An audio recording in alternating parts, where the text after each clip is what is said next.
Good morning. I'm Betty Widgeon. I am the appointed master in this hearing. We are on day 2, and at this time, I would like to ask counsel to please place your name on the record for disciplinary counsel first, please. Good morning. My name is Laura Weingarten. I am one of 2 co-disciplinary counsels. Thank you. I am Lynn Helen, the other disciplinary counsel. Thank you. Good Yes, morning, Michael Ashcraft on behalf of Judge Tracy Green. thank you, Mr. Ashcraft. Good morning to you all. Good morning, Judge Green. Good morning to everyone. Thank you. All right, I think we are ready to begin. Anything preliminarily before we call your first witness, Ms. Weingarten? No, All right, let me see if that witness is in the waiting room then. And yes, I'm going to bring him in. This is Mr. Russell Head, is that correct? Davis Head. Thank you. Russell Davis Head, H-E-A-D-D. Thank you.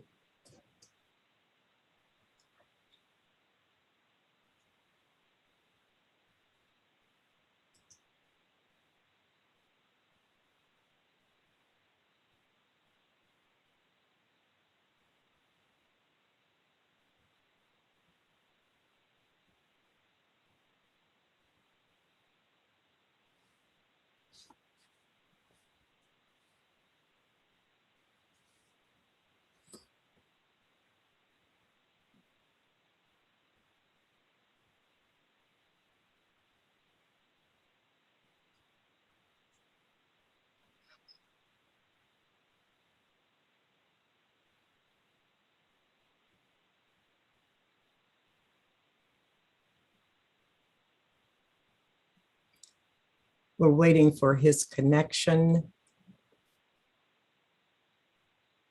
And Ms. Weingarten, while we're waiting for that, are there any hard copies of exhibits or any other documents that he should have before him? No, I have a few documents to screen share with him. All right.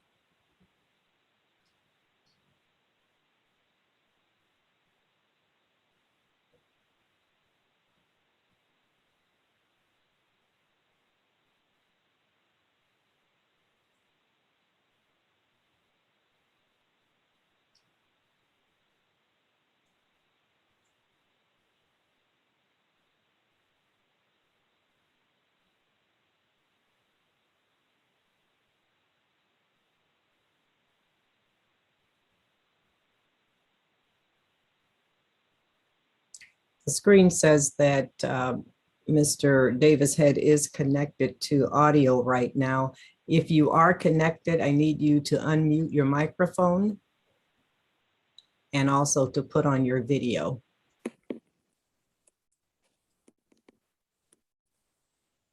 Okay, I got it. Sorry, I wasn't looking. 1 second.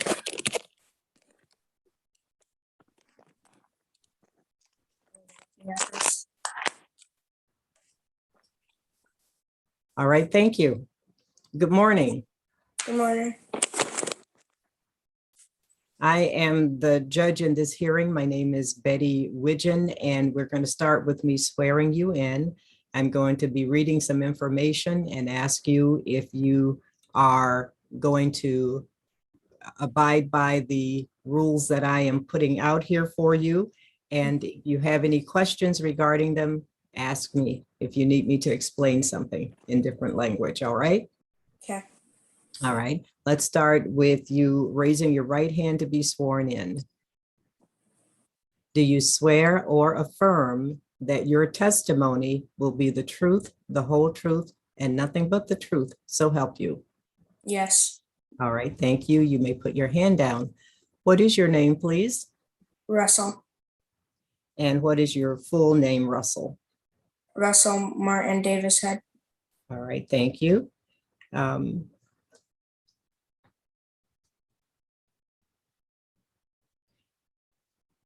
going to just call you Russell. Is that all right with you? Yes. All right, Russell, my first question is there anyone in the room with you? No. All right, so you are supposed to remain in the room by yourself with no one else able to hear your testimony during the time you're testifying for this hearing, all right? Yes.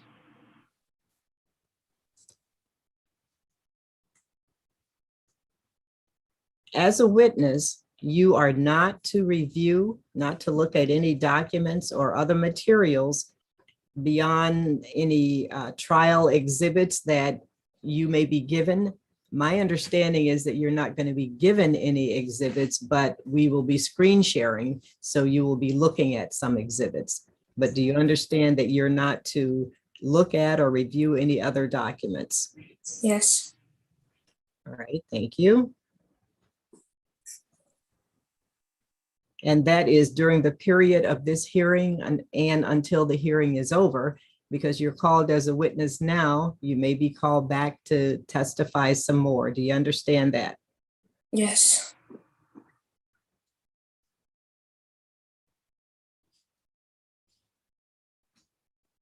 Now, has anyone given you any information by any means to help with or to assist with your testifying? Any No. All right, and that would be any information that I cannot see and that the attorneys cannot see. Yes. No, that hasn't happened. All right, thank you. You as a witness must not have access to any cell phones, any laptops, aside from any cell phone or laptop you might be using to testify by, any smart watches, or any other devices like that in the room during the time that you're testifying. Do you understand that? Yes. All right. And do you have any of those devices in your room right now with you? No. No. All right, thank you. The second order that I'm going to read to you has to do with what we call sequestration. As a witness, we want to hear your testimony, and we don't want to have you discussing your testimony in any way with any other witnesses. Do you understand that? Yes.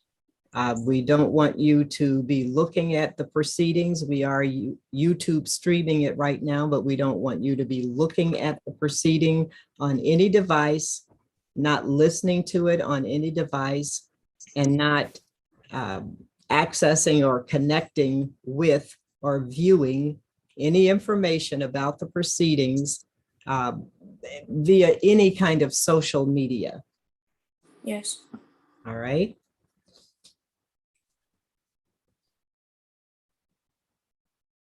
That is the sequestration order that I wanted to read to you. There is another part that is that witnesses may discuss the complaint with counsel for the parties. They may be shown exhibits by counsel prior to their testimony.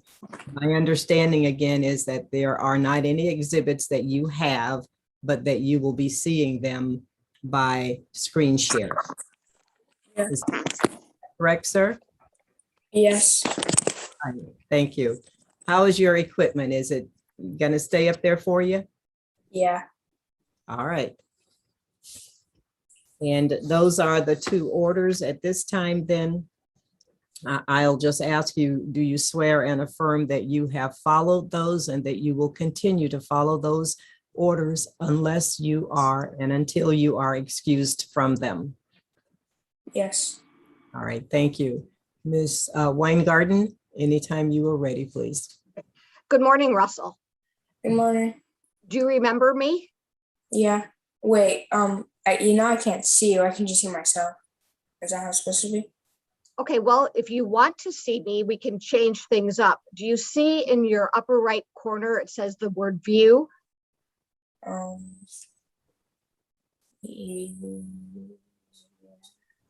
Wait, no. But it's fine. I can just stay like this. Well, do you see something that says gallery? Oh, yeah. I can see you now. Okay, good. Okay, so do you remember me? Yeah. All right. So on your, are you using a laptop? No. I'm using my iPad. Okay. And are you comfortable sitting where you're sitting? Yeah. Okay. So tell the judge your whole name. Russell Martin Davishead, When's your birthday? August 23rd, 2009, How old are you today? 11. And do you go to school? I'm homeschooled. If you did go to school, do you know what grade you'd be in? I would be in 6th grade. Who do you live with? My mom, my brother, and my 2 sisters. Tell us your mother's name. Corey, Corey what? wrestler. And tell us you said you live with a brother. What's your brother's name? Rowan Bressler, How old is he? 7. Do you live with anyone else? My 2 sisters and my stepdad, What's your stepdad's name? Robbie Bressler, And what are your 2 sisters' names? Leonie Bressler, and Xana Bressler. Do you have any brothers that you don't live with? Yes. Who do you not live with? My big brother Matt, Gary, I mean. All right, so is that Gary Davis Head Jr.? Yeah. Does he go by another name? Yeah. What name does he go by? Max. You said he does not live with you? No. Do you remember when the last time he did live with you was? Yeah. When? It was like around Christmas time in December. This past Christmas? Yeah. What is the reason he does not live with you? Because he was not doing good living here. He was hitting me and my brother, and he was just not good. He was bad. Who made the decision that he should not live with you? My mom and stepdad. Since Christmas time, have you seen your brother Gary or Max? No. Have you talked to him on the phone? No. Have you texted with him? No. Have you emailed with him? No. Have you communicated with him in any way? No. Do you play video games? Yeah. Did your brother try to find you and play the video game with you? Yeah. Russell, what room of the house are you in right now? My living room. And where are the rest of the people that you live with? Everybody's upstairs. All my siblings are asleep, but my mom's just in her room with the door closed. All right. So you said that you play video games, and what did you say when I asked if your brother tried to find you to play the video game with you? Yeah, he tried to play with me on it. So for those of us who are not familiar with how that happens, could you explain it? Yeah, so I was playing the game Fortnite, and then he tried to join me so we could play. And if he had a mic, so like he could have talked to me, but I was on private, so nobody could join me unless they requested. And I forgot that I had him added. I thought I unfriended him, but I didn't. So he tried to join me and probably talk to me on the mic. Did you allow him to join you? No, I just unfriended him. So when you unfriend someone, does that mean they can't play the game with you? Yeah, unless they try to friend request me, but they can't friend request me unless I accept it. So that one time that he tried to join you, was he able to join you? No. Did you communicate with him in any way? No. So is it fair to say that since Christmas time, this past Christmas, you have had no communication with Max?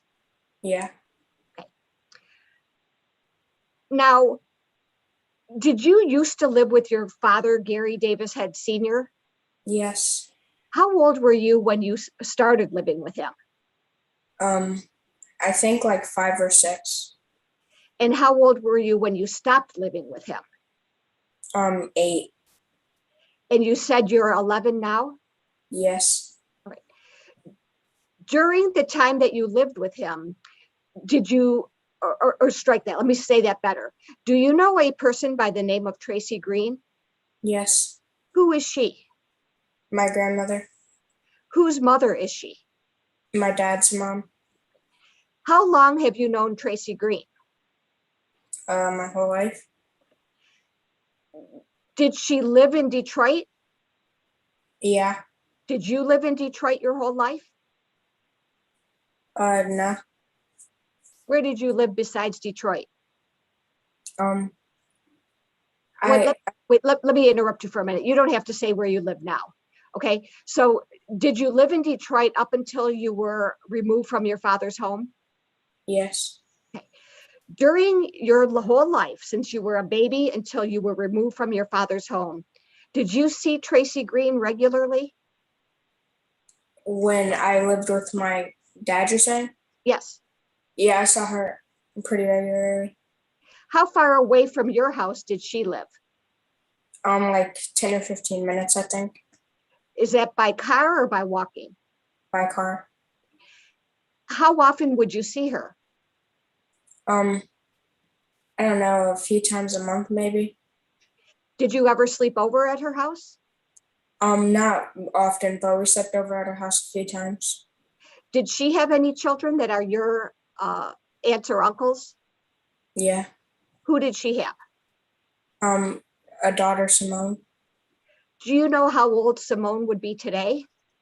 No, above 18, I think. All right. So when you would see your grandmother while you lived with your dad, what sorts of things did you do with your grandmother? Usually we just would like go to her house, and if usually when we went to her house, we would just like go in the basement and like just hang out down there. Or other times if I saw her, I don't really remember, but like that's pretty much it. Unless it was like a a holiday or something, we'd go outside and play on the grass. All right. Did she ever take you anywhere fun outside of the house? Um, Maybe she took us to a couple places, but I don't remember. Not All right. often. All right. When you were living with your dad between the ages of I'm sorry, you said 5 to 8 years old, did you see Mhm. your grandmother regularly? Yeah, like pretty regularly, like a few times a month. And did your brother Max also see your grandmother regularly? Yeah.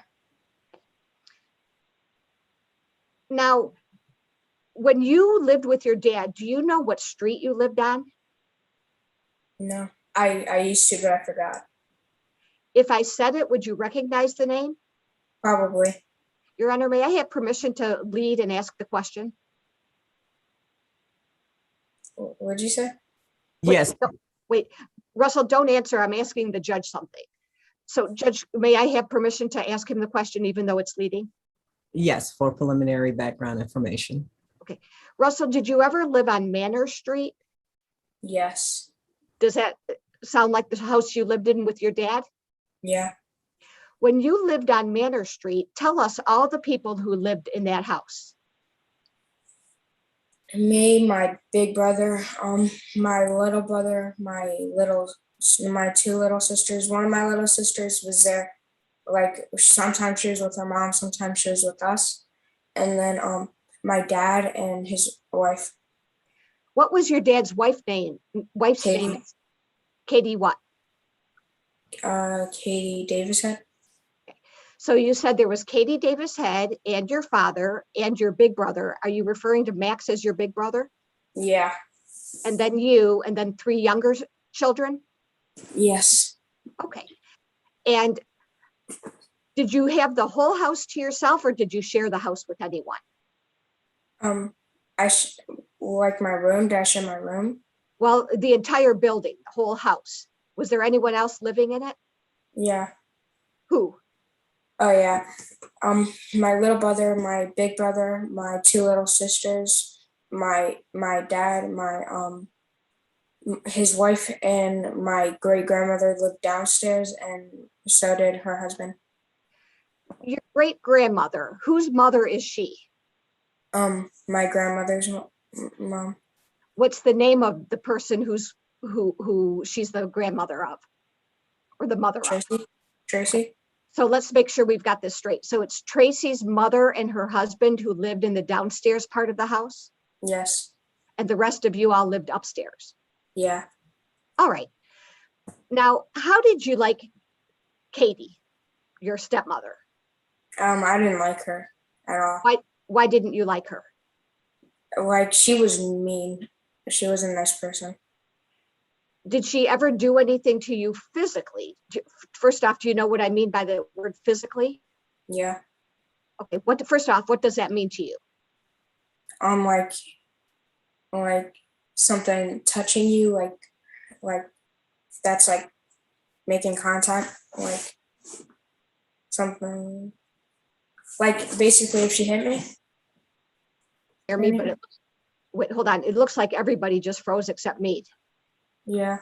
To me, you just froze. Okay, so it says my internet connection is unstable. Okay, we're back. So I'm going to ask you the question again. When you say you didn't like Katie, did she ever do anything to you that you felt was wrong or abusive to you? I don't remember her ever really hitting me, but if she would just text or call my dad because he was never home, she would tell him that I did something bad, even if I didn't do anything bad. So he'd come home and beat me. All right, and that's why you didn't like Katie? Yeah. Did your dad beat you? Katie told him something that you. Yeah, you just froze for a second. Okay. Now, Ms. Weingarten, you're going to have to ask that question again because I did not hear it. Before you do, Mr. Ashcraft, were you saying something? Yeah, I was just pointing out that she stopped and I didn't hear anything else. All right. all right, I'll ask the question again. Thank you. Russell, would your father beat you if Katie texted you were misbehaving? You froze again. I didn't hear you. You Same. clicked. All right, let me try again. Am I unfrozen now? Yeah. Would your father beat you if Katie texted him and told him you were misbehaving? Yes. Speculation. I'm sorry. All right, one moment. There was an objection, and the objection, Mr. Ashcraft, was to speculation. Yes, Judge. All right, any response, Ms. Weingarten? Can I lay a foundation? You may. Russell, how do you know that Katie would text your father and tell him things? Well, just like, because she would say, I'm going to tell your dad, and then she would pull out her phone. And then she would either call him so I could hear it, or she would text him. All right. And then when your father got home, what happened? Then he would tell me to go in my room, then he would beat me. Okay. Did he also beat your brother Gary or Max? Yeah. All right. Now, did Katie hit you? You glitched again. Did you say, did Katie hit me? Yes. No, not really. But if she would just tell me to go in the corner for like an hour at a time, and that really hurt my feet and I couldn't move. Did you ever see your father do anything abusive to Katie? Yeah. What did you see? He would slap her and choke her. Relevance. Ms. Weingarten? One of the things we allege in the complaint is knowledge that the respondent had about the fact that her son was an abusive person. And I believe Russell will lay the foundation for that, and you will hear testimony about whether they shared that with their grandmother. Mr. Ashcraft, any continuing objection before I rule? Yes, Judge. The underlying matter dealt with alleged child abuse and Judge Green's purported knowledge of that and specific concealing of that. It doesn't have anything to do with regard to any alleged domestic abuse. All right, thank you. The objection is overruled. You may continue. Okay, Russell, tell us what you saw happen to Katie, what your dad did to her. Would slap her and choke her. And one time he choked her and then she passed out. So he was like pouring water on her face and slapping her face like that. Did you and see I knew that? that? Yes, I knew that because I looked over and I could see her. I could see that happened in the kitchen. Did you ever tell your grandmother anything about that? Yeah. All right, so you're moving your iPad around, I think. You okay Yeah, there? I fell over. So did you tell your grandmother that you saw your father choke Katie? Yeah. Did you tell your grandmother that you saw your father slap Katie? Yeah. Remember what her reaction was to that? No, not really. Now, you said you lived with your father on that Manor Street house from ages 5 to 8. Is that right? No, no. I first stopped living with my mom, we didn't go straight there. We lived at another house and Rose something, I think. And then no, first we were living at my grandmother Tracy's house for a little bit, and then we moved to that house by ourselves. And then for some reason, I don't even know why, we moved to her house. Okay, so let me make sure I've got this straight. First, you lived with Grandma Tracy for a while. Then you lived at another house, maybe on Rose something street. Then you Yeah. moved to Manor Street. Yeah.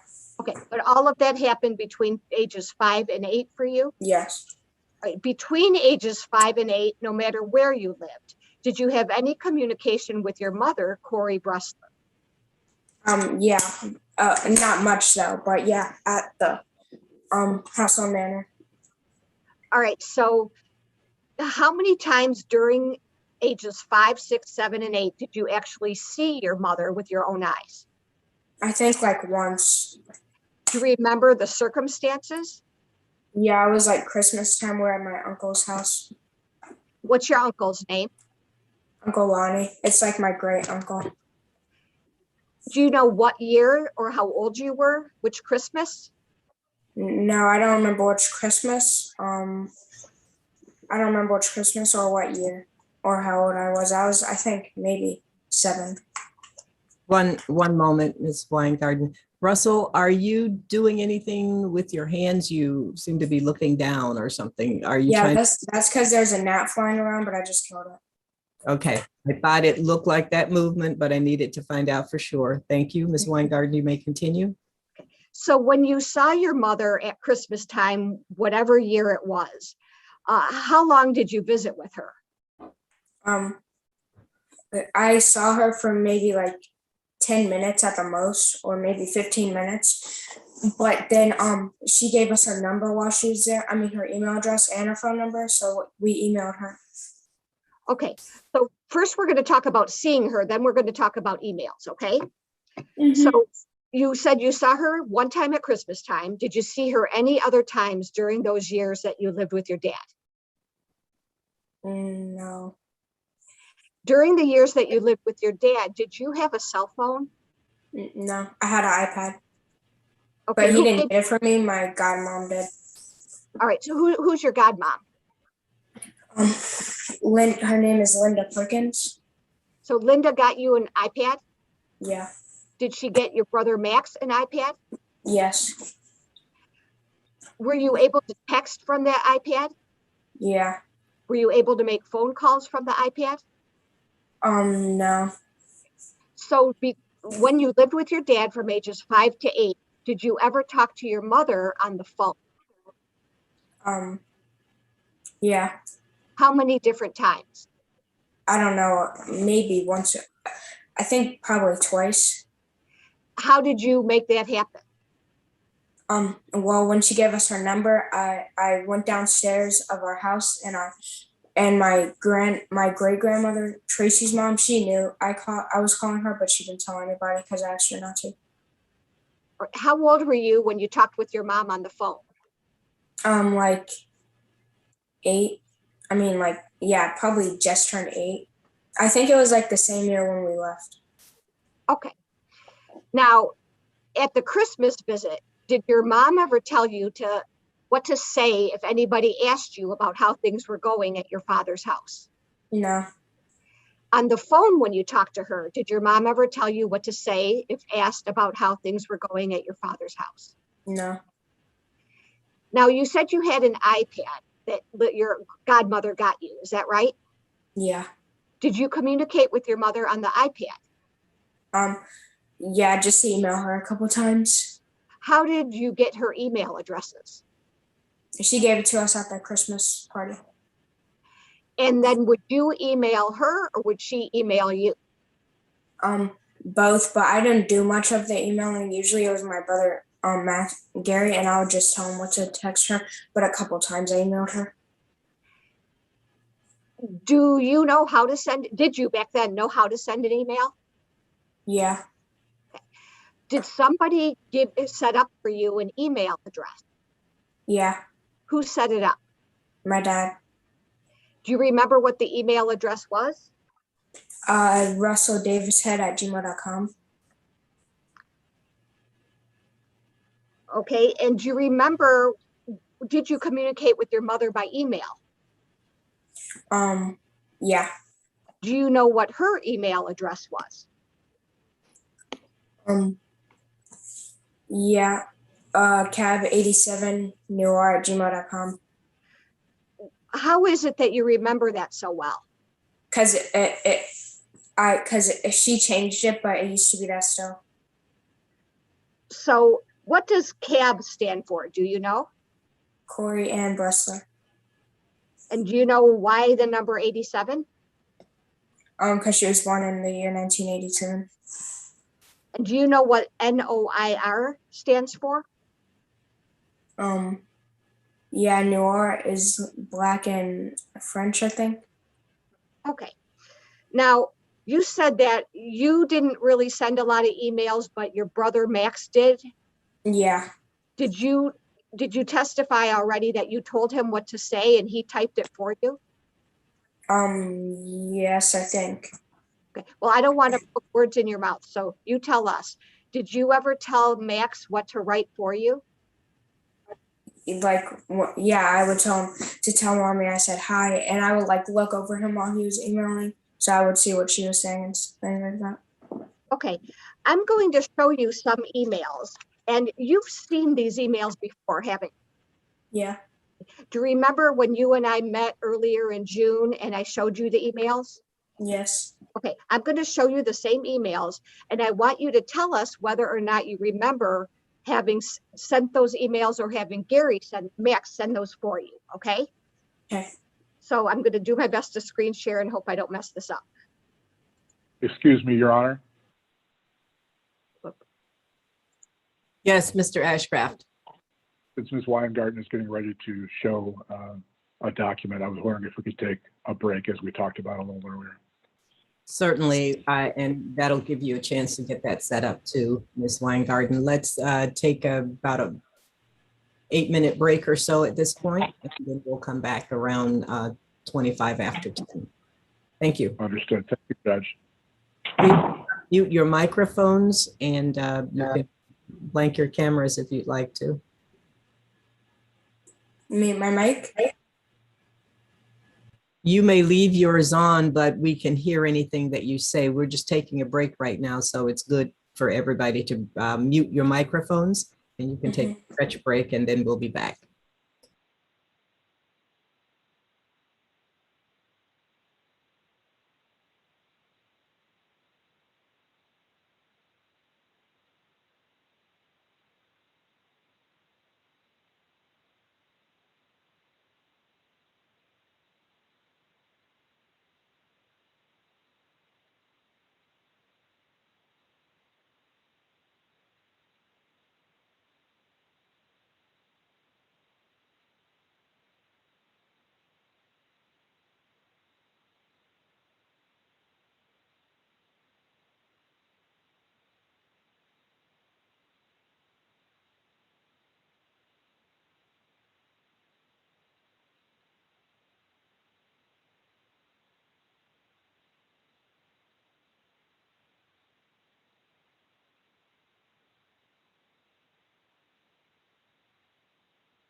I think we are all back. Ms. Weingarten, are you ready to share your screen and continue with your direct? I am. All right. Thank you, Ron.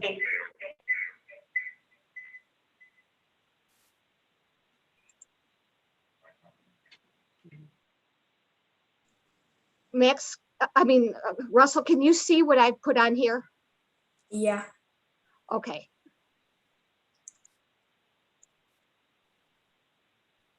All right, do you see some emails on this page? Oops, you know what? That's the wrong one. I'm sorry. Hang on. Must have clicked on the wrong one.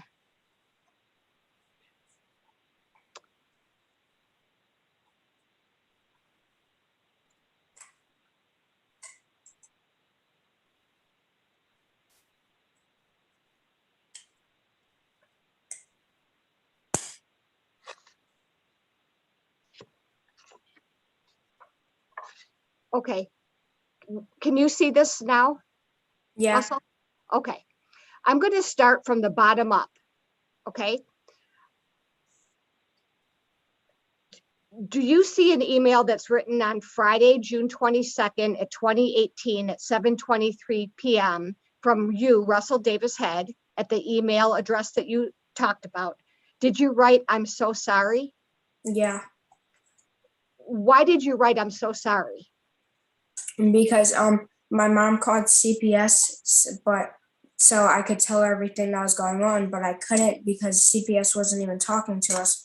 They were just talking to my dad, but they never even said anything to us. So I couldn't tell them anything. Then my mom, I guess my mom was like wondering why I didn't tell them anything, but I couldn't because a CPS wasn't even talking to us, and they were talking downstairs.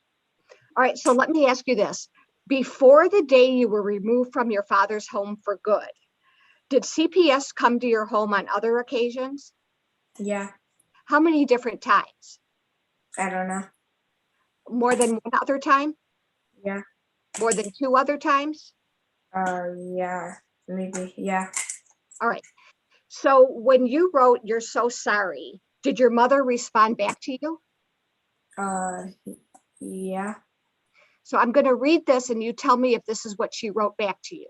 And this is on Friday, June 22nd, 2018 at 7:38 p.m. Did she write, "You don't have to be sorry. If you want to live with your dad, that is fine.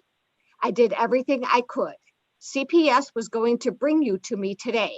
I told Gary that. Now they won't believe you're in any danger." Is that what your mom wrote back to you? Yeah. Ms. Did she? Weingarten, I think you misread that. You said that they won't believe. Oh, I'm sorry. Okay, so let me say that again. Now they don't believe you're in any danger. Is that what your mom wrote to you? Yeah. Did she also write on the same date, "I can't call CPS anymore for you too. They are not going to believe me anymore"? Did she write that to you? Yeah. The one above that on Friday, June 22nd, 2018 at 8:20 p.m. Did you write, "Me and Gary will tell them everything there, you will be there to guide us"? No, I think my brother wrote that. Okay. On June 22nd at 9:21 p.m., did your mom write, "It's too late now. You should have spoken up when you had the chance. There is nothing I can do now. I will still bring you for visits, but it will take some time"? Did she write that to you? Yeah, I think. Okay, so there's no guessing. So if you don't know, say you don't know. Do you Yeah, remember getting? Yeah, she wrote that. I remember. Okay. And then on Saturday, the next day, June 23rd, 2018, did your mother wrote, "That will make it look like I'm making it up. I need you to be big boys. I know that too hard, but it's the only way you will get out"? Did your mother write that to you? Yeah. And on that same day at 8:15 in the morning, did you write back, "The only reason I was scared was because if it didn't work"? Mm-hmm. You have to say yes or no. Yes. Did you write that back? Uh, I think my brother did. Do you know what you meant when you said if it didn't work? Mm-mm. You have to say yes or no. No, I think I meant like if like I don't really know, but they weren't even talking to a CPS, so we couldn't really tell them anything because they weren't even upstairs. They're either talking outside or downstairs while we were upstairs. Okay, so are you saying that you did not have the opportunity to tell CPS what was going on? Yeah, pretty much every time they came, they would just go. They would just talk to my dad, and my dad, they didn't ever even talk to us. All right. On Saturday, June 23rd at 11:19 a.m., did your mother write, "Honey, your father is not as powerful as you think. That lady would not have left you there if you had." Did she write that to you? Yeah. Do you know what lady she was talking about? Yeah, the CPS lady. Okay. And then did she give Gary an email address that's listed as gdavisheadjr@outlook.com? Yeah. Okay. All right. I think that's it for that page. I'm going to stop sharing that page and show you a new page. I can make it work.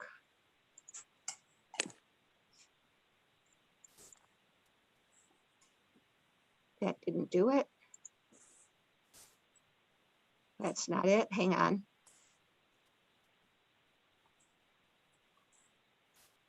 Judge, I have to apologize. I'm very technologically challenged. Not a problem. And I thought I had this all set up. Mr. Helland, is there any way you could get Mr. Keith to help me here?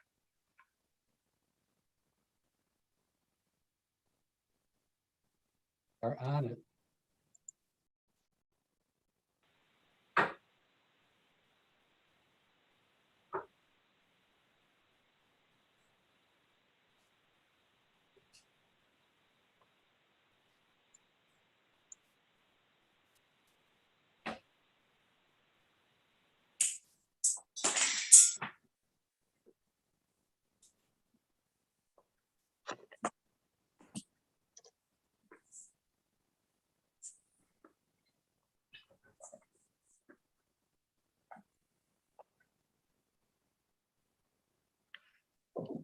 Come in.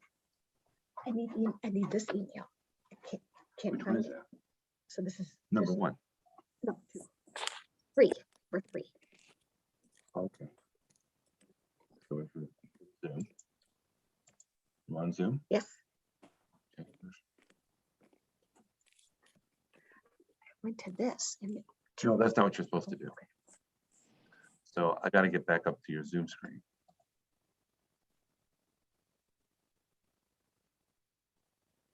You should be able to be there. You're still in the meeting. yes. There it is. Okay, so Not that why? one. No, but the screen sharing isn't stopping. Ms. Weingarten, do you need to take a few minutes break to get No. that set? My assistant says we're good.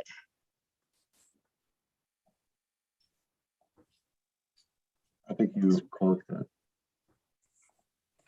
Yeah, you closed it. Email 2 is closed. I'll have to reopen it. Give me a second. There.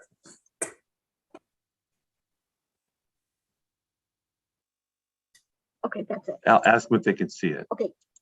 Can you see this email? Yes, Okay. Yeah.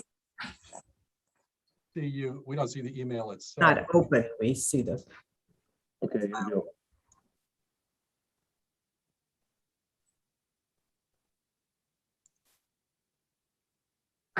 Can you see this series of emails? Yes. Okay. yes, So just for the record, the first page I showed Russell has been marked exhibit 11B. This exhibit is 11C, like cat. thank you. Okay. Russell, do you know what day it was or what date it was when you were removed from your father's home permanently? No. If I told you it was Sunday, June 24th of 2018, does that make sense to you? Yeah. Was it a summertime?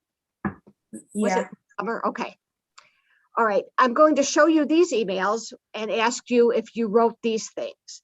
On Sunday, June 24th, 2018 at 3:24 p.m., did you write to your mother, "They said it is not likely that we are going with you, but it is possible"?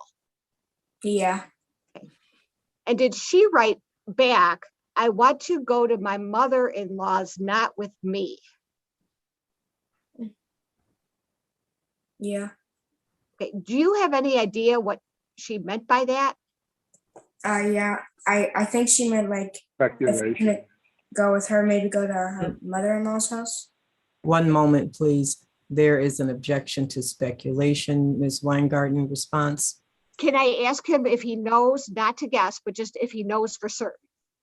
You may restate. Okay. Russell, when it says on here, "I want to go to my mother-in-law's, not with me," do you know for certain what your mother meant by that, or are you guessing? No, I don't know for sure. Okay. And in the first line on this page, did she write, "If you go with people your daddy knows, he will be able to get you"? Did she write that to you? Yeah. Actually, it misstates the document.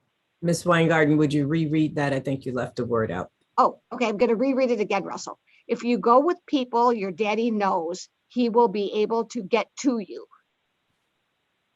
Yeah. Did she write that to you? Yeah. Okay. So it sounds like you were in communication with your mother while CPS was at your house. Is that true? Yeah. And were you also in communication with your mother while the police were at your house? Yeah. Okay. I'm going to stop sharing. Okay. Now we're going to talk about the day that you were removed from your home. Okay. Do you remember that day? Yeah. Do you remember the police coming to your home? Yeah. How many different times did the police come to your home that day? Twice. Do you know what time it was the first time they came? No. Do you know if it was morning, afternoon, or night? Morning. And what did the police do when they were there? The first time or the second time? The first time. The first time they came and asked my dad because they knew he just got a spanking, but they asked if it was anything severe, and he just said no. But then the second time, I don't know why they came back a second time, but they did. And then they were talking to my brother outside. Then he told them everything. All right. So the first time when they came, did the protective services? I'm sorry. Strike that. Did the police talk to you or to your brother? No. Were you able to show the police the injuries on your body? No. Did you know that the police were going to come back later in the day? No. Did you know that protective services was going to come visit later in the day? No. Did the police and protective services come back later in the day? Yeah. Do you know what time they came back or how much later they came back? Like, no, I don't remember. Was it minutes or hours? Do you know that? Probably minutes. Okay. When they came to the house, tell us what happened. The second time? Yes. Are we talking about CPS or the police? Well, let's start with who got there first. I think the police. So what did the police do when they got there? They just came upstairs and they wouldn't let my dad up so they could, because they weren't letting him up because they knew something was wrong. So then they started talking to my brother outside. Did they talk to you? Yeah, after they talked to my brother. Where were they when they talked to you? They're upstairs in the house. Upstairs. Were you upstairs in the house? Yeah. Do you remember whether the police officers were male or female? I think both. Did you show any of the officers any marks on your body? Yeah. What did you show them? I had a big mark on my leg. It took like a month to get, like a month and a half to completely disappear. Even after we were here, it still wasn't gone. But you yeah, I show- showed them that. And I also had a big mark all right there. I also showed them that. All right, for the record, he just pointed to his hand and arm. Did you see Max show the police or protective services any marks on his body? Yeah. Did you spend a lot of time or a little time with the police? A little time. And then CPS came. All right, and did you also show CPS the injuries on your body? Yeah. Did your brother Max show CPS the injuries on his body? Yeah. When was it that you were emailing with your mom?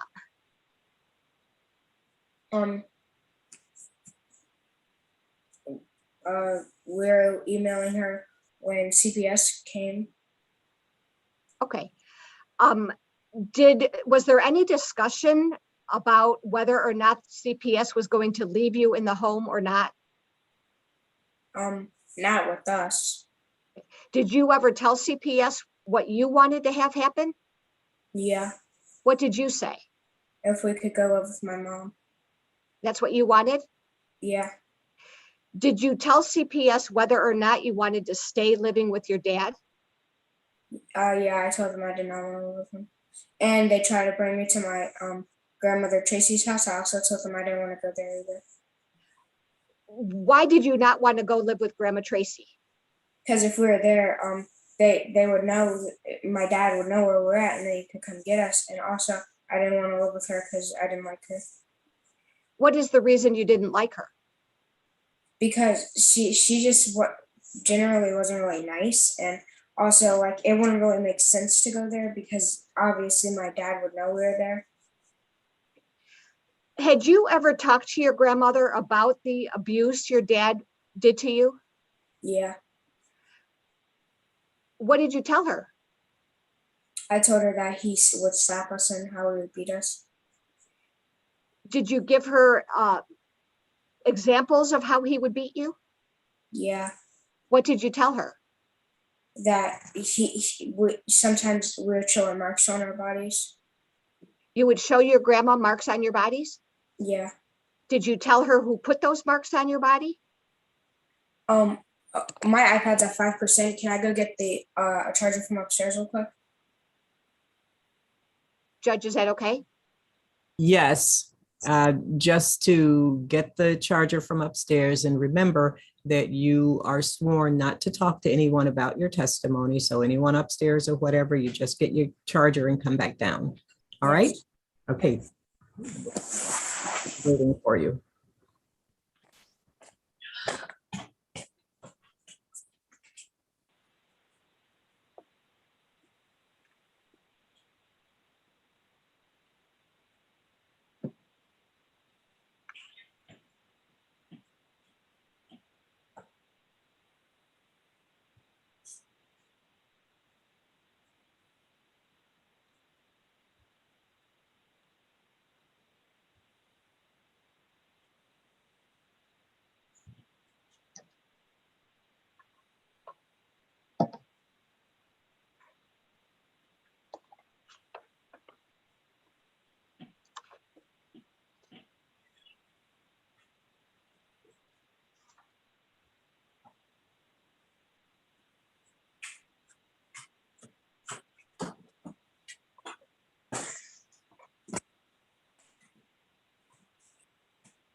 I got it. All right, let's continue. You told us you showed your, whoops, your picture disappeared. There you are. You told us you showed your grandma Tracy marks on your body. Is that right? Yeah. All right. You all set? Yeah. Yeah, my iPad isn't charging. Oh, wait. Okay, I got it. I'm all set. Charging now? Yeah, Okay, so you told us you showed your Grandma Tracy marks on your body. Is that right? yeah. What kind of marks on your body did you show her? Bruises on my legs and arms, and my brother Gary had bruises on his face. Did you tell her how you got those marks on your arms and legs? Yeah, What did you tell her? that my dad was doing it to us. Did you tell her how he was doing it to you? Yeah, What did you tell her? that he would use really long like belts and stuff, really bad stuff. And if we had marks on our faces, that means he used his hand. I think you dropped off. That means he used his what? His hand. Okay. How many different times in your whole life did you tell your Grandma Tracy about the marks on your body and that Dad put them there? Pretty much every time we went there. So you said you went there a few times a month? Yeah.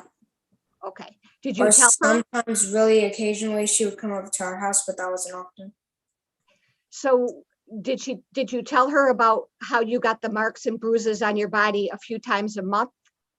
Yeah. What did she do when you told her these things? Nothing really. Or if we had to go to school or if we had to go to a place, she would put makeup on it. Did she ever put makeup on you? Yeah, How many times? 2 or 3 times. Like she did it to Max more because my brother Gary me because he had bruises on his face quite often. Okay. So did you ever have marks on your face? Not really because I would always like move. So usually when I had bruises, it was like on my legs or arms. So did Grandma Tracy ever put makeup on you? Yeah. On what part of you? Like if I was wearing short sleeves to go to school and I had one on my arm. Did she ever put makeup on any other part of your body besides your arm? I don't really remember, but I know maybe my legs if I was wearing shorts. Now, so if you don't remember, it's fine to say you don't remember. Okay, we just don't want you to guess. All right. Mhm, okay. So where would you have to go to have the makeup put on you?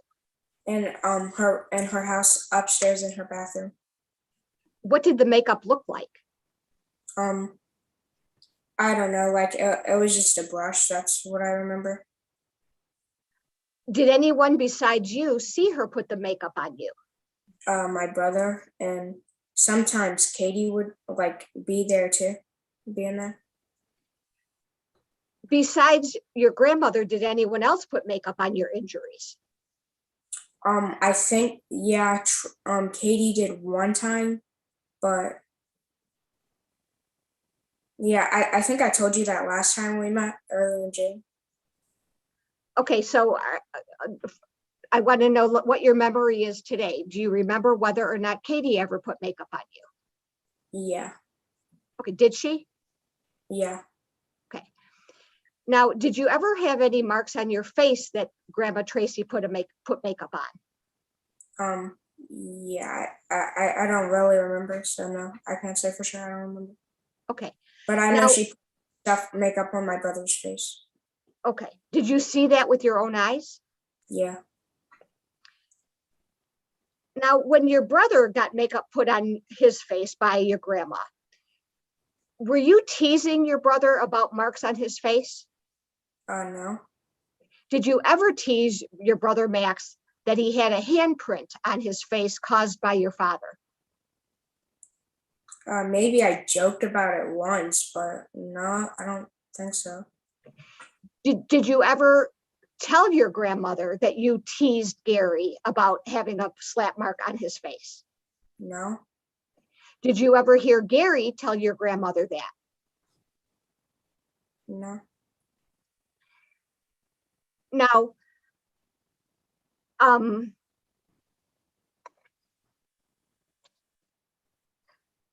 did you ever tell your mother, Corey Bressler, what happened to you?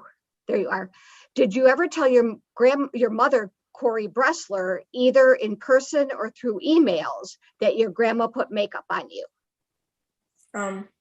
No, yeah. Wait, did I tell my mom, you said? Yes.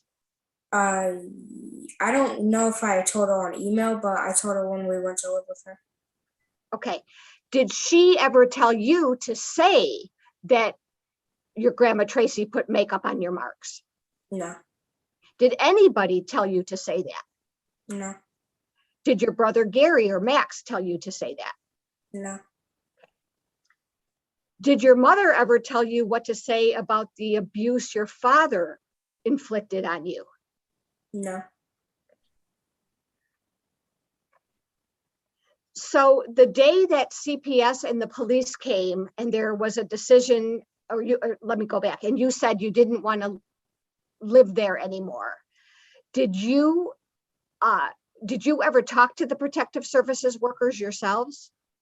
Yeah, Did anybody tell you that your grandma Tracy came to the house? no, I saw a car outside. And did anyone ask you whether or not you wanted to go and live with Grandma Tracy? Yeah, no, but at first my dad was telling the CPS people to bring us over there. And what did you say about that? When they came upstairs to tell us that, I said, I don't know if we want to live there. We said no, we did not want to live there. What was the reason you didn't want to live there? Because he would obviously know that we were going to be there because he just told them that, and also I didn't like her at all. So you said you wanted to live with your mother. Did you go live with your mother that night? No, not that night. Where did you go to live that night? We went to a couple different places before we came to live with my mom. First, we went with my cousin. I don't know if she's my cousin. I don't really know what she is, but I remember her name was April. We went to live with her house for a few days, and then after that, we went to live with, my sister that I said that sometimes she was with her mom, sometimes she was with us. Yes. We went to live with her mom for like 2 days, and then that's when we went to live with my mom. All right. When you were taken away from your dad's home, who drove you to wherever it was you were going to go? When we went to my cousin's house, we went in a police car. Then when we went to my sister's mom's house, we took my dad's friend. He brought us there, but I don't know why that happened because my dad could have been there. He wasn't in jail or anything. So but anyway, he took us to April's house. I mean, not April's house, my sister's mom's house, China's house. And then after that, my other sister's mom, she took us to go live with my mom. All right. So the day that the police took you to April's house, were you allowed to bring your iPads with you? We were gonna bring our iPad so we could email our mom and tell her, but then my dad started lying and said that those were his iPads. And then so he took them even though they weren't his iPads. He didn't even pay for them at all. So yeah, we never got to bring those iPads. Have you ever gotten those iPads back? No.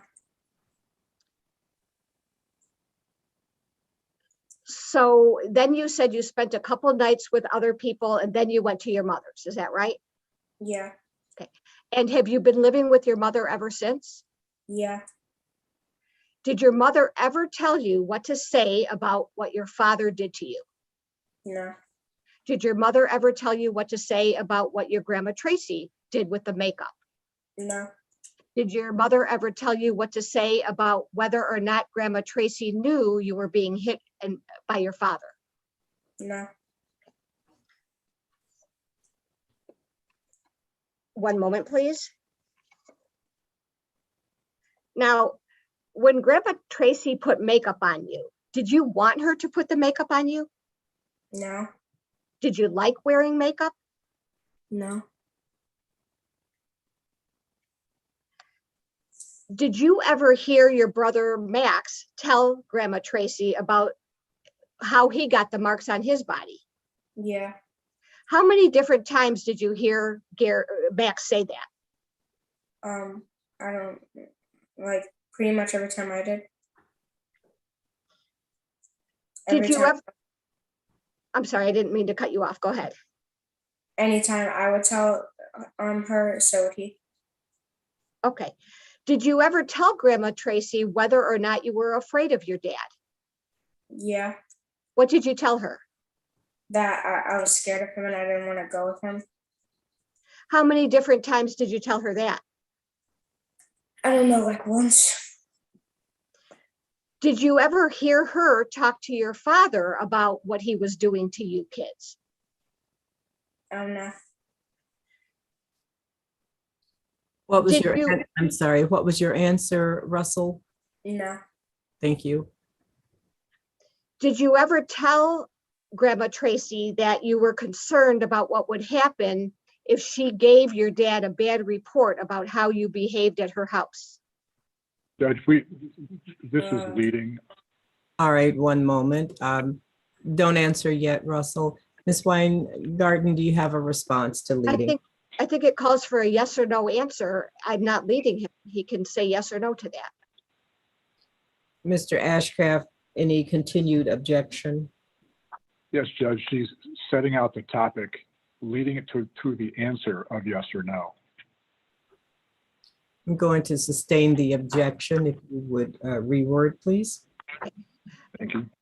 Russell, did you ever get into trouble at your grandmother's house? Yeah. Yes. Do you know whether your grandmother ever told your dad what you did that got you in trouble? I don't know. Yeah, I don't know. Did your dad ever discipline you for things you did at your grandma's house? Yeah, sometimes, but sometimes if we did something bad, Tracy would just spank us with her hand. Okay. Besides that, did your father do anything to you? Not that I remember. Now, you told us that you told Grandma Tracy that you were being hit with long belts, you said. Is that Mhm. right? Yeah. Okay. And did you ever tell her you were hit with anything else besides long belts? Well, with his hand. Okay. Did you tell Grandma Tracy you were hit by his hand? Yes. All right. What did you call those kind of hits? Did you have a name for those? He would call them spankings, but they were more than that. They were like beatings. Did your Grandma Tracy ever ask you, what do you mean by the word spanking? No. Did you ever tell her what you meant by the word spanking? Yeah, I would just call them spankings.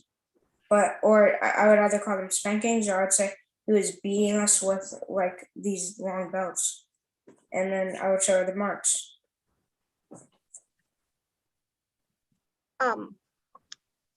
What did Grandma Tracy do when you would show her the marks and tell her about the beatings? Nothing. Did she ever ask more questions about it? No, not really. Did she ever call the police about it? No. Did she ever call protective services about it? No. I do remember one time she called the police about I remember one time I was like really little, but I still remember it. We're over at her house, and then I remember my dad was trying to get in the house, and I remember she called the police. I don't remember why, but I do remember that. So she was calling the police because your dad was trying to get into her house? Yeah, and something like that. And she was telling him to leave, but this was when we were still doing visits, like with like I would go with my mom. Then every other weekend I would go with my dad. That was still when that was happening. That was a while ago. Do you know how old you were when that happened? Like maybe 3, but I don't remember how old for sure. Okay. Did you ever see a hand mark or a handprint on your brother Gary's face? Yeah. Did you see how he got that handprint? Yeah. How did he get it? Because my dad slapped him. you ever see anyone put makeup on that handprint? Yeah. Who put makeup on it? Tracy. When is the last time you had contact with Grandma Tracy? I don't know, before we moved, before we went to live with my mom. So if I told you that was June 24th of 2018, would that be the last time you had contact with Grandma Tracy? Yeah. And I'm going to ask you again, did anyone tell you what to say today? No. Now, you've been talked to about what happened with your dad and with your grandmother several times, haven't you? Yeah. Do you remember the exact dates or years that you were talked to about these things? Wait, can you repeat yourself? I didn't really hear you. Okay. Do you know the exact dates or years that you were talked to by other people about these things? No. Wait, no. What did you say before that? You said, like, do I know the exact dates of what that happened? Oh, of the days that you were talked to about what happened with your dad and what happened with Grandma Tracy. I don't really know what you mean. Like, So I'm asking, did you memorize or write down the dates that people talked to you about these things? oh no. Do you know about a place called Kids Talk? Yeah. Did you ever go to Kids Talk? Yeah. How many different times? I think 3. All right, when you talked to the people at Kids Talk, did you tell them the truth? Yeah. Did you tell them any lies? No. Do you remember they pointed out to you that there was a camera on the wall and it was recording everything you said? Yeah. Did you have to testify in a place called the juvenile court? Yeah. Do you remember that? Yeah. And do you remember there was a court reporter there who wrote down what everybody said? Oh yeah. Okay. Did you tell the juvenile court judge the truth? Yeah. Did you tell him any lies? No. Do you remember testifying in a bigger courtroom at the criminal court building? Yeah. Did you tell that judge the truth? Yeah. Did you tell that judge any lies? No. Do you remember me and you meeting earlier in June, and we recorded our interview on Zoom? Yeah. Did you tell me the truth? Yeah. Did you tell me any lies? No. Have you ever lied about anything that your father did to you? No. Have you ever lied about Grandma Tracy putting makeup on you? No. Have you ever lied about telling Grandma Tracy about what your dad was doing to you and the marks on your body? No. Judge, I don't think I have any other questions, but could I consult with Mr. Helen? Certainly. I'm going to walk down the hall. All right, we're gonna just put our mics on mute right now, but we're not going to stop.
I'm back, Judge. I don't know if everybody else is. Yes, Can I ask a few more questions? you may continue. Russell, when you were talked to by all those other people about what about the makeup that your grandma put on you, did you ever tell those other people that she put makeup on your arms or legs? Yeah, I think so. If you did not tell them that, well, strike that. Strike that. I have no other questions. All right, thank you. Mr. Ashcraft, before you get into your cross-examination, if you have any, we'll take another 8-minute break. Let's come back at a 11:15. So Russell, we're going to take another break, and you may not talk with anyone about your testimony or listen to anybody talking about testimony or anything of that nature. We'll be back in about 8 minutes, and then there will be other questions. All right? Yeah. All right, thank you.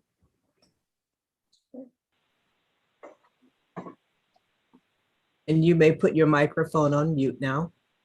Okay. Is it okay if I go use the bathroom? I have to use the bathroom. You certainly may.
I think we are all back and ready to proceed then. Mr. Ashcraft?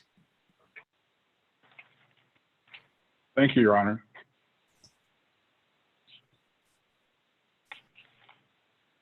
May I call you Russell? Yes. Russell, I'm the lawyer that represents your grandma Tracy. Yeah.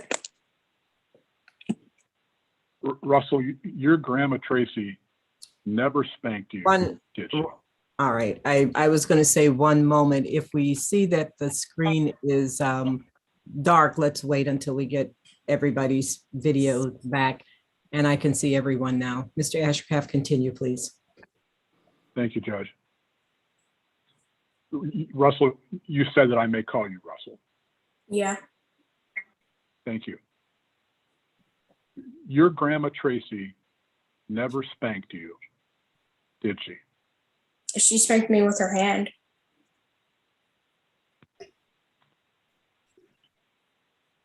Russell, you have had an opportunity, at least more than one opportunity, to speak with Ms. Weingarten, the lawyer that was just asking you questions, right? Yes. And during your conversations with Ms. Weingarten, she told you about the kinds of questions that she was going to ask you, right? Yeah. And she told you about the questions that I was going to ask you, right? Yes. And she told you that Grandma Tracy was going to be on this Zoom connection as well, right? Yeah. And she told you how you could hit a button on your iPad so that Grandma Tracy's face was not shown, right? Yeah. Yeah. Did you know that I asked for an opportunity to ask you questions before today as well? Yeah. And your mom said no, right? Objection hearsay. One I moment, wasn't Russell. allowed. Response. I'll rephrase it.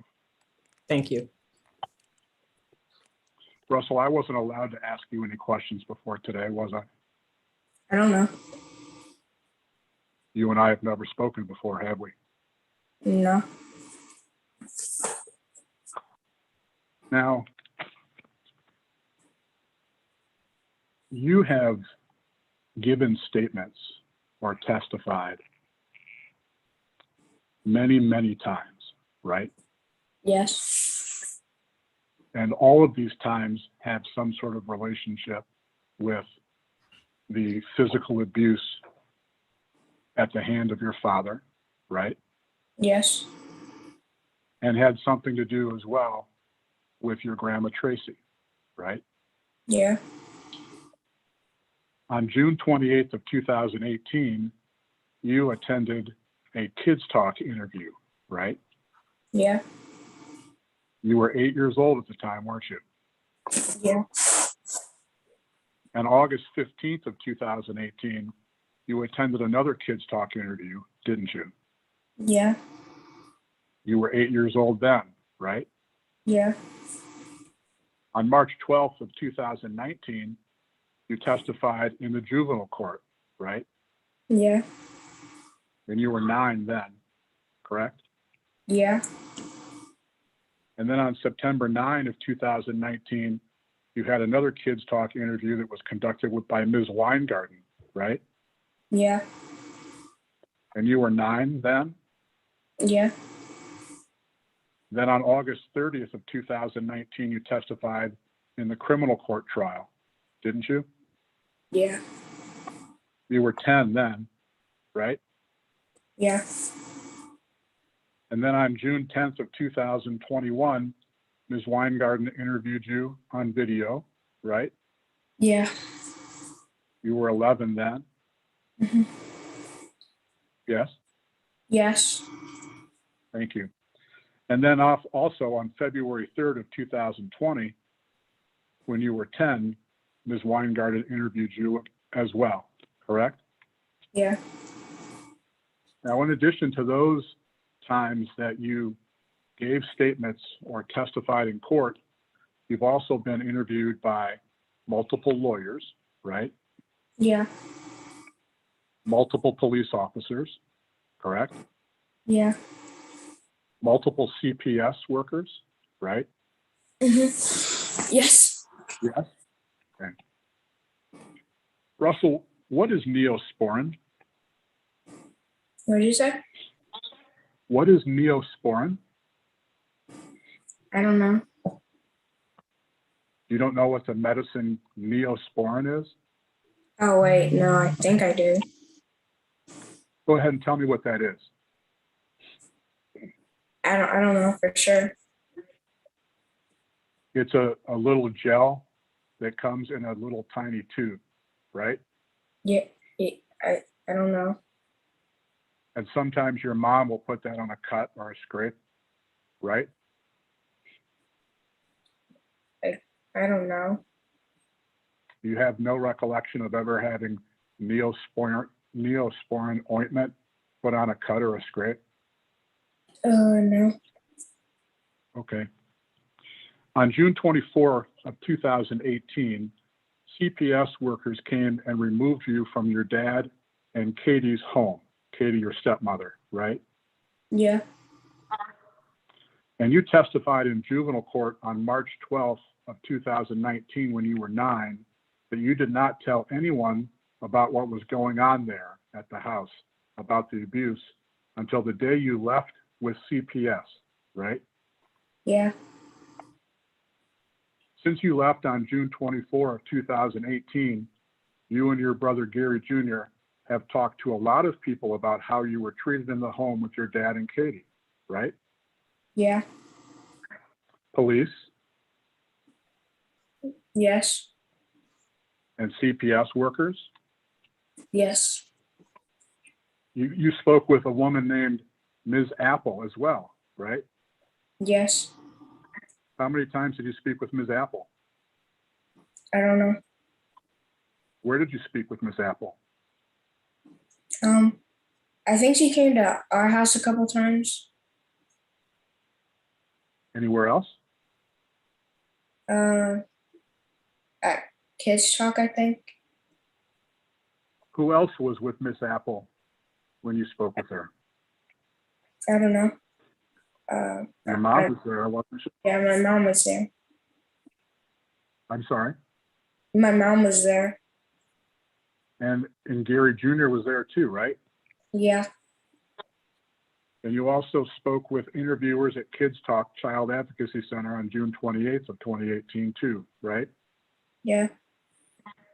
And that was the day after, or within a couple of days after the CPS placed you with your mother, right? Yeah.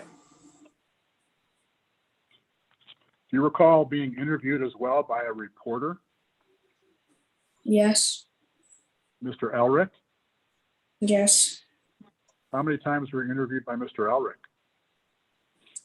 I don't know. Maybe I think twice, 2 or 3 times. Was that in your mom's home? Yeah. And your mom was present too, right? Yeah. She was with you the whole time when you were being filmed. She was just off camera, wasn't she? Yeah. How many different times did you talk with investigative reporter Mr. Elric altogether? Do you remember? No.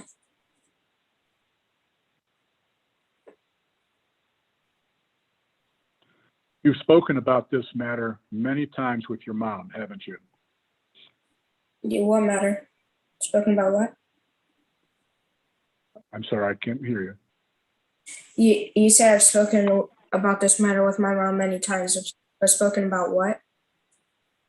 About the matter that's pending with your grandma Tracy. Yeah. And during those times you spoke with your mother, she specifically told you the problems that she had with your grandma Tracy, didn't she? No. Are you saying that your mother's never told you that she has a problem with your grandma Tracy? I guess she has, but like. She has, hasn't she? Objection Yeah. to the hearsay.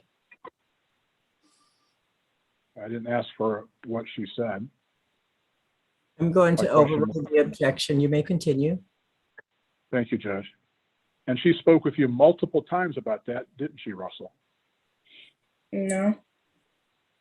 Your mom does not like your grandma Tracy, does she? Objection, speculation, and hearsay. Response, Mr. Ashcraft, before I rule. I'll rephrase the question, Judge. Thank you. Do you know whether or not your mom likes your grandma Tracy, Russell? Yeah. She doesn't, does she? Objection to the hearsay or speculation. Mr. Ashcraft? I laid the foundation, Judge. He said he does know. He knows because someone told him. It's hearsay. I didn't ask for what the statement was. I'm just asking about the truth of, I'm not asking about the truth of the statement or the content of the statement, simply whether or not that was said. Ms. Weingarten, anything further before I rule? It's hearsay. All right. Objection is sustained. Continue. Thank you, Judge. Russell, you've had an opportunity to talk with your mom before testifying today, haven't you? Yeah. And when was the most recent time you had an opportunity to talk with her about testifying today? Or before I got on the call, she just she helped me set it up. And when was the time before today when you talked with her about testifying today? Yesterday, and all she said was that I have to testify today. What else has she told you about testifying today? Nothing really much. She just read me that paper before I got on And where is your mom right now? upstairs. And you're in the basement? No, I'm in the living room. And so she's in an upper level of the home? Yeah. Can she hear us? No. Do you know that? Yeah.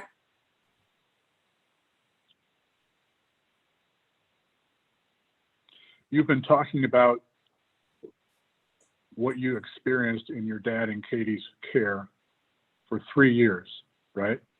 Yeah. Since you were 8, is that right? Yeah. Yeah. Is it fair to say that talking about what happened to you while living with your dad and Katie has become fairly common for you? Yeah. Now, you just testified that your grandmother, Tracy Green, put makeup on your face to conceal abuse, right? Yeah. No, not on my face. Well, I really can't remember if she did it to my face, but I know for a fact that she did it to my brother's face. Well, you also testified that she put makeup on your forearm, your hand, and your leg. Is that right? Yeah. This is the first time you've ever testified to that, isn't it? I've told people that she put makeup on me before, but this was years ago, so I'm not gonna remember exactly where it was at. You just don't remember? No, I do. I remember she put it on my leg and my arm. Well, how many times did you testify that she put it on your face? I don't think any times. So you never testified or gave a statement that your grandma put makeup on your face, Russell? I don't know, but I know she put it on my brother's face, my brother Gary's face. You also testified on March 12 of 2019 that after a beating with a belt by your dad, bruises were left everywhere but your face, correct? Yeah. Because he swung everywhere on your body, right? Yeah. And earlier, as the first Kids Talk interview in June of 2018, you said that you did not have marks on your face, right? Yeah. In fact, Russell, you said that it was your dad who put makeup on your face during the August 15, 2018 Kids Talk interview, didn't you? No. Okay. Becky, if you could please bring up Jay.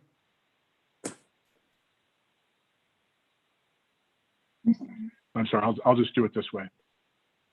Judge, may I show a document? You may share screen.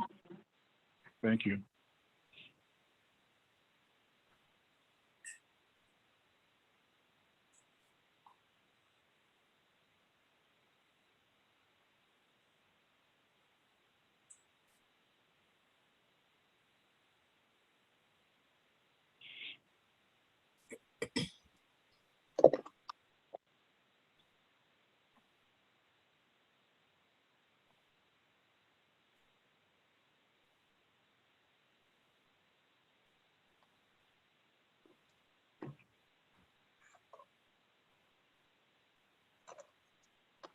Russell,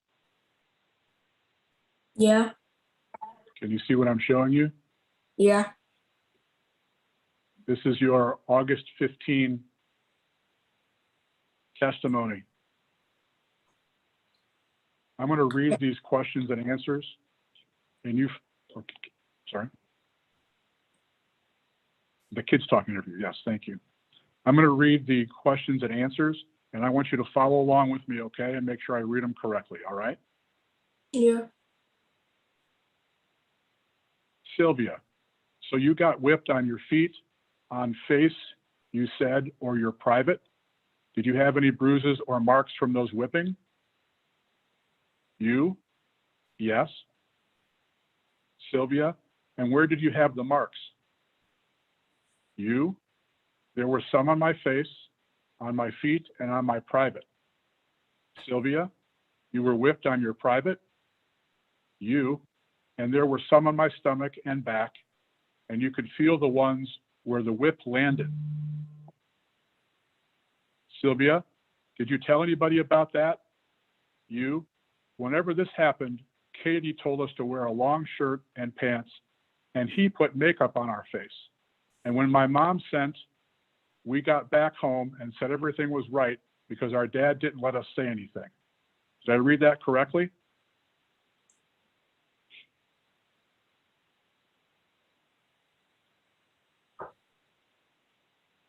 Russell?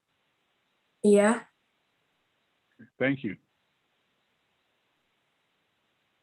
Judge, may I bring up another document, please? Wait, Judge, I don't think we got an answer to that question. I think when he said Russell might have interpreted it as are you there? Can we clarify that? Mr. Ashcraft, please clarify what question you were asking him, because at first I think you said, are you there?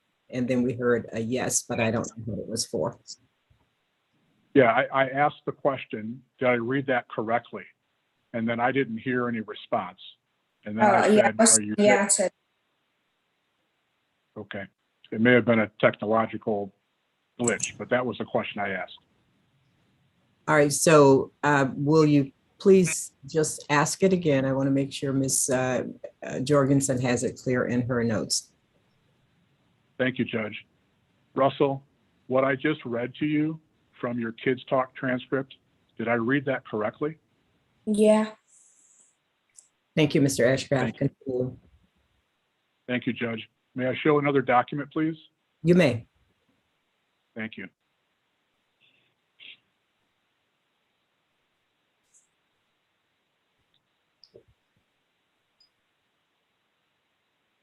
Russell, do you remember testifying on August 30, 2019? Yeah. That was a criminal trial, right? Yeah.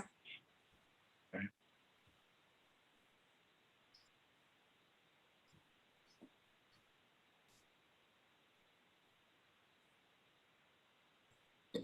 Can you see this document?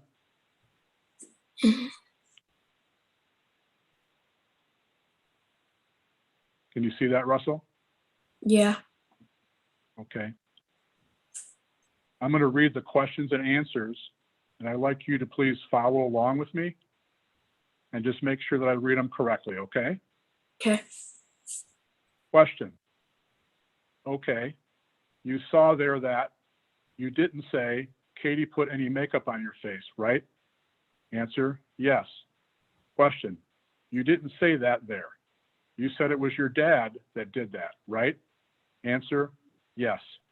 Did I read that correctly? Yes. Thank you.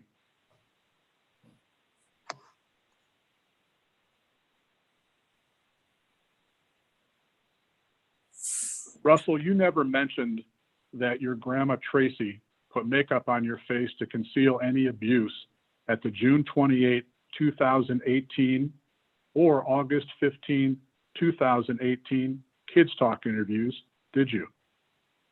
I don't know. You don't know? I didn't really even hear what you said because my thing glitched. Can you repeat yourself? Sure, let me ask you again. You never mentioned that your grandmother Tracy put makeup on your face to conceal any abuse at your June 28, 2018 or August 15, 2018 Kids Talk interviews, did you? Yeah. Is that right? Yeah. And also at your dad's August 30, 2019 criminal child abuse trial, you said that you missed a lot of school, right? Yeah. Because you didn't want anyone to see any evidence of any beatings, right? You said I missed a lot of school because I didn't want anybody to see any bruises. Right. No. And you also reported on June 28 of 2018 that your dad said, anything that happens in this house stays in this house, right? Yeah. You even said at your June 28, 2018 Kids Talk interview that your dad would not allow you and your brother to leave the house if you had marks on you, didn't you? Yeah. Yet you testified at your dad's criminal child abuse trial that when you lived on Roselawn Street, not only did you leave the house with a mark on your face, but that your dad drove you from your house to your grandmother's house so that she could put makeup on the mark, right? Yeah. So it wasn't until August 30 of 2019 in your testimony that you ever mentioned that your grandma Tracy put makeup on you to conceal abuse. Isn't that right? Yeah. Even though you had made no such claim during either of your June 28 or August 15, 2018 Kids Talk interviews, nor in your March 12, 2019 testimony in the juvenile court, right? Yeah.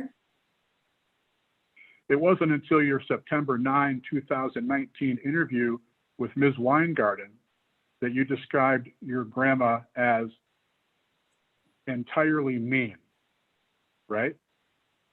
Yeah. I always thought she was mean.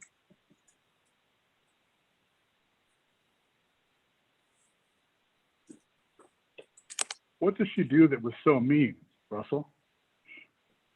She just wasn't nice. She just wasn't nice? Yeah. And she wasn't nice because she told you to go sit down at the table, right? No. Becky, Your Honor, can I bring up a video clip, please? Yes. Thank you. Becky, if you would bring up source A, number 1.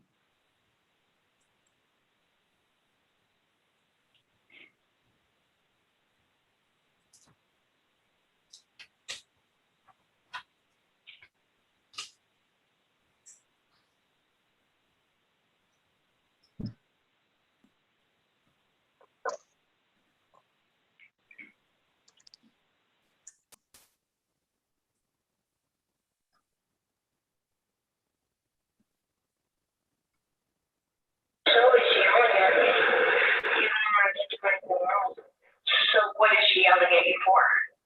Nothing. Like she'll just say like, go sit down at the table or something. Okay. Did you hear that, Russell? Yeah, but that was just me naming an example. But that was just a little example. I see. And in response to Ms. Weingarten asking if your grandma did anything else that was mean, you answered that one time your grandma put makeup on your face to conceal abuse, didn't you? When I said on our face, I guess I meant like she might have put makeup on my face, but I don't remember that specifically. But I do remember that she put makeup on my brother's face. So I could have been talking about that. Your Honor, may I show another video clip, please? Yes, you may. Thank you. Becky, if you would please bring up source A, 3. Right? Does she do anything else that's mean?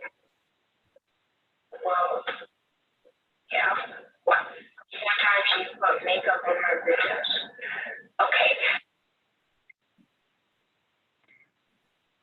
You said one time right, Russell? Yeah. You said it only happened once, right? Yeah, but it sounded like I said one time she put makeup on our face, meaning like Max, my brother's. And when I said R, I meant like she put makeup on me too. But I don't remember if she put it on my face. You said your grandma Tracy took the makeup from the medicine cabinet in her upstairs bathroom, right? Yeah. And it was the color of your skin, right? Yeah. And by that, you meant that once applied to your face, all you could see was the color of your skin, right? Yeah. I Do think. you recall that medicine? Do you recall that medicine that we talked about a little earlier, Neosporin? Yeah. Do you know what color that is, Russell? No, It's clear, isn't it? I don't know. When you wipe a clear gel on your skin, does it change the color of your skin? I don't know. I don't even know what that is. And when you testified, or when you spoke, you said that your grandma Tracy took the makeup from the medicine cabinet in her upstairs bathroom and it was the color of your skin. It was in a small tube, right? No, You never even saw the container it was in, did you? I don't know. This was years ago. So you just don't know. I remember that what she put it on. She put it on with a brush. So she put makeup on your skin with a brush. Yes. Yes. Did you see the container it was in? No. Now, in response to one of Ms. Weingarten's What? In response to one of Ms. Weingarten's questions of whether it was cream or powder, you said you didn't know, but it was cold, didn't you? I don't know. Your Honor, may I show another video clip? Yes, either side may share the screen when you need to. Thank you, Your Honor. Becky, if you would please bring up source A, number 8. Was it like a cream or a powder or, I don't remember, but it was cold. Did you hear that, Russell? Mm-hmm. Yes? Yeah. So you remember that the powder was cold? Or maybe I was talking about the brush. I don't even remember that. So maybe the brush was cold? Yeah. So once it was applied, you felt a cooling sensation on your face, right? I guess, but I don't even remember that clip you just showed me. And you said that she used like her fingers to apply this makeup, right? Sometimes. Or both, I Well- guess. I'm sorry? Both, I guess. Maybe a finger, a brush at the same time. Becky, source A, number 9, please. And if we could turn the volume down just a Yes, hair, but it's, how did she get it on you? Did she use her finger or something else like her fingers? Okay. did you hear that, Russell? Yep. You remember talking with Ms. Weingarten and answering her question like that? No, I don't remember that. But I mean, it obviously happened because of video, but I don't remember that. Well, that was on September 9 of 2019 when you were 10, Mhm. right? Yeah. Yeah. Now, during your recent interview with Ms. Weingarten on June 10th of this year, you told her the makeup was like a powder or something, didn't you? Yeah. You knew that Gary Jr., your brother, had previously described the makeup that your grandmother used on him as a powder, right? Yeah. Didn't you tell Ms. Weingarten on September 9 of 2019 that you never saw her do it, but that Gary told you that she put makeup on his face? And now I saw her do it. Becky, source A, number 10, please. Did you ever see her put makeup on your brother's face? I never saw her, but I knew she did because he told me. Okay. And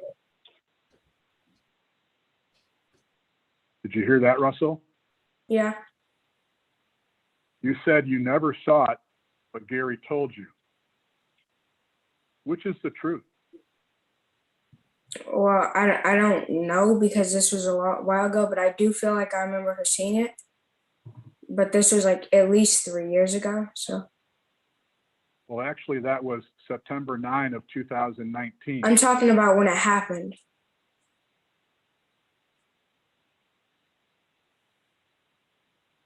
So you did discuss your grandmother, Tracy, applying makeup to conceal abuse with your brother, Gary, didn't you? Yeah. And you discussed that more than one time, didn't you? Yeah. And you discussed it with your mom too, didn't you? Yeah. More than one time, right? Yeah. Now on June 10, from 3 weeks ago, approximately, you also said that your grandma Tracy applied the makeup on you with her fingers, not a brush like your mother uses for her makeup, right? Yeah. I don't know. You've seen your mother's makeup, right? Yes. That's probably how I'm getting it confused. That's why you're getting it confused? Most likely. Or maybe because it was 3 years ago. So you recall it was 3 years ago? When was this that happened? At least 3 years ago. Because I've been living at my mom's house for 3 years. So this happened before you were taken from your dad on June 24th of 2018? Yeah. How old were you on June 24th of 2018, Russell? Do you remember? 8. 8. Now you believe that you might have slept over at your grandma Tracy's house that night, right? The night we left his house? No, the night that the makeup was applied on your face. I might have. I don't know. You just don't remember? Yeah. Becky, source A, number 11.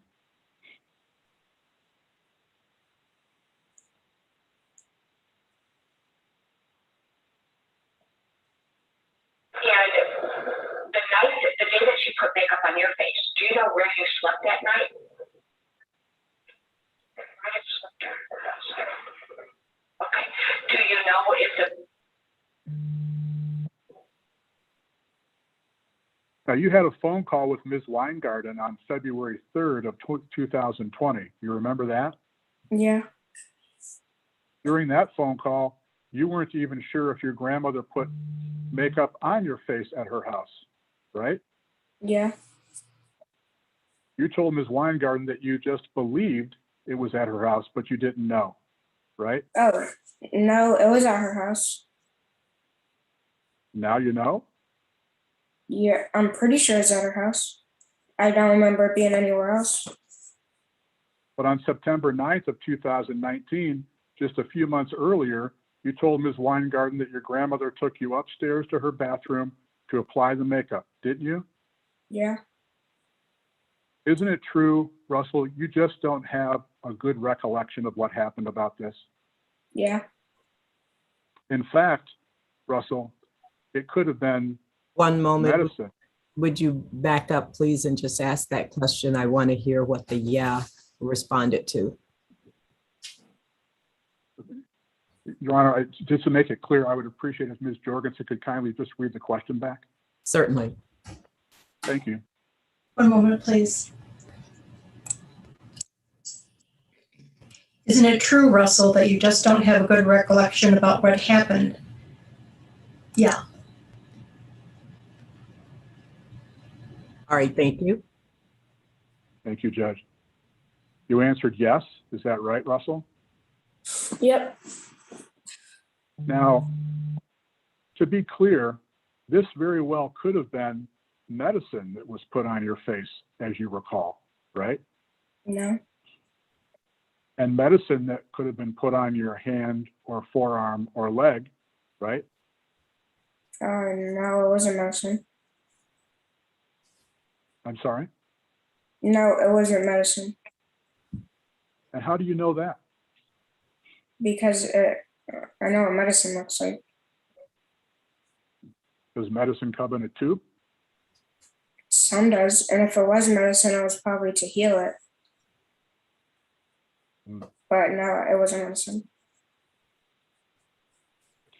Now, you told Ms. Weingarten that your grandma Tracy applied this makeup before you were 9 years old, but you don't remember exactly when, right? Yeah. But you can also remember as far back as when you were 4 years old, though, right? Yeah. So you could have been as young as 4 when this happened, right? No. That's not possible. No. I could have been 4 when she put the makeup on. Yes. No, I wasn't 4. You told Ms. Weingarten in September of 2019 that you were not sure whether you slept over your grandma Tracy's house the night you claim she put this makeup on your face, right? Yeah. But on June 10th of 2021, 3 weeks ago, you told Ms. Weingarten that your dad brought you to your grandmother's house before school so she could apply the makeup to the mark on your face left by your dad, right? Yes. So you didn't sleep over your grandmother's house the night you claimed she put makeup on you, did you? I don't think so. I don't remember. In fact, during your February 3, 2020 phone call with Ms. Weingarten, you weren't even sure that your grandmother put the makeup on you at her house, were you? No, I know it was at her house. You told Ms. Weingarten you believed this makeup incident happened at her house, didn't you? Yes. So on September 9 of 2019, you told Ms. Weingarten that your grandma Tracy applied the makeup to your face to conceal abuse, right? Yeah. But if Gary testified at the March 12, 2019 juvenile court case that you never had makeup applied to your face because you were never hit in the face, did he tell the truth or did he lie? Objection. One moment, please, Mr. What is the objection based on? One witness shouldn't have to comment on the truthfulness of another witness. Response? Judge, I'm asking 2 questions and asking whether one would be true or one would be a lie based upon what happened to him. Thank you. Anything further, Ms. Weingarten, before I rule? No. Could I weigh in very briefly on that, Your Honor, and I apologize. Mr. Ashcraft is framing the question as whether the statement is true or a lie, which leaves totally out the possibility that the statement is ignorant, is incorrect for some other reason. It's a false framing of the question. And the only way to tell whether the statement is a lie is to understand the intent of the speaker, which this witness cannot do. Thank you. Anything further, Mr. Ashcraft? Yes, Judge, I asked him to assume if something was said, not that it was said. All right, thank you. Objection is overruled. Let's continue. Thank you, Judge. So let me ask the question again, Russell. If Gary testified at the March 12, 2019 juvenile court trial that you never had makeup applied to your face because you were never hit in the face, did he tell the truth or a lie?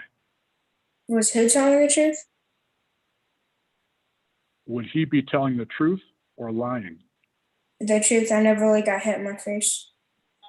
Yes. Yeah, he was telling the truth. He would be telling the truth? Yeah. And if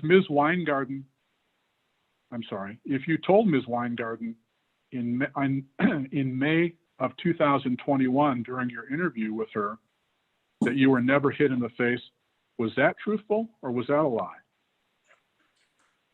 Truth. You told Ms. Weingarten on June 10th of this year that your grandma Tracy, referring to you and Gary Jr., told us that she was applying makeup to cover up marks for school, correct? Yeah. So if Gary said that your grandma Tracy never said why she was applying the makeup, who is lying? You or Gary Jr.? Objection. For the same reasons that Mr. Helen mentioned, there are other reasons that someone's testimony could be inconsistent with another person's. Mr. Ashcraft, response? I'm happy to move on, Judge. Thank you. Continue. Thank you.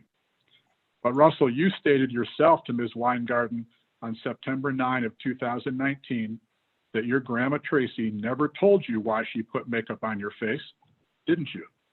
Yeah. So which is the truth? Your grandma told you why she applied the makeup to your face, or she didn't?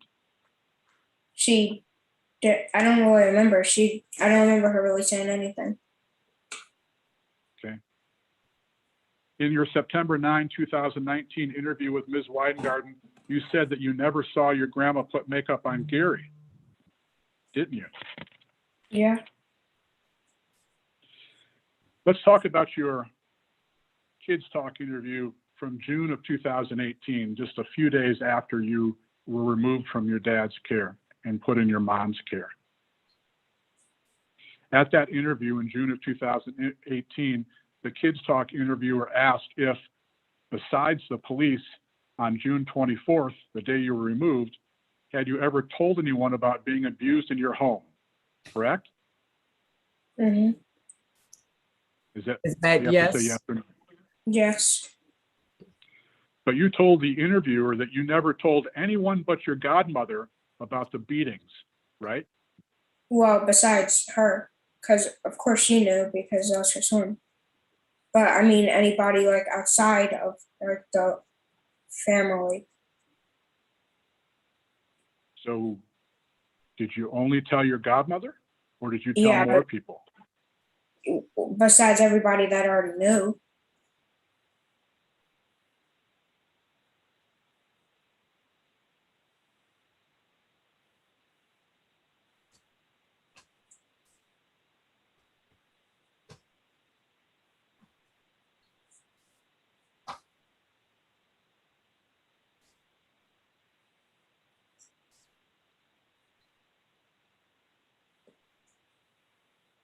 Russell, I'm showing you the transcript from the June 28, 2018 Kids Talk interview, okay? I'm going to read the questions and answers, and I'd like you to follow along with me and make sure I read them accurately, okay? Mm-hmm. Interviewer, you're hungry. We'll see. We're almost done, okay? Have you ever told anybody about, other than this time, that you just told the police? You, I told my godmom. Did I read that correctly? Yeah. Yeah, when you testified, well, hold on a second. You did make a comment about your godmother at that time too, didn't you? You Yeah. recall your comment? What did you say about your godmother? That I told her. I'm going to scroll down here a little bit. So actually, I'm going to have to get a different document. Bear with me for one moment, please.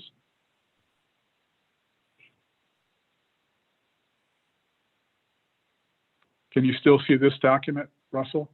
Yeah. Okay.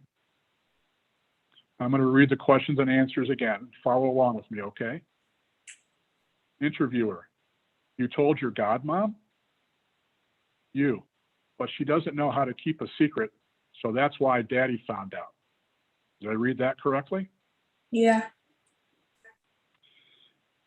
You testified on March of 2019 in the juvenile court. You said that your godmother did know how to keep a secret, didn't you? I thought she did.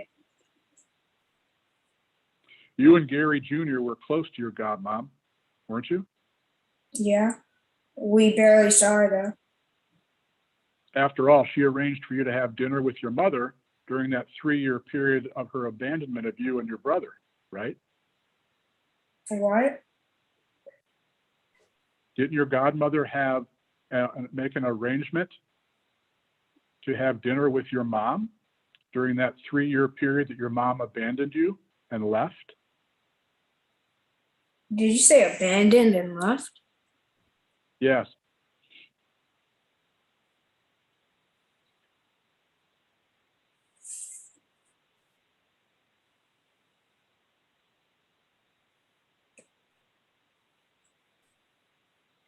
Need me to ask the question again?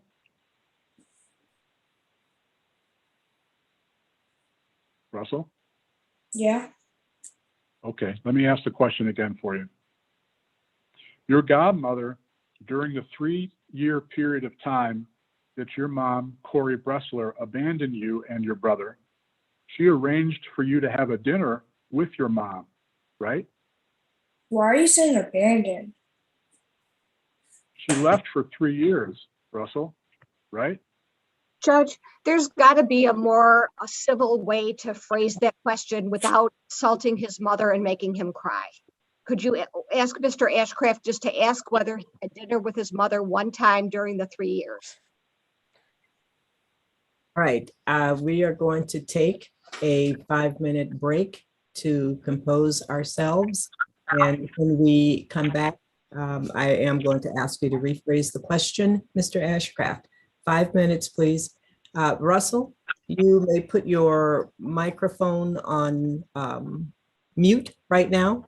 And unless you have to go to the bathroom or something, we'll all just stay here for 5 minutes and then come back. Understood. Thank you, Judge.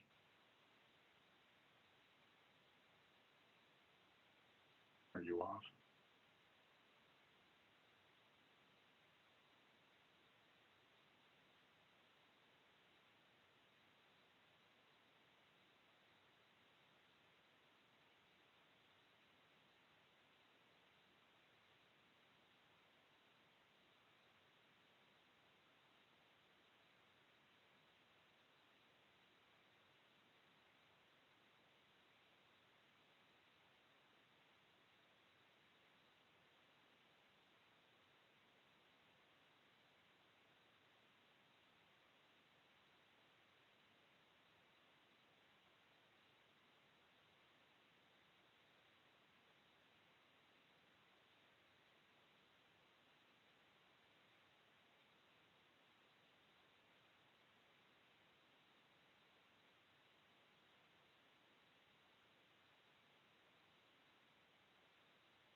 So Russell, if you are back, I think we will get started up with your audio and video on.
Russell, are you able to hear me?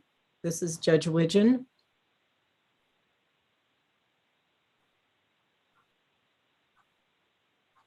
Yeah, I'm back. All right. I think we are ready then to continue. Thank you. Mr. Ashcraft? Thank you, Judge. Russell, I did not mean to upset you. That's not what my objective is here. But very serious things are being said about your grandma Tracy. And it's my job to try to get to the bottom of that and figure out what the truth is. So I'm going to ask you some hard questions, but I don't mean to upset you. But I don't have a choice. I have to ask them. So let me just clarify. I won't use that word anymore, but I want to make sure that we understand, and I understand the situation with your mom. Your mom lost custody of you to your dad in April of 2015, right? Yes. And how old were you in April of 2015? 6 or 5 or 6. Yeah, you were 6 years old, well, almost 6, right? Yeah. And your mom went away, and other than what you described earlier as a couple of email exchanges back and forth, you never saw your mom, right? Yeah. And it wasn't until December of 2017 that you heard from her when she indicated that you'd be together again soon, right? Yeah. And then again in June, the emails that Ms. Weingarten showed us earlier today, those email exchanges about attempting to connect with your mom again, right? Yeah. And you realize that a period from April of 2015 until June of 2018, that's 3 years, right? Yeah. Okay. Thank you. Now, before your Kids Talk interviews, you told Ms. Apple, one of the CPS workers, that you felt safe with your godmother, didn't you? Yeah. But something happened after that. You got angry with your godmother, and you explained that at the June 28, 2018 Kids Talk, right? Yeah. Now, you were back with your mom by that point, right? Yeah. You said that you didn't trust your godmom anymore, right? Yeah. And the reason you explained that you didn't trust her was because you believed that she preferred to go on a plane trip rather than to take you in for a couple of nights when CPS came to get you and your brother on June 24th of 2018, right? Yeah. Yeah. So you didn't stop trusting your godmom because you told her about abuse and she didn't do anything, right? No. That's right. Yeah. Because you never actually told her about any abuse, did you? No, yeah, I did.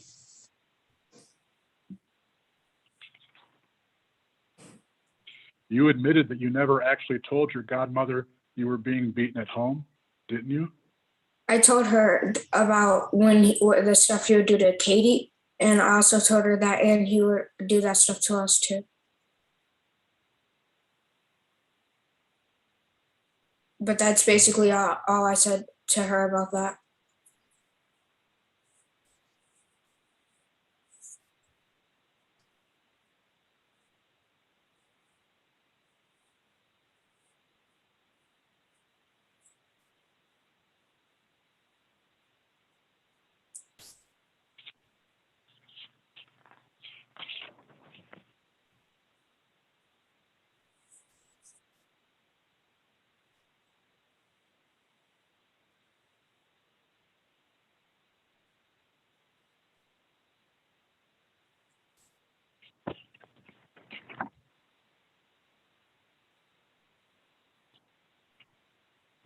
Russell, I'm going to show your testimony again, okay? Mm-hmm. Can you see that? Yeah. Okay. I'm going to read the question and the answer, and you make sure that I read it accurately, okay? Question: have you ever told your godmother about anything that your dad or Katie may have done to you? Answer: yes, no, I didn't tell her that he did stuff to us. Did I read that correctly? Yeah. And for the same reason that you didn't tell your godmother, who you said knows how to keep a secret, you never told your grandmother about abuse because you were scared. Isn't that true? Oh yeah. Yet you told Ms. Weingarten on September 9 of 2019 that you told your grandmother more than 2 times that your dad was hitting you at home, right? Yeah, I thought I did. When she first asked you how many times, you told your grandma you didn't know, right?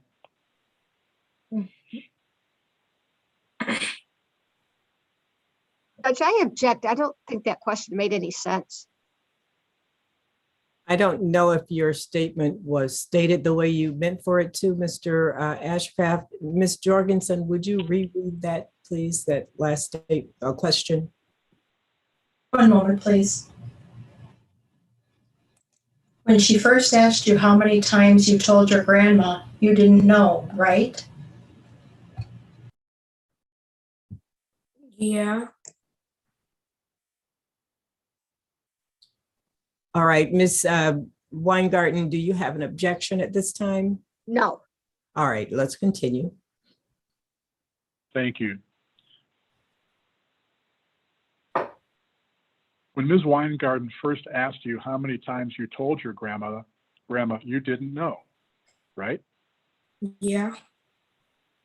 But after Ms. Weingarten gave you the answer of more than 2 times, only then did you give the answer that it was right, right? Mm-hmm. Yeah. You admitted to Ms. Weingarten earlier in that same September 2019 interview that you did not tell your grandma that your dad was hitting you and your brother because she already knew that, right? Yeah, she did know that, but I still told her. On June 10th, 2021, you told Ms. Weingarten that you told your grandma that your dad was hitting you close to every time that you went over to her house, right? Mm-hmm. Yes? Yes, Yes. thank you. Thank you. And that was at least once a week, right? Yes. But even more recently, you told Ms. Weingarten on June 10 of this month that you told your grandmother only about 2 times per month that your dad was hitting you at home, right? Mm-hmm. Yes. Yes? And later in the same interview, you explained that you didn't or couldn't tell your grandma all what was going on at home because you were never really there at her house for that long, right? Yeah. When you were asked at the second Kids Talk interview in August of 2018, if you had told anyone about the abuse, you said that Katie knew, didn't you? Yeah. But you didn't even mention your grandmother at that time at all, did you? Well, I didn't already tell them that. Do you not recall?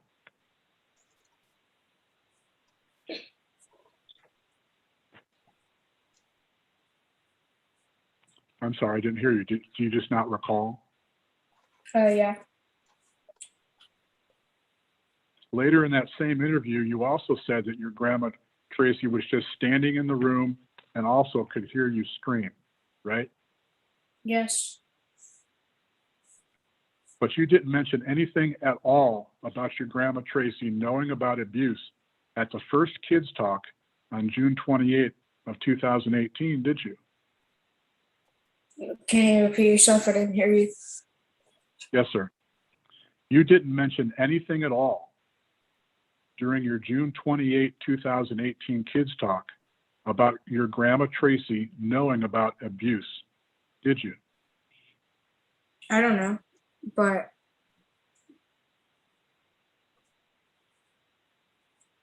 Well, Judge, I object because the first Kids Talk interview on June 28th of 2018 had to do with the abuse inflicted by his father. Tracy Green was not the suspect. There was no questions posed about her knowledge or her involvement. So that's an unfair question of Mr. Ashcraft to ask.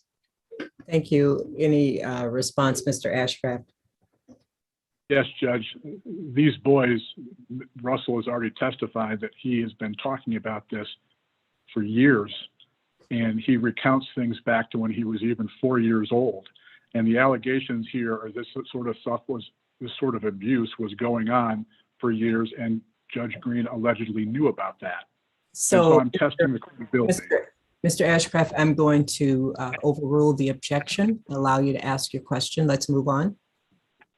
Thank you, Judge. Now I want to go back and make sure we're clear. At the June 28, 2018 Kids Talk interview, you never mentioned anything at all about your grandma Tracy knowing about abuse at the hand of your father, right? yeah. Well, Judge, I object.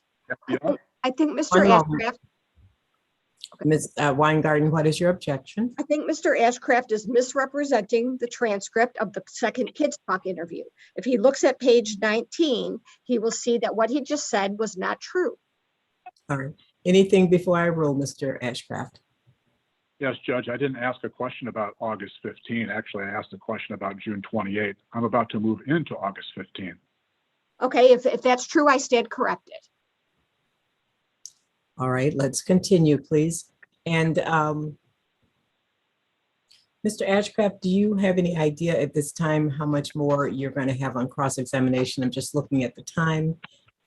And I know that we did say we're taking a 30-minute lunch break. So what is your assessment?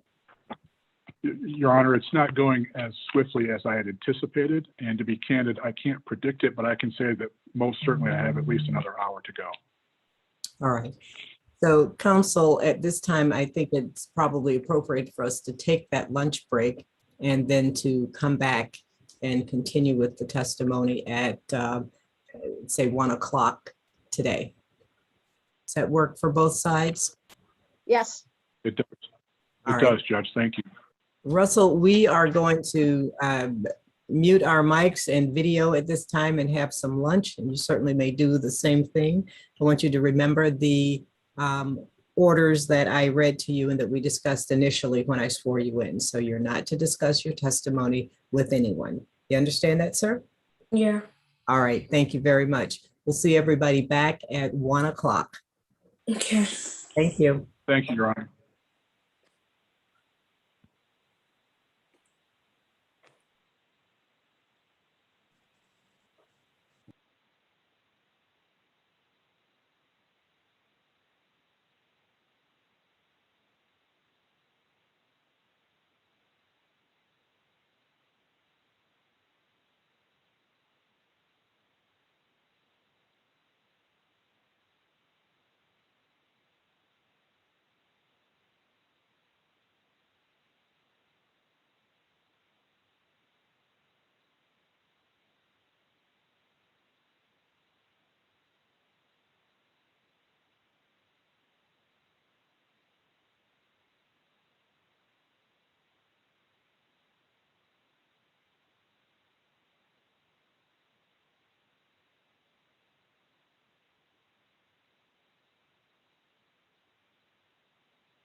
Good afternoon. Russell, are you back with us?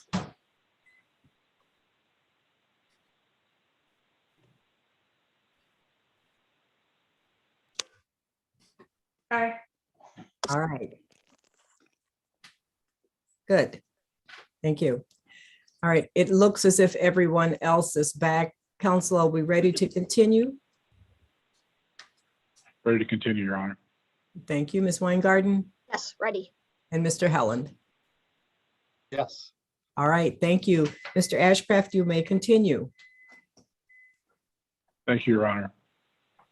Russell, when we took our lunch break, did you speak with anyone? Yeah, Who did you speak with? my mom. What did you talk about?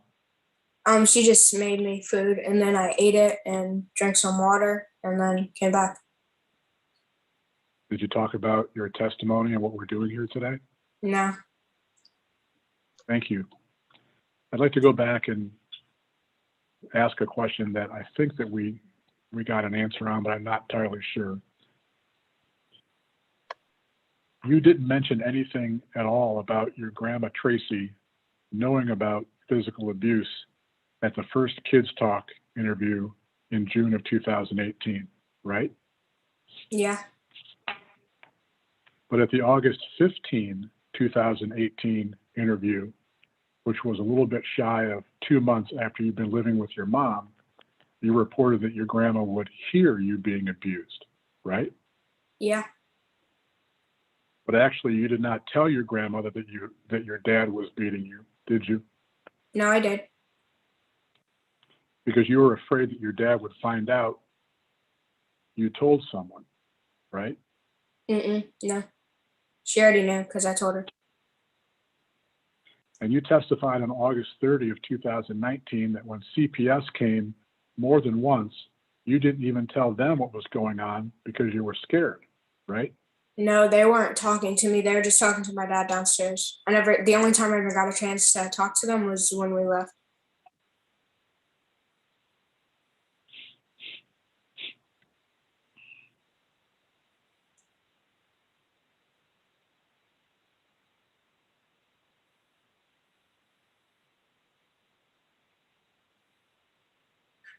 Also, I'm going to show you the transcript from August 30 of 2019, okay? Okay. Can you see that? Yeah. I'm going to read the question or the statement, the question and the answers, and you follow along with me and make sure I read it correctly, okay? Okay.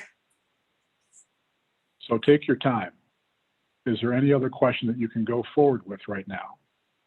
Mr. Evans, yes, we'll just, the court, because if not, I don't want. Mr. Evans, yeah, let's do this, and the court, I don't want to preclude you from anything, but Mr. Evans, well, no, I understand, Judge. I don't understand. We just had it. We just played it. Okay, and now it doesn't play. Is there a tech?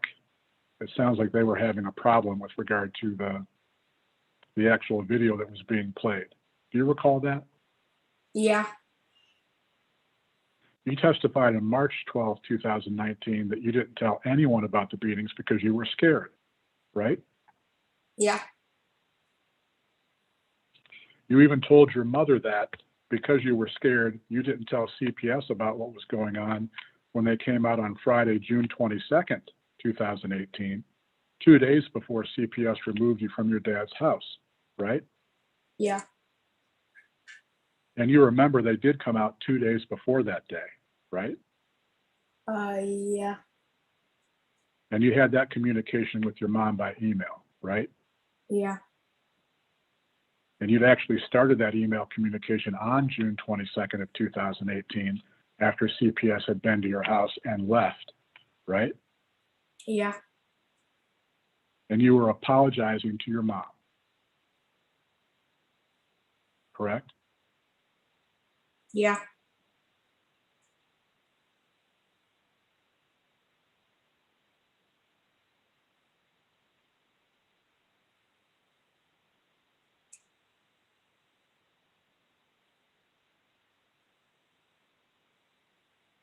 Here is that Let me know if you can see it. Do you see that? Yeah.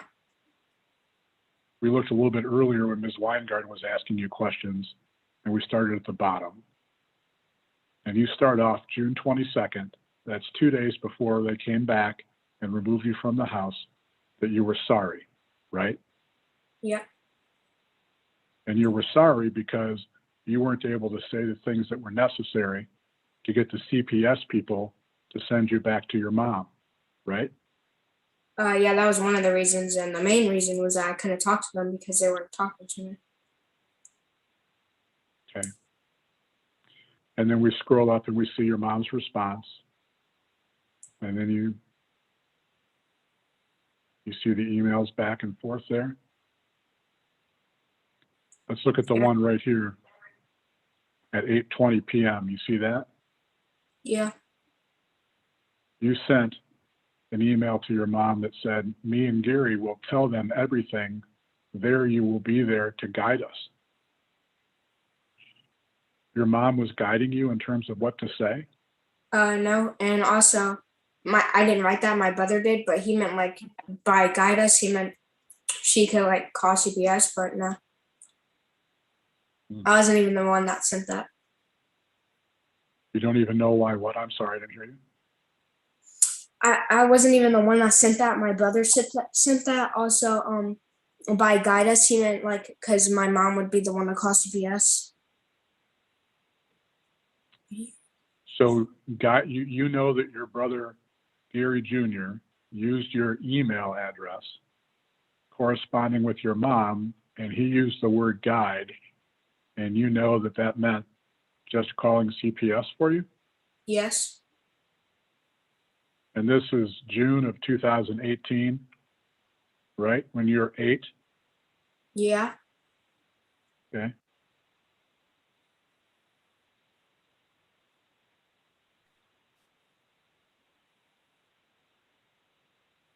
I want to ask you up at the top of the email now. Your mom writes to you here at 11:30 a.m. And the name here next to the email address is Corey's Cards. You know what that is? No. And then you see 4 lines down, she says to you, "Give Gary this email address." You see that? Yeah. Why did she give you a new email address to give to So Gary? that so that he could have an email address that my dad will know about. An email address that your dad would not know about? Yeah. And you know what the password mommy 2018 means? It's because my mom made the account, made a mommy, and put the year, and made that the password. Your mom was actually trying to get you and your brother Gary out of your dad's house since at least by Christmas of 2017, right? Objection, speculation, or hearsay. I'll Response, rephrase, Your Honor. please do. Thank you. Thank you. Russell, you told an interviewer at Kids Talk that your mom had been trying to get you and Gary Jr. out of your dad's house since Christmas of 2017, right? Yes. And your mother told you that she called CPS and got the neighbor involved, right? Objection, hearsay. Response, Your Honor, may I show I'll withdraw the question. thank you. Thank you.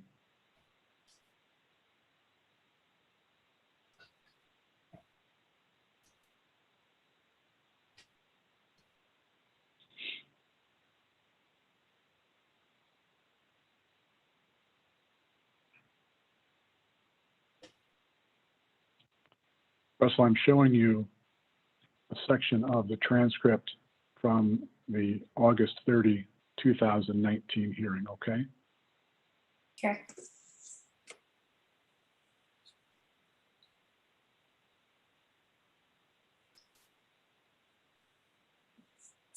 The bottom of page 76.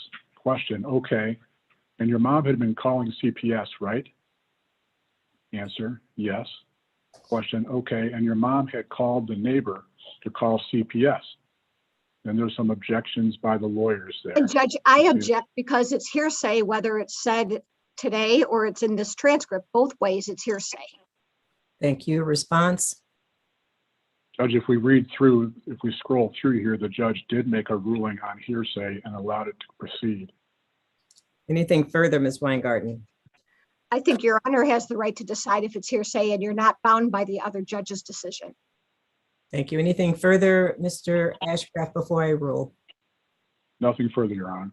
Objection is sustained. Let's move on. Thank you. You're welcome.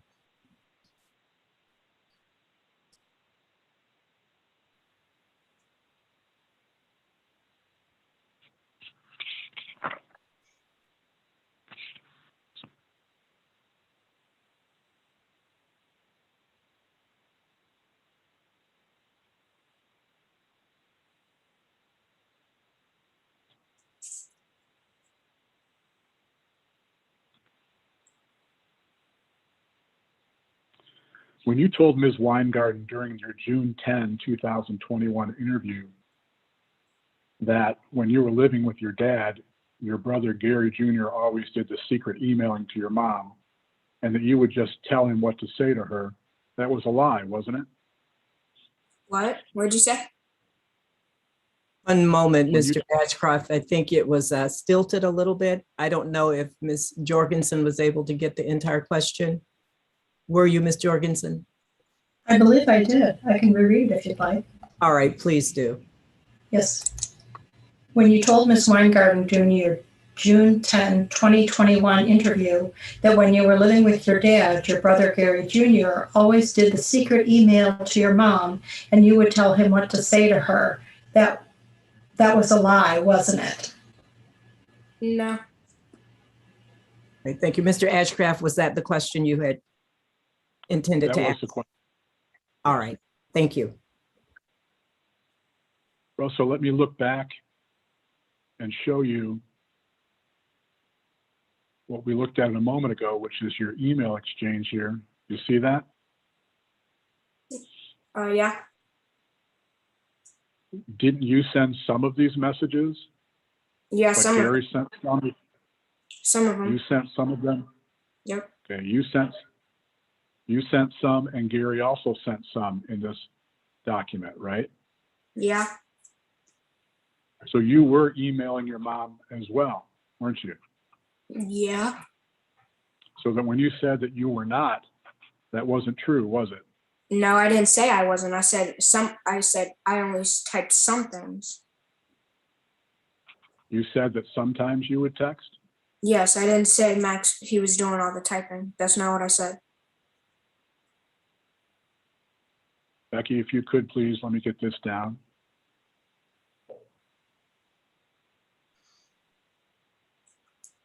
Bring up source B as in boy, 7.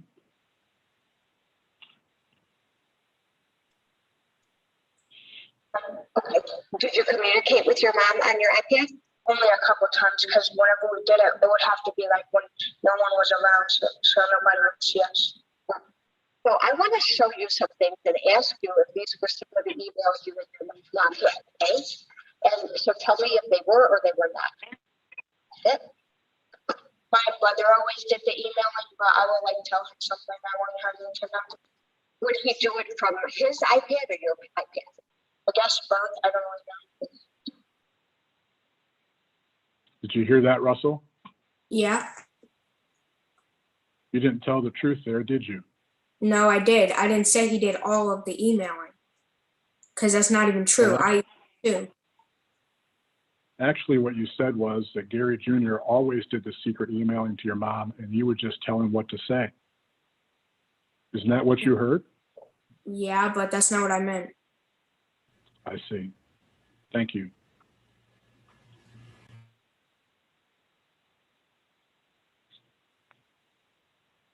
And we know today that you were sending emails to your mom when the Detroit Police Department and the CPS workers were at your house on June 24 in 2018, right? Yeah.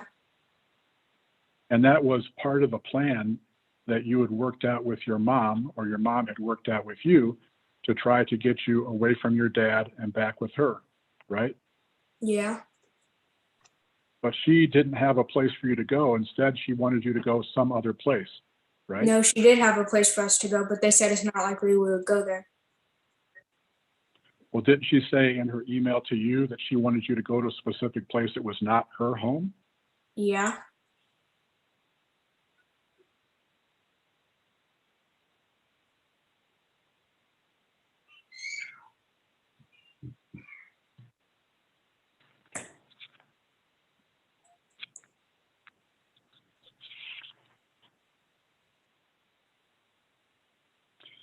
Now, I'd like to go over with you. Let me make sure the screen sharing is not on anymore. Okay, thank you. I'd like to go over a few other things specifically that you were not truthful on, Russell. You do occasionally tell some tall tales, don't you? Oh, that was a question? Yes, sir. Yeah, no, I don't. At your Kids Talk interview on August 15th of 2018, when you were 8 years old, you said that other boyfriends of Katie and your dad knew about the abuse. They heard it when your dad and stepmother Katie had these wild sex parties in your home on Roselawn Street, didn't you?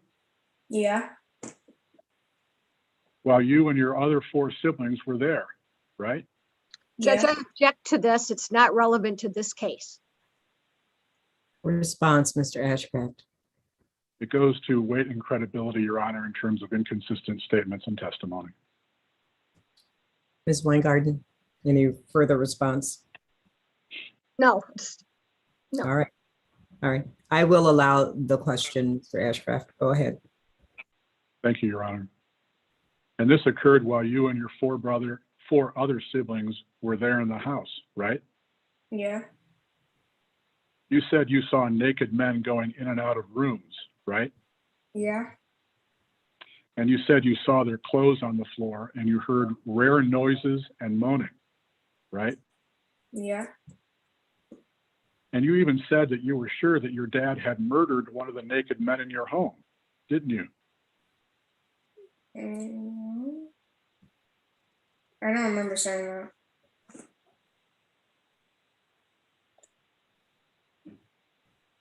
Maybe I meant like they got in a fight, but what? That doesn't even make any sense. Okay. Give me just 1 minute.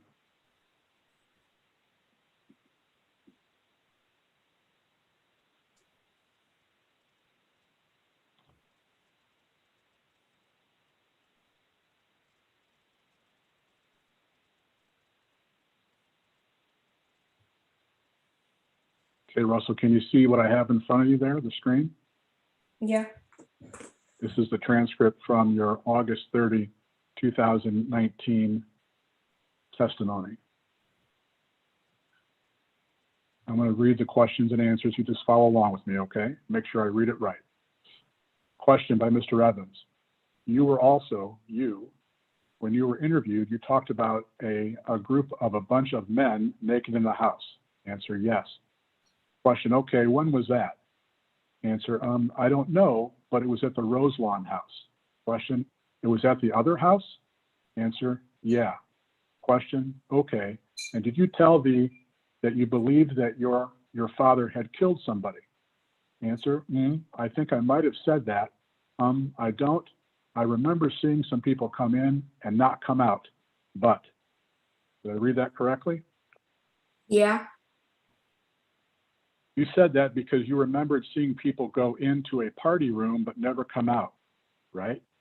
Just because I didn't see them come out doesn't mean they didn't come out. And somehow little Daniel was involved as well, right? Maybe. Maybe? Yeah, I don't remember that, but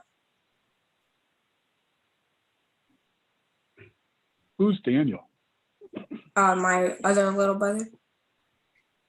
And how much older are you than Daniel? I don't know. I think he's like 7. So he's a year younger. He's 7 now. Yeah. So you're 4 years older than him. Yeah. So if you were 8 when this happened, I'm sorry, you were 10 when this happened, Daniel was 6. Yeah. Gary Jr. never saw or heard any of this, even though he was always there with you, right? Objection, Maybe. speculation. Response. Your Honor, I'll withdraw the question and just show a document. Thank you. Thank you.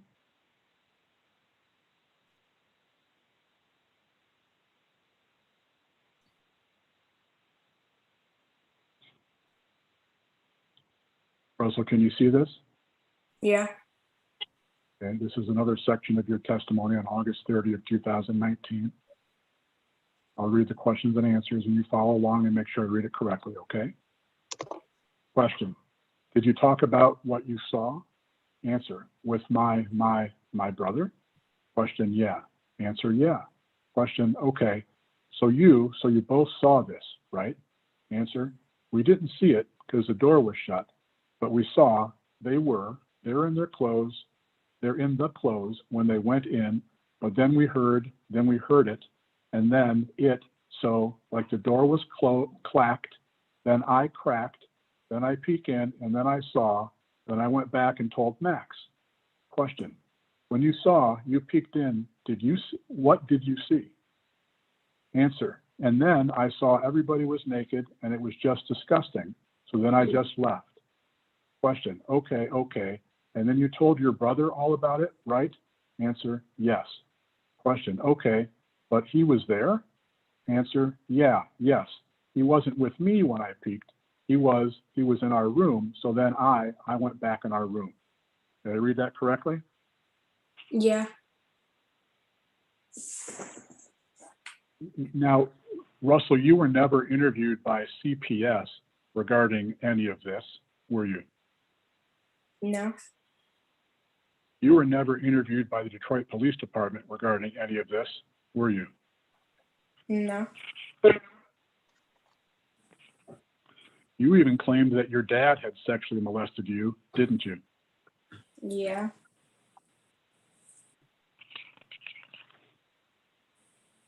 And you told CPS that too, right? Yeah. But your dad wasn't charged with that, was he? Objection.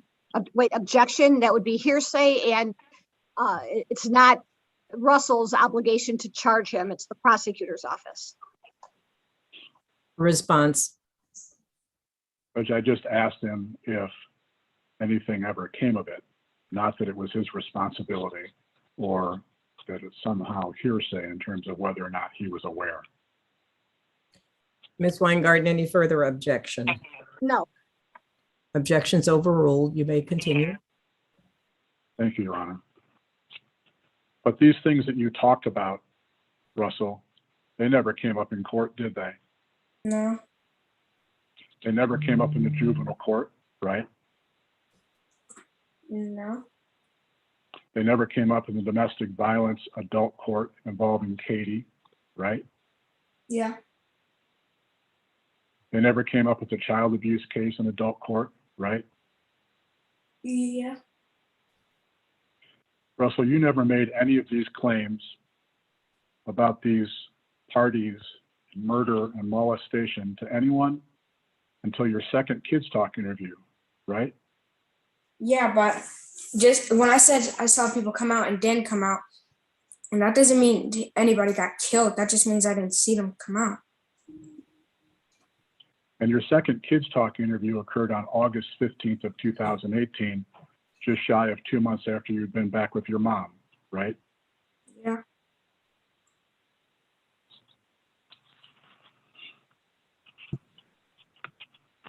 You didn't tell the truth about those things, did you? About what things? About the parties that were happening at your parents' house, Yes, about I the did. murder, and about the molestation? right? No, actually, I did tell the truth about that, but I never said it. I don't remember saying anybody got murdered. Thank you. You like living with your mom, don't you? Yes.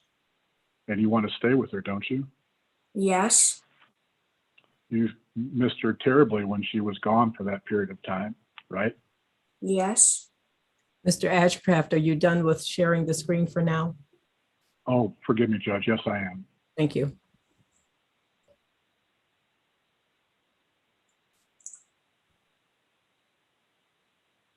Continue, Thank you please. for Mhm. Thank you. Now, during the time that your mom was away, she never exercised her supervised parenting time with you, did she? What? You understood that when your mom went away for a period of time, she was entitled to. One moment, Russell, we can't see your video. Okay, we can see it now. I'm sorry, Mr. Ashcroft. Continue, please. Thank you, Judge. Russell, you understood that when your mom went away for a while in April of 2015, that she was still given the right to have parenting time with you and Gary Jr., but it had to be supervised parenting time, right? Objection, hearsay. Response. Just asking what his knowledge is as to whether or not his mom was entitled to see him. The way he learns the knowledge is because somebody told him. It's hearsay. Thank you. Anything further before I rule, Mr. Ashcraft? Nothing further, Your Honor. The objection is sustained. Let's continue. Thank you. Russell, your mom never had parenting time with you during that period of time of 2015 to 2018, did she? That's because he never bought us. So is the answer correct? Yeah. Thank you.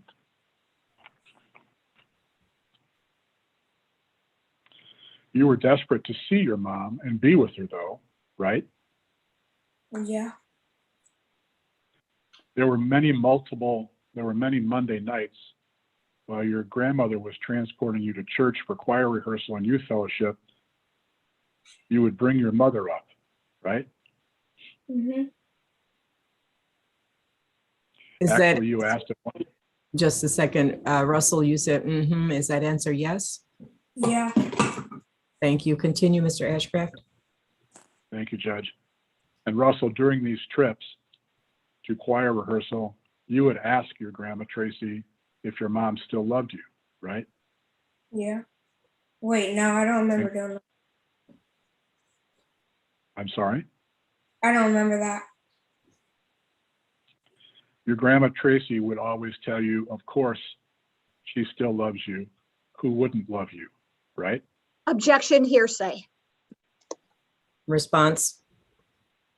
If it was something that he was told in response to his question, it's not being requested or offered for the truth of the matter, but whether or not that occurred. It's an out-of-court statement made by someone who is not an in-court declarant. Anything further, Mr. Ashcraft? But not for the truth of the matter, Judge, just that there was a response to his inquiry. If it's for that reason, please reword your question.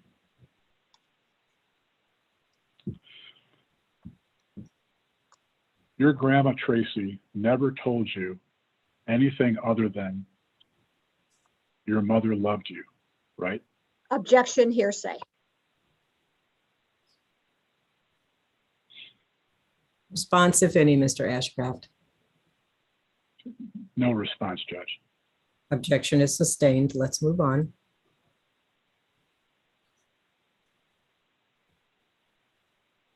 You were so desperate to see and spend time with your mom that you would cry whenever your grandmother Tracy drove you down the freeway, cross the exit close to the house where you used to live with her, right?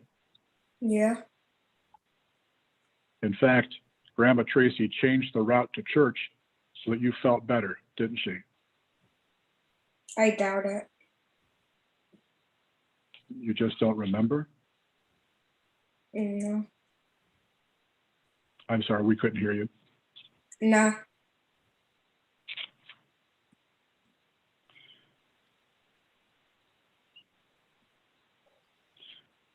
Your grandma Tracy has never so much as raised her voice to you, has she? That's not true.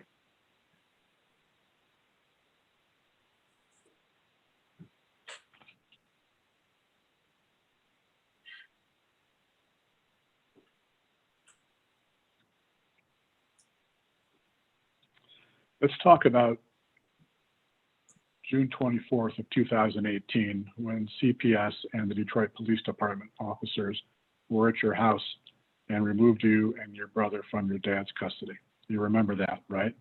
Yeah. Now, in an interview with Ms. Weingarten, you told her that you didn't want to go with your grandmother because she was mean, but then you added, and we told her we were getting beaten, right? Yeah. Who was the we, Russell? Me and my brother. In fact, in your August 15, 2018 Kids Talk interview, you said you didn't like your grandmother because grandmother was a liar, right? I don't remember saying that.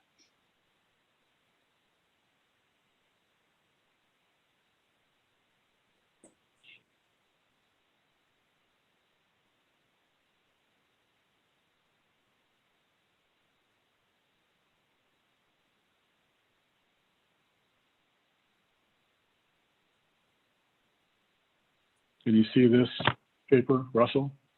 Yeah. Okay, this is the interview. I'm going to read some lines here, and if you would please, like we've been doing, just follow along and make sure I read it correctly, okay?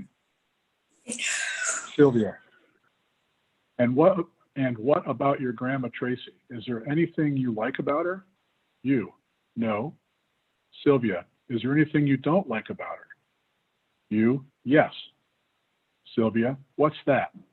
You, that she is a liar. Did I read that correctly? Yeah. You said that she lied to the divorce and the child custody judge back in 2015 when your mother lost custody, right? I don't remember saying that. I don't remember a lot of this stuff because it was so long ago. I see. Thank you. I'm showing you another portion of your transcript from that interview. I'll read along again and please follow with me. Sylvia, and why do you say she is a liar? You, because she told the judge that nothing was going on. She say that I was taken to my mother in the first place.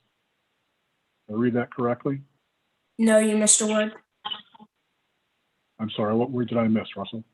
Should. You just said she say. Thank you. Let me read it again. Sylvia, and why do you say she is a liar?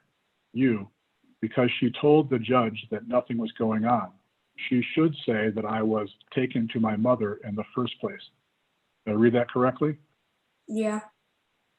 What you meant was that you should have been taken to your mother in the first place, right? Yeah.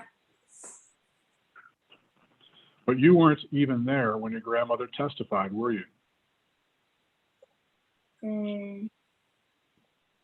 No, I don't know. It was your mom that told you what your grandma Tracy said during the custody proceeding, right?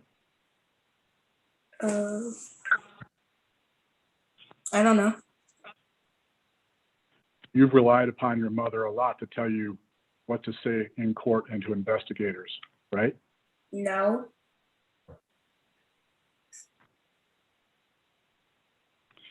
At the March 12, 2019 trial in the juvenile court, during cross-examination by your dad's lawyer, you were asked whether you told the Kids Talk interviewer, Ms. Drake Clark, that your mother divorced your dad because he beat you when you were 3 years old, weren't you?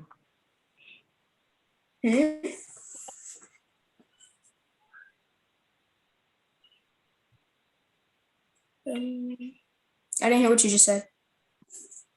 I didn't say anything. I did not You hear the recall- answer to the last question. I didn't even hear the last question. Ms. Jorgensen, could you reread that last question? One moment, Your Honor. Thank you. At the March 12th, 2019 trial in the juvenile court during cross-examination by your dad's lawyer, you were asked whether you told the Kids Talk interviewer, Ms. Drake Clark, that your mother divorced your dad because he beat you when you were 3 years old, weren't you? And the answer was, I didn't hear what you just said. Thank you.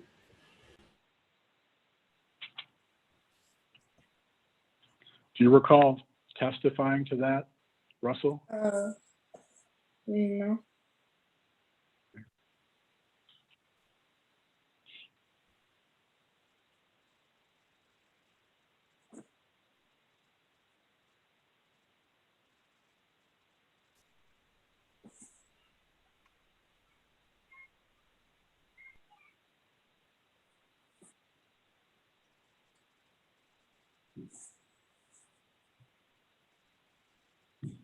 During this juvenile court trial, your dad's lawyer asked you if you told Ms. Drake Clark that your parents' divorce took 3 years because your dad kept lying, right? Yeah.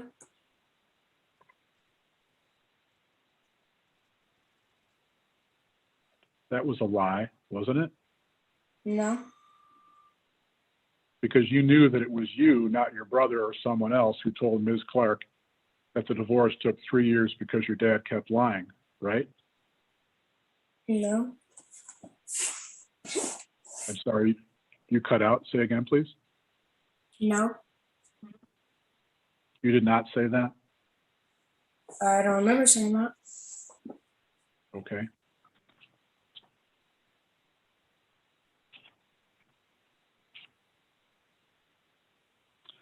During your August 15, 2018 interview with Ms. Drake Clark, you told her that your dad was beating your mother, but your grandmother would get him out of trouble, didn't you? Yeah. You never saw your dad beat your mom, did you? Yes, I did.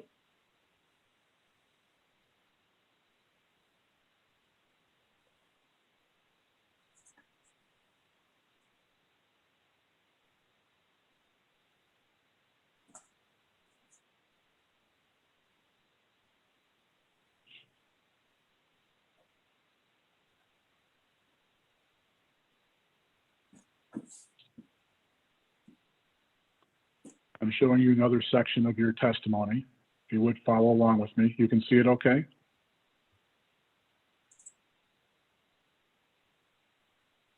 Are you with me, Russell? Yeah. Okay, thank you. So you said he was doing, my dad was beating my mom and she would get him out of trouble. Sylvia, okay. Have you ever seen your dad beating your mom? You, well, I have never had that vision on the back of my head because I was a baby. My brother told me about broken glass on the floor and my mom was bleeding and she had a scratch from him and he remembers a glass on the floor. Did I read that correctly?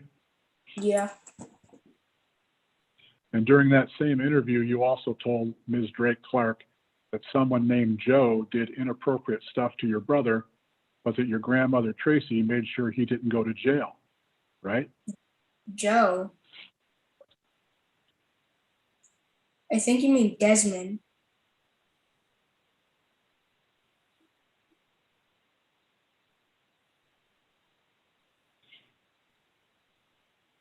Here's another section of your testimony here, and follow along with me as I read it, please. You, Joe, and I don't know the other two right now.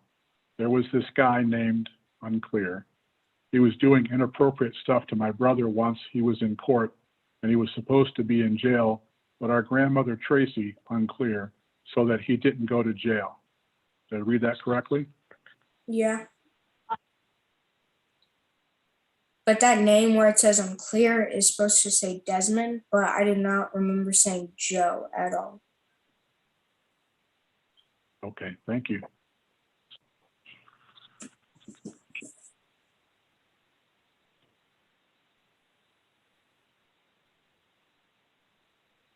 During your August 15, 2018 interview at Kids Talk, the second interview you had there, you told the interviewer, Ms. Drake Clark, that your grandma Tracy would be there while your dad was beating you and your brother, right?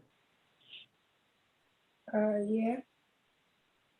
And you said that she would never stop him or call the police or anything, didn't you?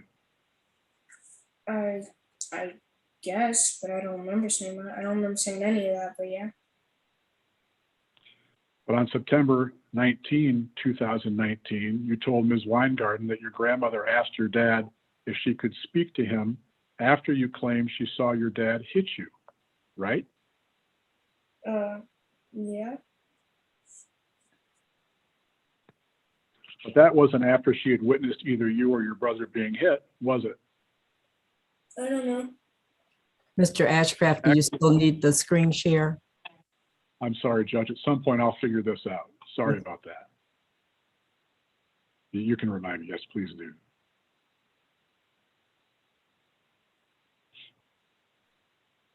Thank you. Thank you.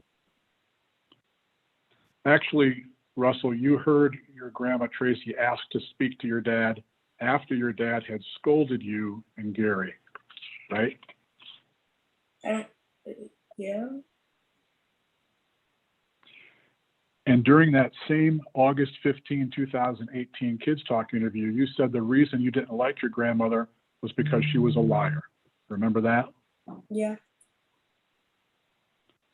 But over a year later, during your September 9, 2019 interview with Ms. Weingarten, you said you didn't like your grandmother because she was always mean, right? Yes. Those weren't the same things, were they?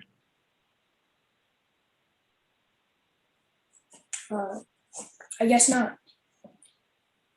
You even claimed that your grandma Tracy beat you with a belt once when you were 4 years old for stealing some candy from your aunt, her daughter Simone, right? Yes, that did happen. I still remember it. It didn't happen, did it, Marcel? No, it did, because I remember she told me not to eat a piece of candy off the floor, but I ate it anyway, and then she went up and told Tracy. Who else knew about this beating that you claim your grandma Tracy It gave wasn't you for like much of stealing? a beating. It wasn't much of a beating. It was just a spanking, but I mean, it still hurt.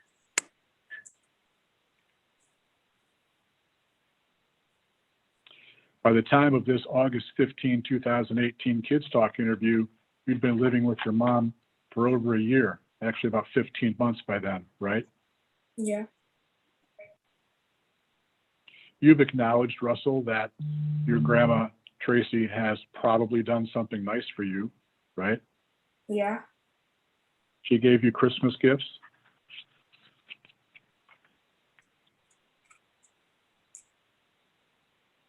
That's a question? Yes, sir, that's a question. Oh, well, yeah. She gave you birthday gifts. Yeah, sometimes. She bought you the PlayStation. Yeah, but we never used it. You didn't use it because Robbie was the only one allowed to play, right? Because who's the only one around to play it? Robbie? I don't know what you're talking about. What is your mother's boyfriend's name? Robbie? Robbie? Yeah. Your mother won't allow you and Gary to play the PlayStation. She was just letting her then boyfriend Robbie play it, right? No. Did your grandma Tracy do something nice when she took you to the Kalahari Resort, Yeah. to the movies? I don't remember ever taking us to the movies. To restaurants? Yeah, sometimes. To Cedar Point? Yeah, but at Cedar Point, she made us go on scary rides. I was begging her not to. So that was not nice at all. To the zoo, No, I don't remember going to the zoo. to live shows, No. No, I don't remember anything like that.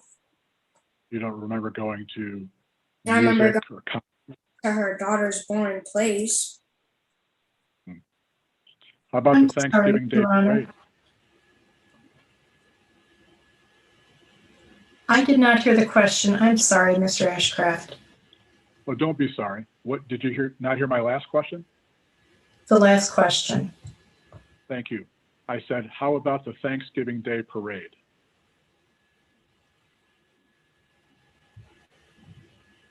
Russell, was that something that your grandmother did nice for you? Yeah. I think I remember going to a parade.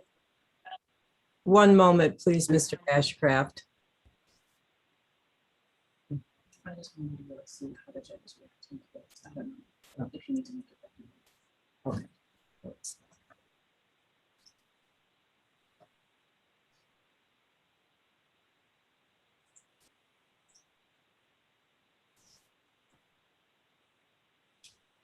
You may continue.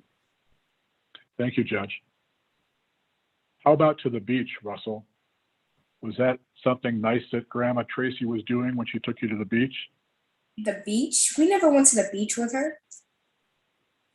Okay. How about to the park? No, I don't remember that either. How about Chuck E. Cheese? Yeah. Dave and Buster's? No, I didn't. We never went to Dave and Buster's. I've How been about there. birthday party? What? Sorry, we didn't hear what you said, Russell. Yeah, no, Dave and Buster's. We did not go to Dave and Buster's.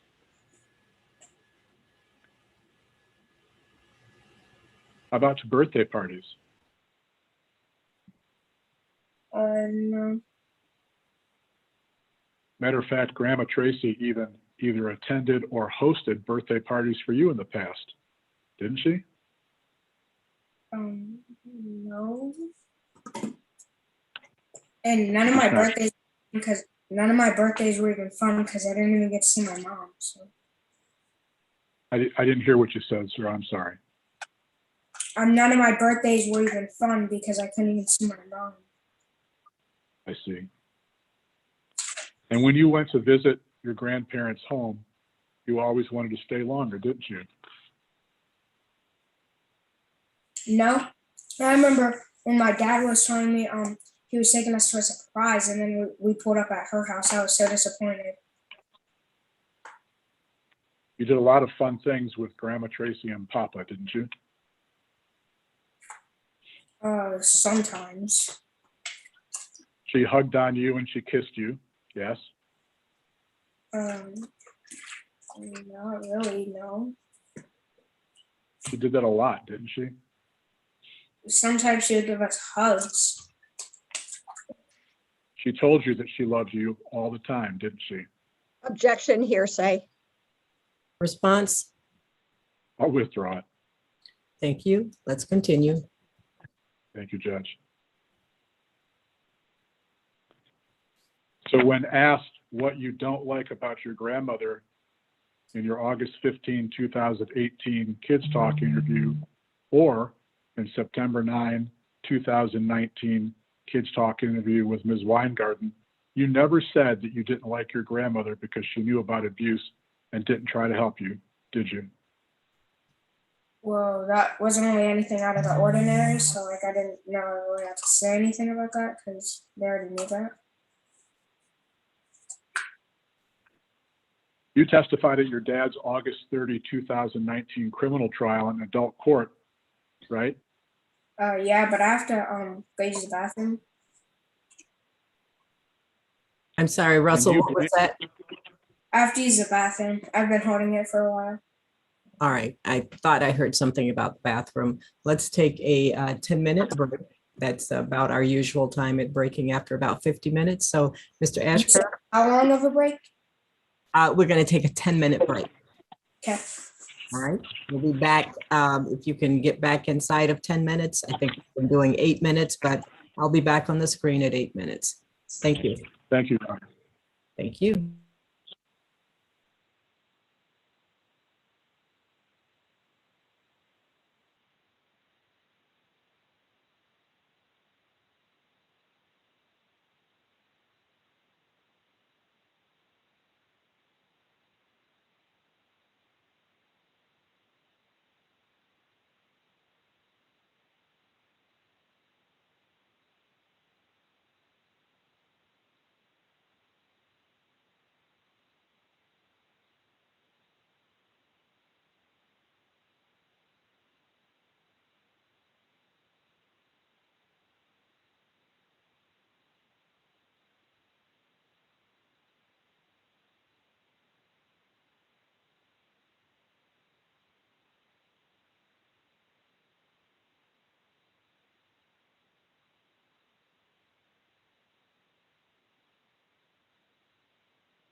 All right, I think we are all back. Mr. Ashcraft, you may continue. Thank you, Your Honor.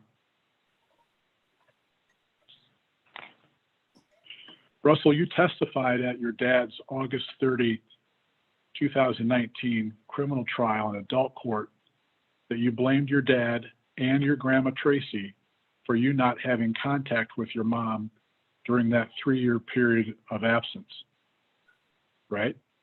Yeah. You cut out there, sir. Oh, yes.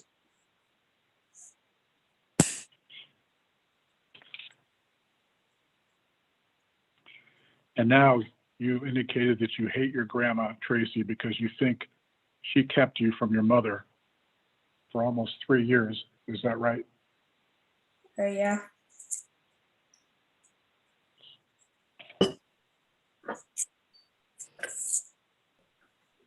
Excuse me.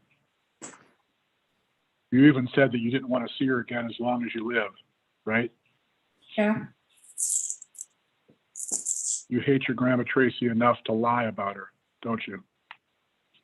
No. During your June 10, 2021 interview with Ms. Weidengarten about 3 weeks ago, you first said that your grandmother even told you to lie about what your dad did to you, didn't you? Yeah, I don't remember saying that. But when you were questioned further, you quickly changed your mind and said that your grandmother just didn't care, right? Yeah, probably because I didn't mean to say. Like Becky, I if you said, could please. Thank you. Becky, if you could please bring up source B as in boy, number 14. Ms. Jorgensen, did you get the last answer, question and answer? I believe I did. Would you like me to read what I have? Yes, please. Question was, but when you were questioned further, you quickly changed your mind and said that your grandmother just didn't care. The answer was, yeah, probably because I didn't mean to say it like I said it. Thank you. Go ahead, Mr. Ashcraft. Thank you, Your Honor. Becky?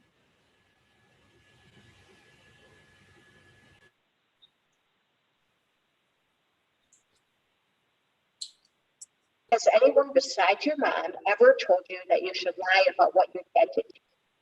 Yes. Well, my dad and Katie, which was his wife, and Tracy. Those people told you to lie about what your dad did? Yeah. What did Tracy say about lying? She never really necessarily said to lie, but she just really didn't care at all. And she just, I didn't say yeah for her, but she basically just never even done it. Did you hear that, Russell?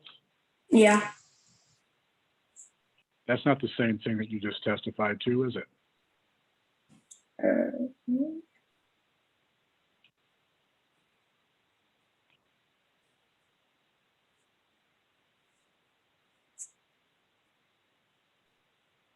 Go ahead. I didn't mean to say that. Like, I didn't lie about anything. I just didn't mean to say that because I was talking too fast and then got my words mixed up. I see. But when you finished talking about it a little bit more with Ms. Weingarten, you said you were pretty sure Tracy told you to lie, right? Yeah.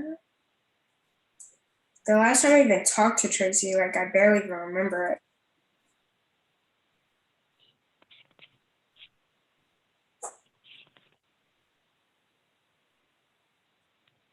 I'd like to ask you a couple questions now about your big brother, Gary Jr. You haven't talked to your brother since last summer because he fell out of favor with your mom, right? What did you say? You haven't talked to your big brother, Gary Jr. since last summer because he fell out of favor with your mom, right? No, I talked to him. He was living with us in December.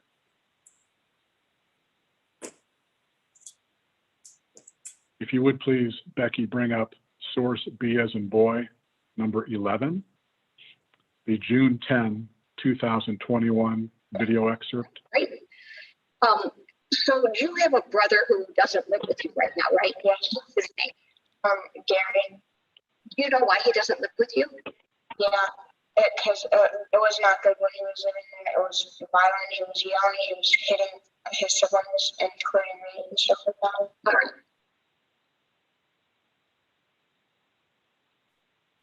And Gary Jr. hasn't even been to your home with your mother since December of 2020. Isn't that right? Yeah. Because your mother made you delete. Let's strike that.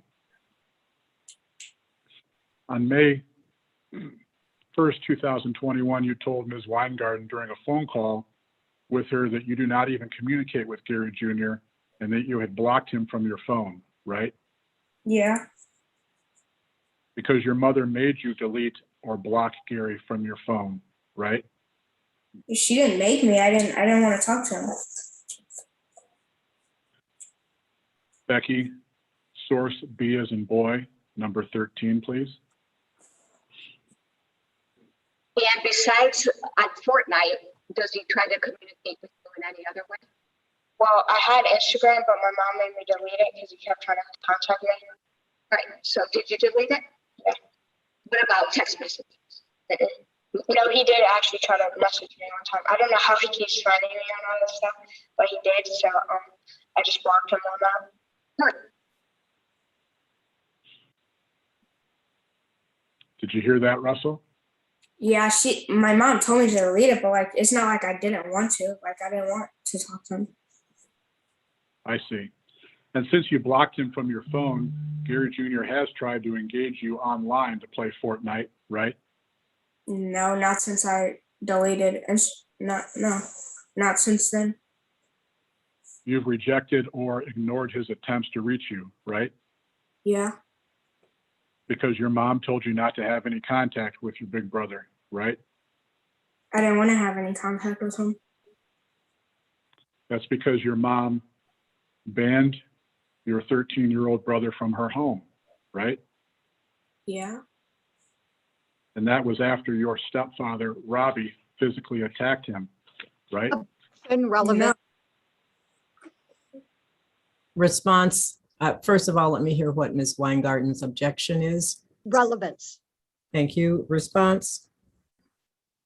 It just has something to do with a witness that's identified on the witness list of disciplinary counsel, specifically Corey Bressler, the mother. I don't quite understand your response, Mr. Ashcraft. Can you give me a little more information about your reason there? Yes, Judge. Yes, Judge. Thank you. Ms. Bressler has mounted a campaign against Tracy Green for years. And this is one more demonstration of the fact that there is division in the ranks between the son and the mother, and each son and one another, because of the fact that Gary Jr. has had contact with Judge Green. All right, thank you. Ms. Weingarten, response. Whether Gary Jr.'s stepfather and he got into a physical altercation has nothing to do with this case or any of the questions we've asked Russell. All right, thank you. Russell, your video, okay, it went off. Yeah, that's because I'm at 10%. I'm about to plug it in. I have the charger right here. Okay.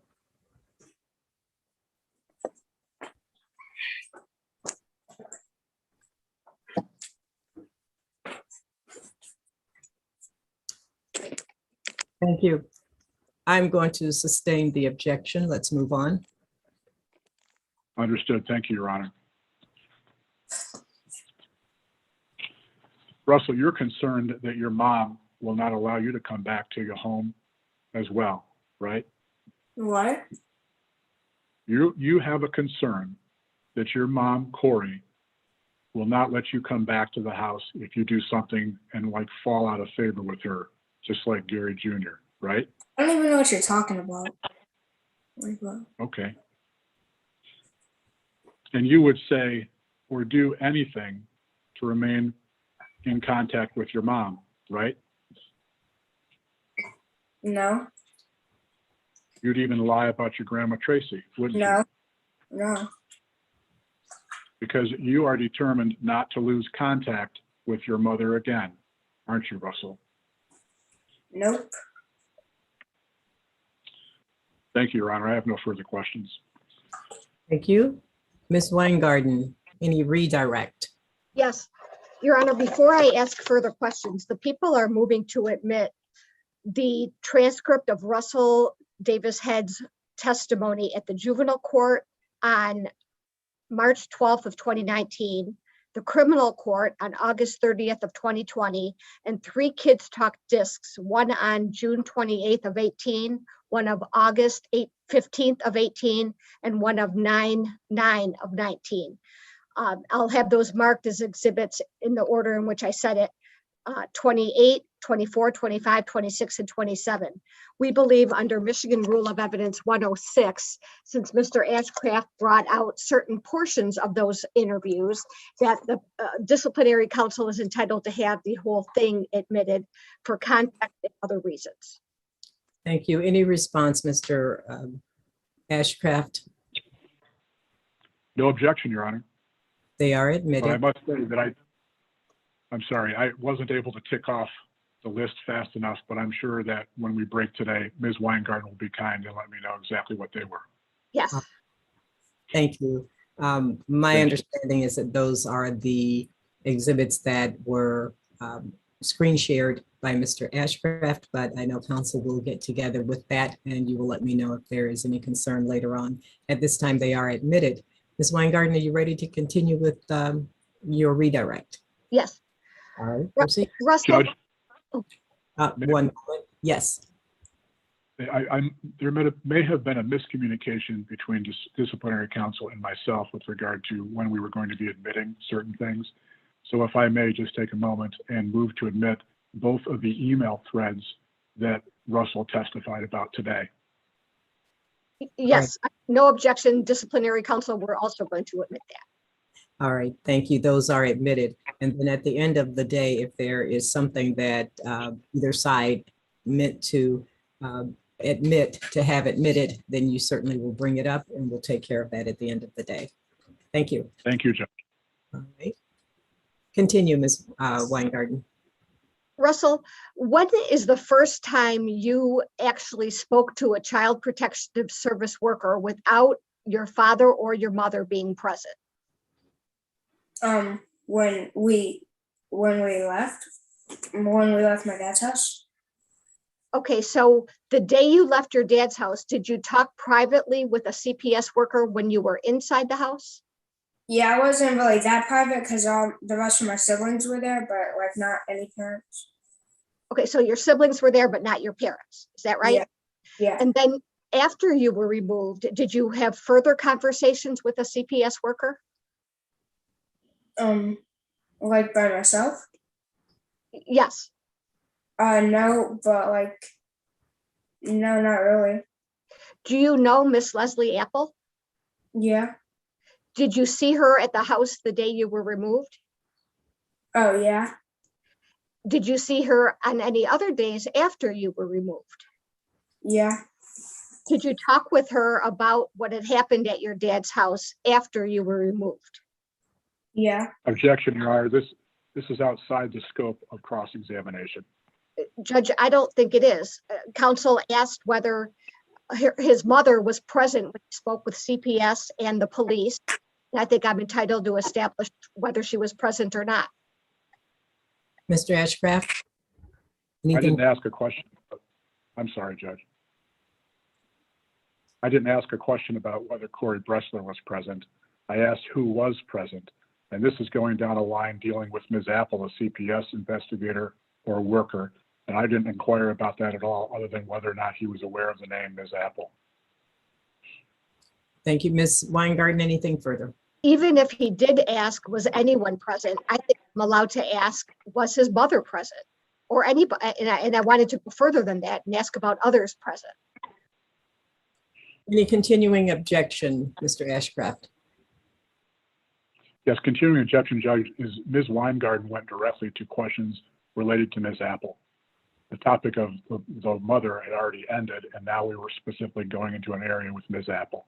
That exceeds the scope of my cross-examination. All right, thank you. I will need to hear that question again. Ms. Jorgensen, please. One moment.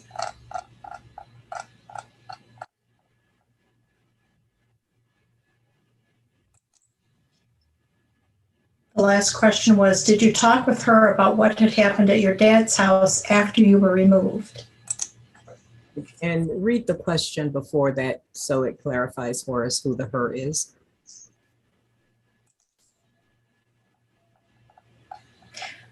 If I may, Your Honor, it goes back a couple with an identification. Is that all right? Yes, please. Okay. Question, do you know Miss Leslie Apple? Yes. Did you see her at the house the day you were removed? Yeah. Did you see her on any other days after you were removed? Yeah. Did you talk with her about what had happened at your dad's house after you were removed? All right, thank you. Anything finally about that objection, Ms. Weingarten, before I make a ruling? Well, Judge, the reason that I think this is admissible and is in relation to counsel's direct exam is that his entire theory of the case is that Corey Bressler coached these boys to lie on her. And I'm trying to establish that when if he was interviewed after the child was removed from the home, who was present and whether his mother was present. All right, thank you. I'm going to sustain the objection and ask you to move on. Thank you, Your Honor. I'm just waiting to see Russell. Oh, there's Russell's face. Okay. Russell, did your mother or anybody tell you what you should say to Protective Services? No. Did you tell Protective Services the truth? Yes. Did your mother or anybody tell you what to say at Kids Talk? No. Did you tell the people at Kids Talk the truth? Yes.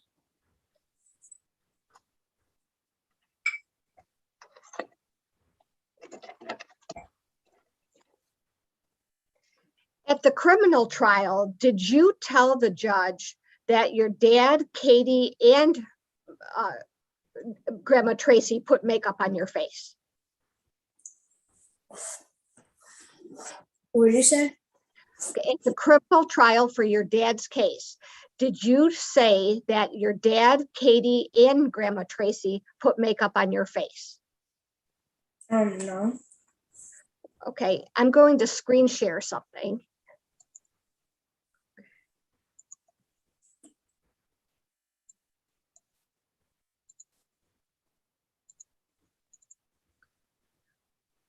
Russell, can you see what I just put up here? Yes. Okay, I'm looking at line 6. Were you asked this question? Okay, do you remember saying that your dad used to put makeup on your face? And you answered yes?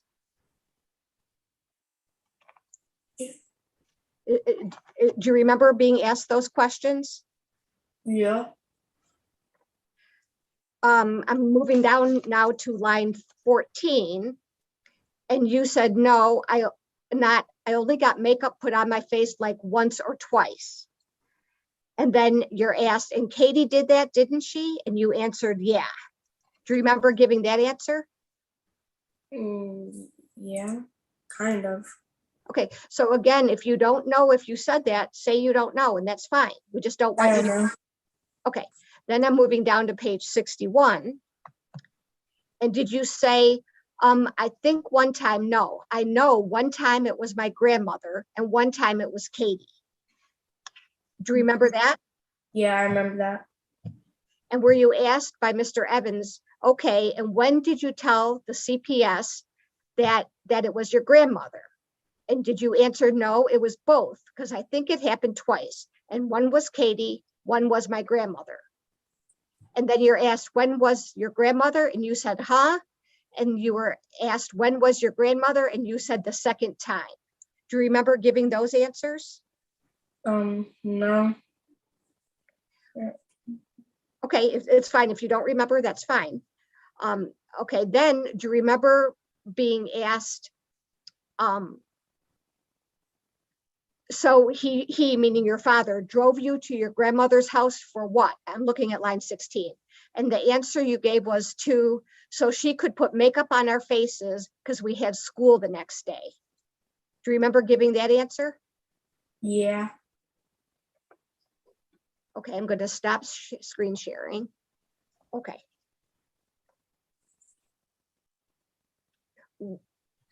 Do you remember what was discussed at the first Kids Talk interview? No. Do you remember what the topics of conversation were at all? No. No. Do you remember? I think about my dad. Okay. Do you know if anything about your grandmother was asked of you at that first Kids Talk interview?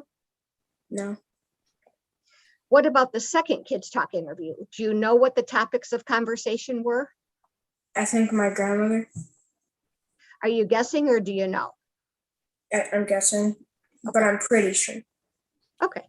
And what about the interview that I did with you on September 9th of 2020 at the Kids Talk facility? Do you remember what you and I talked about? No. Okay.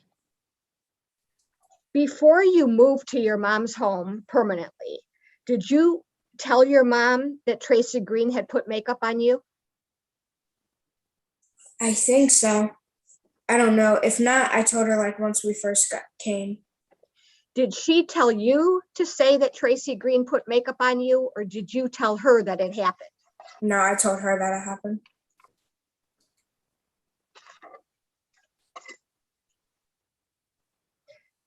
Now, are you certain that you told Grandma Tracy that you were being hit by Dad? Yeah. Are you certain that you showed her the injuries on your body? Yeah. In the email, you apologized. You said, "I'm sorry." Do you remember what you were apologizing for? Yeah. I'm pretty sure this is what I was saying sorry for, because I think I was saying sorry because I didn't tell CPS what happened because I couldn't, because they weren't talking to us. They were only talking to my dad downstairs or outside. Now, did your mother ever have a plan that she coached you about to get you out of your father's house? No. Speculate. Just that she would. One moment, Russell, please. Is there an objection? Yes, Judge. Foundation, speculation, hearsay. Ms. Weingarten, response? Okay, well, it wouldn't be speculation if he knows that there was a plan or there was not a plan, because he would have been involved in the plan if there was one. His other objections were hearsay and Foundation? foundation. Well, the foundation would be, if he were involved in the plan, he wouldn't have the foundation. He would be a part of it. Any response to the hearsay objection? Nothing further, Your Honor. Thank you. Ms. Weingarten, I was actually speaking to you. Was there any response to his hearsay objection? Okay, if the statement came from his mother, that would be hearsay. But if he were involved in a scheme or a plan, that would not be hearsay. Mr. Ashcraft, anything further? Yes, Judge. There's no statement in the record upon which to found that. Ms. Weingarten, anything further, finally? No. Objection is sustained. Let's move on. Thank you, Your Honor. Russell, do you remember that your dad had parties where there were naked men at the parties? Yeah, I kind of remember it. I'm not going to ask you any details about this, but did your father sexually molest you? Yeah. What was one of the reasons you didn't want to go with your grandmother when you were being removed from your father? Because you were being beat and your grandma knew about it and didn't do anything about it? Yeah. Did you tell anybody that that was one of your reasons? I don't know. How did you feel about going to your cousin April's house that first night? It was It was fine. It wasn't bad or anything, but I didn't want to be living there for any sort of long period of time. How did you feel about going to one of your sister's mother's houses for the next few nights? Like the same. It wasn't that bad, but like I did not want to live there for a long period of time. Why do you think that Tracy Green had something to do with your not seeing your mother for 3 years? Because like I don't really know, because like she's a judge, and when they were getting a divorce, probably her being a lawyer had something to do with it. What makes you think that? I don't know. Did anybody tell you that, or is that something you just know in your own mind? It's something I just know in my own mind. Do you know whether your brother Max has communicated with Tracy Green since you were both removed from your father's house? No. Do you know whether she has communicated with him since you were both removed from your father's house? No.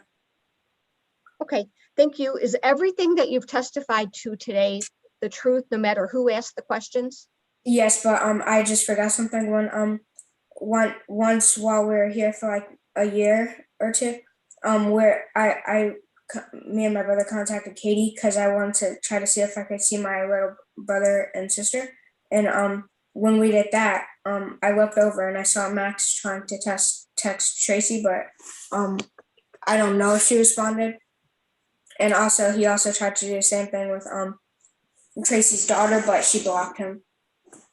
Okay, so that's what you know about Max's attempt to contact Tracy or her daughter? Yeah. Do you know anything more than what you've just told us? Well, when I still had Instagram, you can see who people are following. And when I went to go block my brother, I checked to see who he was following, and I saw Tracy's daughter in his following, and also she's following him too. When you say she's following him, who do you mean? Simone, Tracy's daughter. Okay, so you saw that Tracy's daughter was following Max on Instagram. Is that right? And he was following her. Okay. Did you see whether he's following anybody else on Instagram? No. Or that anyone was following him on Instagram? No. And when do you say that this happened? When what happened? When you saw Tracy's daughter following Max on Instagram?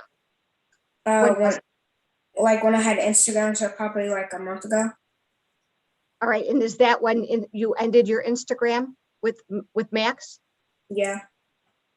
Okay. Is there anything else that you think is important that you forgot to tell us?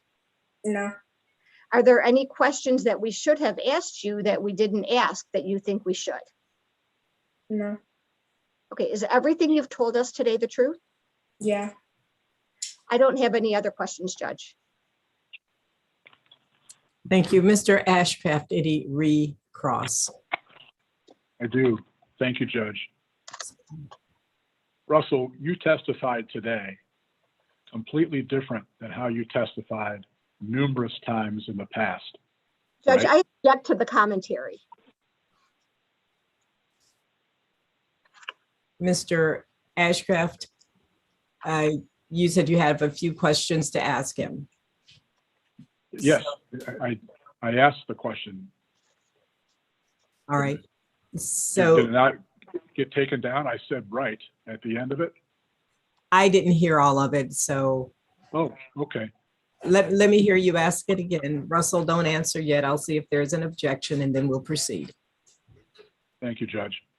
Russell, you testified today inconsistently or differently than you testified numerous times in the past, right? Okay, one moment. Is there an objection at this point? No. Thank you. Russell, you may answer that question. I don't think so. Russell, today is the first time that you have ever said that Tracy Green didn't put makeup on your face, right?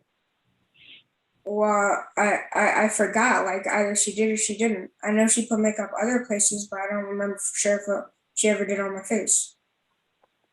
So you remember better today, years later, than you did earlier when it was closer to the actual event? Is that what you're saying, Russell?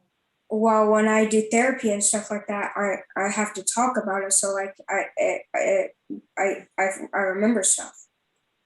But like when I it first see. happened, it was all like a blur because it was all happening super fast. And today, Russell, you testified for the first time ever that Tracy Green, your grandma, put makeup on your back of your hand, your forearm, and your leg. No, I Right? didn't say my hand. I said I had a big bruise on the back of my hand. I said like she put makeup like on my arm or my legs. And today was the first time that you've ever said that Grandma Tracy put makeup on your arm or your legs, right? I guess. Thank you. I have no further questions, Your Honor. All right, thank you. At this time, I know that there is another witness who is scheduled for today, and we're going to take about a 10-minute break, this time 10 minutes. May Russell be excused subject to any recall? Yes. All right. Russell, that means that you may turn off your screen and leave this Zoom meeting. Don't have any other questions for you today. It's possible that you may be called later on, but again, you're under my order that you not discuss your testimony with anyone else. Do you understand that? Yes. All right. Any questions about that at all? No. All right, thank you. So at this time, you may leave.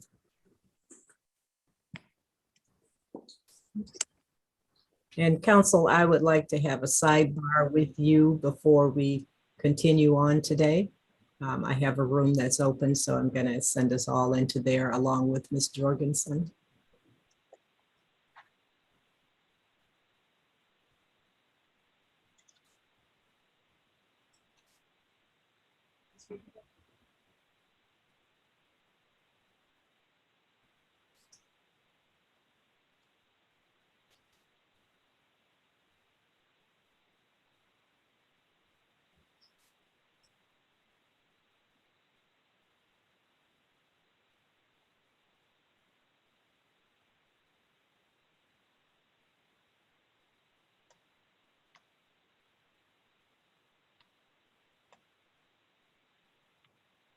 If someone's speaking, Your Honor, we're not able to hear it. I am not, I am just making Got it. sure we all get into the sidebar room. It'll take me about 30 seconds more. Understood. Thank you.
All right, I think at this time, then we are ready to call the next witness for disciplinary counsel.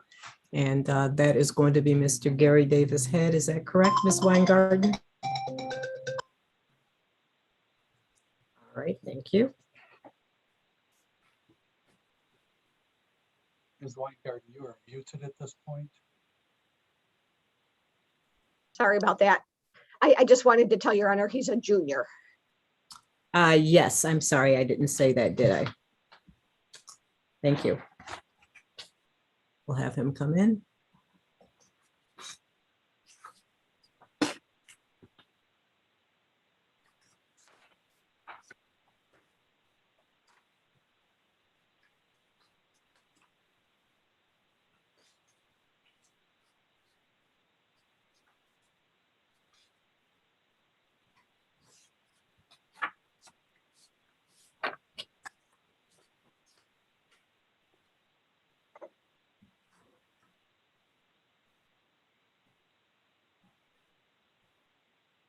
Mr. Gary Davis Head Jr., are you with us?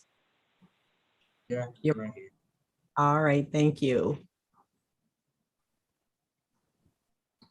I am Judge Widgeon, and I am appointed to hear this particular matter. We're going to start with me swearing you in.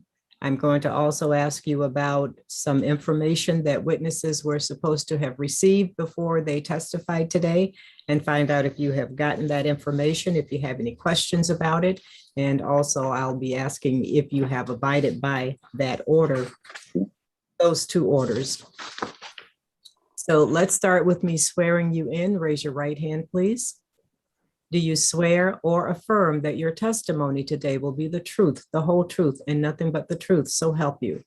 Yes. All right, thank you. What is your name? Gary Davis Head Jr. Thank you. How old are you?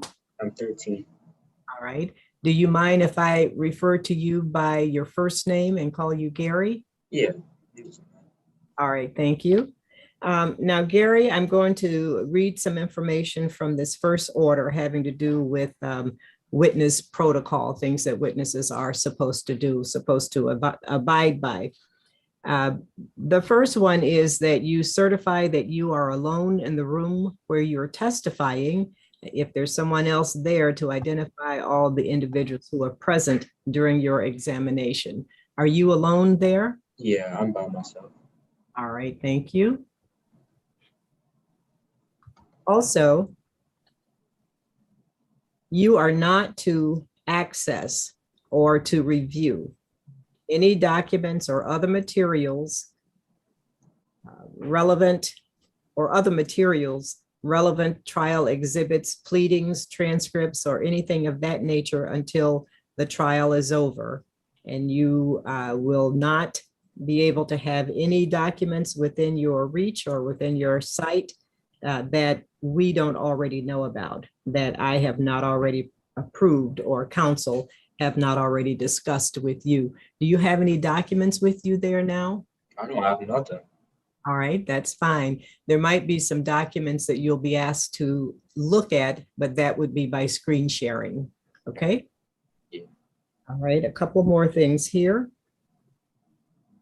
And I need you to certify, that is to swear or affirm that no one has given you any information by any means to assist in your testimony, any information that we cannot observe. Do you certify or affirm that? So like, you mean like nobody, what do you mean? So I don't wanna. Any information that you would be using to testify from. Has any? No. All right, thank you. You, as a witness, shall not have access to a cell phone, a laptop, smartwatches, or other devices in the room where you're testifying other than what you're using to come into this Zoom meeting. Do you understand that? Mhm. All right, so if you have a cell phone, it would have to be outside of your room right now. And It's outside. I don't have room. thank you. Now, the other order has to do with sequestration of witnesses, meaning that witnesses are not to discuss their testimony with anyone else. So we will be taking breaks from time to time. You will be in the middle of testifying. You're not to discuss your testimony with anyone. You're not to discuss your testimony with anyone else. At the end of this day, and we come back another day and you're still testifying, that order still applies to you. Do you understand that, sir? Yeah. All right. You also, as a witness, may not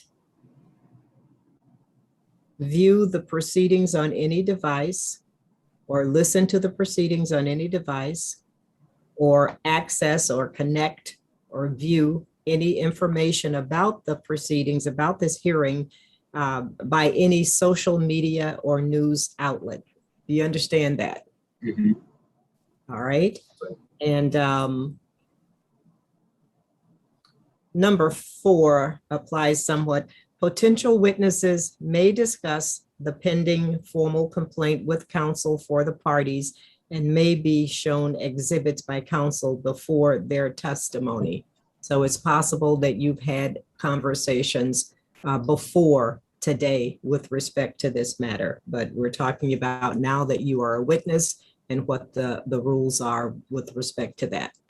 Do you have any questions? No. All right, thank you.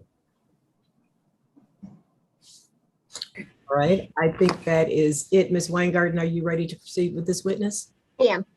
All right, Judge, before we do, I noticed that Gary's audio is not great. May I duck into the room he's in just to offer him a headset to see if that improves the audio? that's fine. Thank you.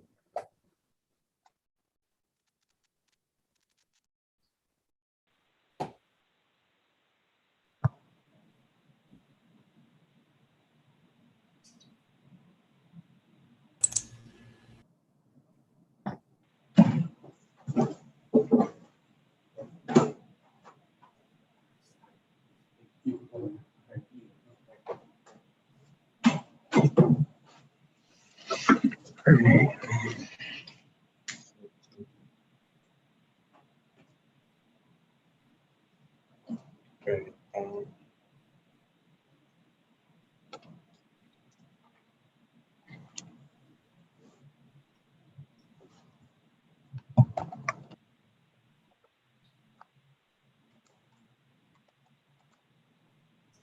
Is it better? He said. Well, I certainly can hear you loud, a little louder. I'll have to find out whether there's any kind of echo or anything like that. It might take me a minute. Go ahead and say something else, just testing. Yeah, there's no audio coming through, so I I guess. can't hear. It was actually louder when you had it on, so put it back on again and let's see how we can do. All right, are you able to hear me as well as you did before? No, but that's why I'm gonna just have like this. Okay, now you hear me? Yours is not as loud. Is there something you can turn up on? What are you using, a laptop or an iPad? Sorry, is it louder now? No. The microphone might need to be turned. Yeah, it's not the loudest it can go. All right, one moment. Ms. Jorgensen, what were you adding? I'm sorry, Your Honor. I was wondering if the microphone might need to be turned in front of. Can you turn that up towards your mouth a little more?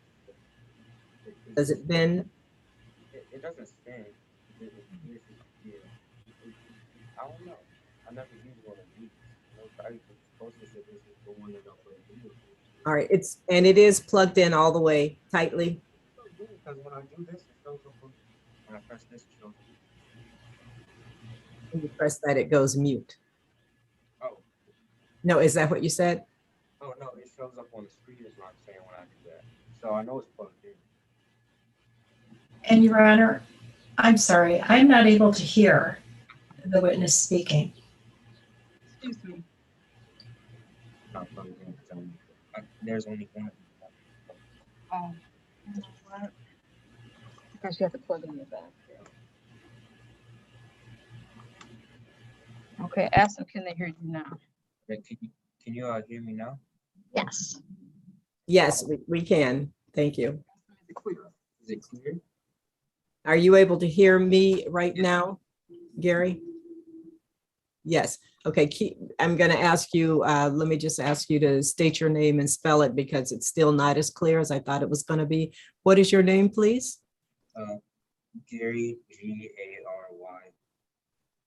All right. Ms. Jorgensen, is that going to work for you? I'm worried it's not, Your Honor. It's very faint. Let me see if I can turn up my, see if that helps. May I ask you to say something again? Just, I've turned up my volume. I don't know. Are you able to hear him now? All right, Mr. Gary, please, what grade are you in school, Gary? I'm going to. Yeah. Still not able to hear him very well. I think that the volume is up on here. I got, let me, are those your headphones? Try these headphones. Is it better without it?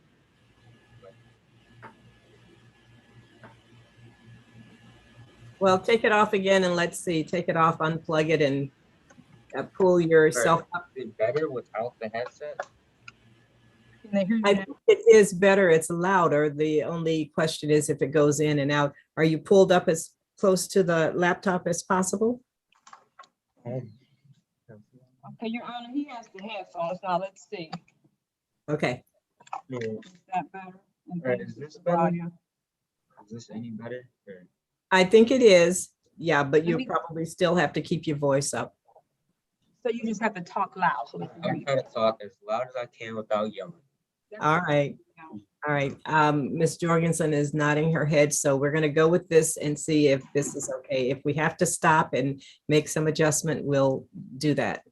All right. Ms. Weingarten, I think you may proceed then. Ms. Jorgensen, let us know if it's not coming through. We need you to hear what's being said.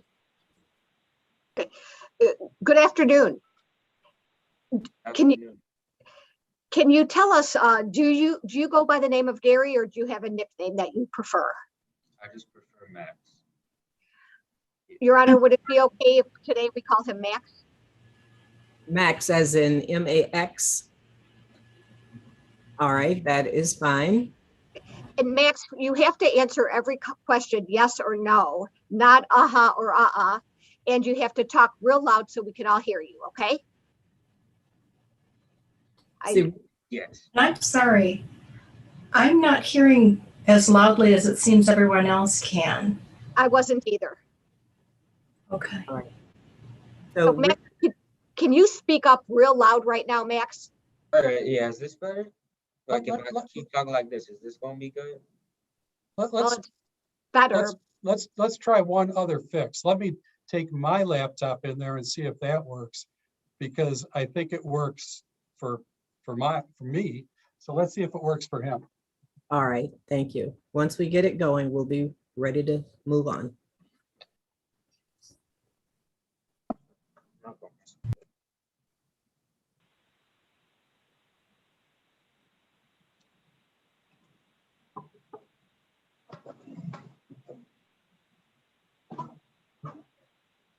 Let me mute this.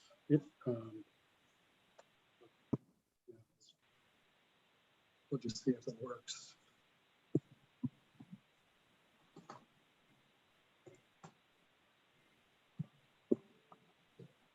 Yeah, let's mute this.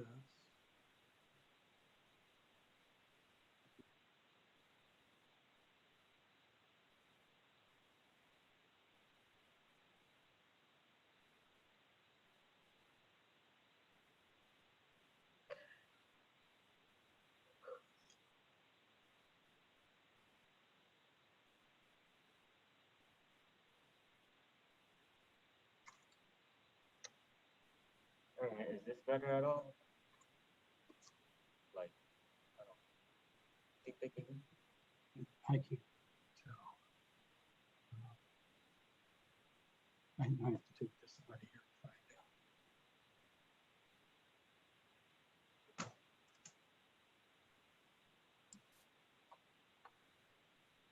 All right, can you guys hear me at all? It's a different laptop and everything. It's still bad. without the thing. Is it good now? All right, so I'm able to hear. I don't know if I'm hearing it louder or not. Mr. Helen, he's using your laptop at this point? Maybe Mr. Helen. Sorry, I'm trying to figure out who I am here now that I've got a different laptop. Yeah, he's got my laptop, which has worked for me. If it's not working for him, I wonder if it's the location in our office.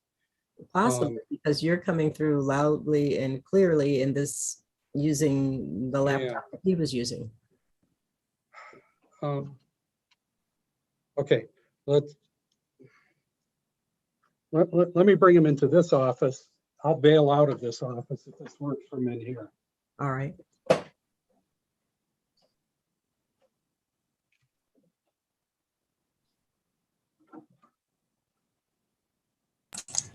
And Judge Widgeon, I should have clarified, did you want this on the record, this dialogue? This dialogue would be fine on the record. You didn't have to have it on there. You were on the record when I did swear him in, so. Oh, absolutely, yes.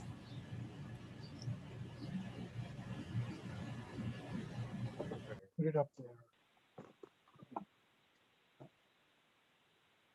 Let's see.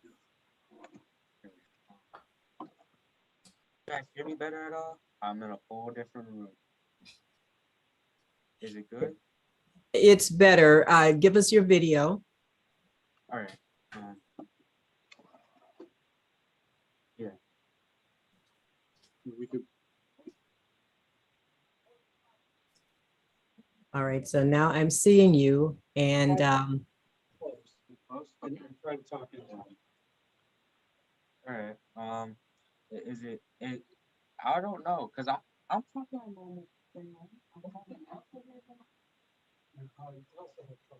You've got a little bit of a soft voice, but You gotta speak up. You may have to, I know you don't want to scream, but you can talk. All right. Is this good? Is this good? Cause I'm really talking as loud as I can.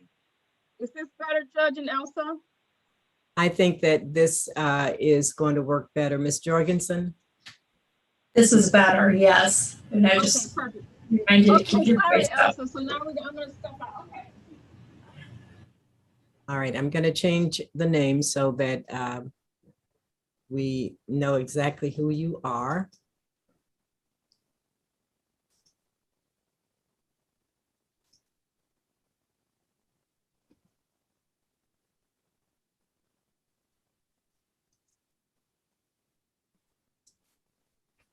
Gary, I just renamed this room as Gary Jr. Does that work for you? Yeah. All right, thank you. Thank you. All right. And Mr. Helland, are you somewhere? I believe I am now Camila. All right. Uh, All right. and I am somewhere. All right, one moment.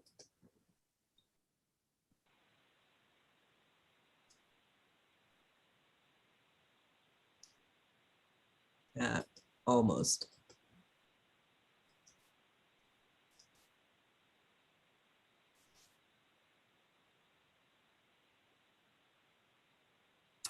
All right. I think we're ready to go. And Gary, again, I'm going to just tell you, if for some reason I can't hear you, then the others probably can't either. So I'll ask you to speak up, but I think we'll get it. All right. All right, thank you. Go ahead, Ms. Weingarten. Max, tell us your date of birth. 26/2007. Say it again.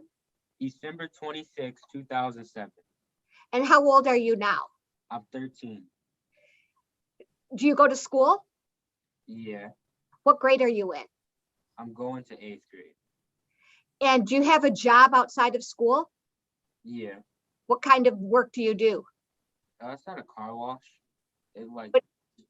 I just dry off cars. All right. Who are you living with right now? My aunt, What's her name? Charlie. When is the last time you lived with your mother, Corey Bressler? Like August. It's been a real long time. When you say August, do you know what year it was? August 2020. August 2020. Since August of 2020, have you seen your mother? Yeah, I've seen her. Ms. Weingarten, just back up a moment. Gary or Max, what is the name of the aunt you're living with now? Charlie, Is that the last name or the first name? the first name. Charlie. What's the last name? Do you know? Russell. All right, thank you. You may continue. Can you tell us very briefly, what is the reason you're not living with your mother, Corey Bressler? I don't even know. She just it wasn't the best, and I don't know. It'd just be best if I don't really live there. So I don't know. First, I was living with my great grandmother. Things were going good. There's no crazy reason. It's not nothing crazy. It's just things weren't the best. So it'd be better if I didn't live there, and I'm not. And I apologize. I am not hearing clearly, Your Honor. All right, so we've heard some of that, but your voice trails down, especially at the end of your sentence. So yeah, stay close to the mic, and we're probably going to ask you to speak up from time to time. So you were giving the reasons as to why you weren't living with your mother. I'm going to ask you to summarize that again, please.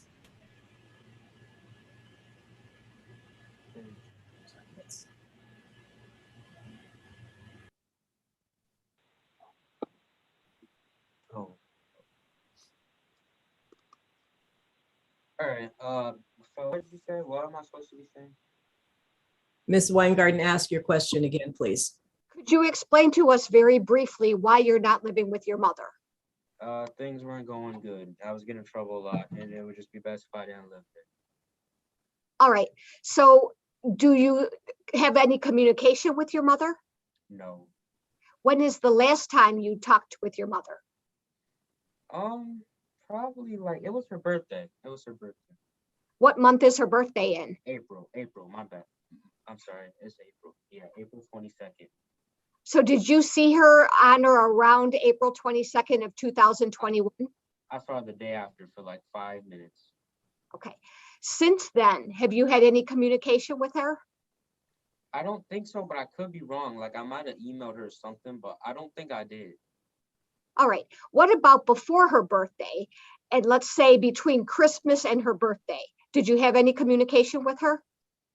Yeah, I did. Yes, I did. How did you communicate with her?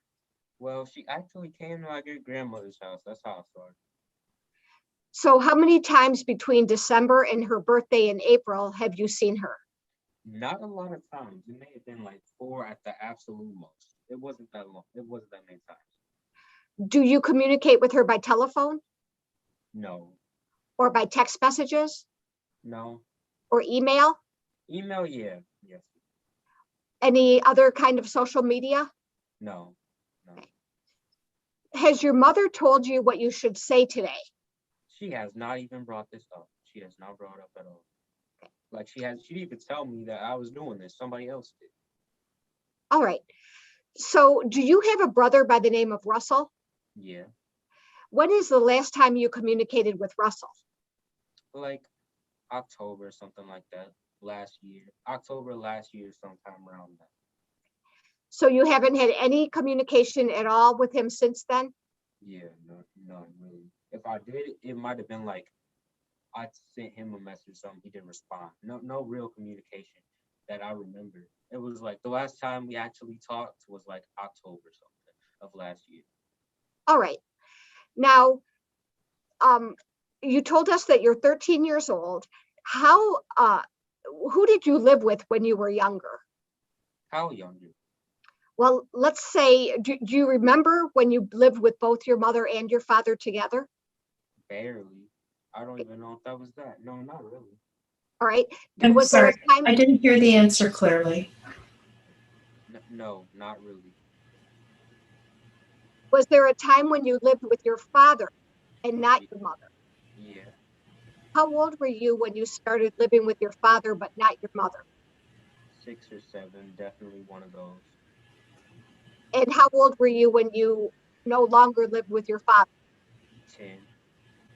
So around Okay, 6 but or 7, just one moment, Ms. Jorgensen, are you getting this? I heard, and how old were you when you no longer lived with your father? 10. It is very faint, though. All right, just to try to keep your voice up, and we'll have to stop every now and then. Do you have or need any water to drink while you're talking? No, but thank you. All right, go ahead, Ms. Weingarten. during the time you lived with your father, do you know what streets you lived on? I think so. I'm pretty sure it was Manor Street and Roselawn. Which one was first? Hotel. A hotel was first, and then it was Roselawn, and then it was Manor. All right. And when you lived with your father, did you live with any other people? Yeah. Who? My siblings, Kaylin, Daniel, Russell, and then my stepmom, Katie, and Daisy, my other sister. She would be at her mom's house sometimes, but she'd be over there a good amount of when I lived there. So I would count her too, but she wasn't there every day. Out of all the kids, were you the oldest? Yes. And was Russell the second oldest? Yes. Do you know whether your dad and Katie were married? I think so. That's what they said, but I don't know. Yeah, I'm saying yeah, but I can't say for a fact. Okay. What did you think about Katie? I didn't really like her that much. But How come? She's just mean, if that makes sense. Like, people that are just mean for no reason. Did she ever do anything to you that you thought was abusive? Well, she never hit me, but I don't know. Did she? Go ahead. She never hit me. If she did something that I know she probably did something that wasn't right, but nothing I can remember off the top of my head right now. And there's nothing I think will be crazy important, but I don't know. If you're talking about that time where she put makeup on me, that was in the morning before school, and I don't really. It was real quick. I was getting ready for school that one morning, and that was like the only time she did it. But if that's All right, I'm so sorry.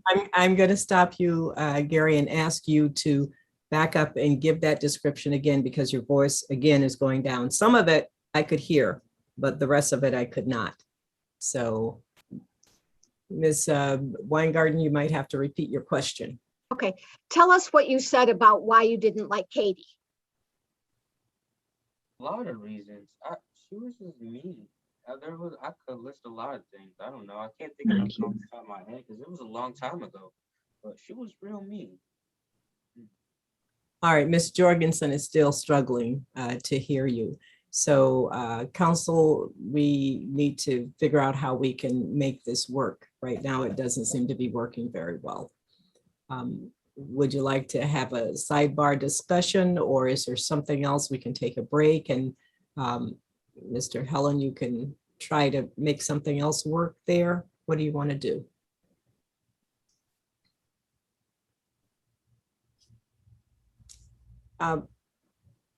And Mr. Helen, also, since you're there in that area in a different room, sometimes, I don't know if that'll work today, but just going out of the meeting and coming back in fresh will sometimes rectify the problem. But I kind of wonder if it will, because we've not had any problem hearing you in either of the rooms with either of the computers. So Yeah, so I think it's something about the interaction between Max's voice and our audio equipment.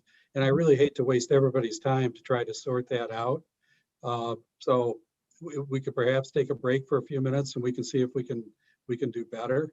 And if we can't, then really we shouldn't all be straining to hear. We need to figure out, I mean, I hate to say this because I know Max is anxious to complete his testimony as soon as possible, but I think we'll need to figure it out and come back another time. But why don't we take a few minutes and see if we can figure out what's going on. all right, let's just take Mr. Ashcraft, anything that you want to add to this discussion? No, Judge, other than the fact that I'm happy to host everyone here as long as everyone's been vaccinated. We have a very large facility and I make it available to all. Thank you, Mr. Ashcraft. At this time, we'll take the 10-minute break and see what can be done. And then we'll have to do some more discussion if we can't hear this witness. This is the only witness we've not been able to hear today. So Correct. yeah, so and at any rate, we'll take that break and see what happens. Thank you. Okay, thank you. Mhm.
Yes.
Okay, go. Are you talking? No, because again, they're on break.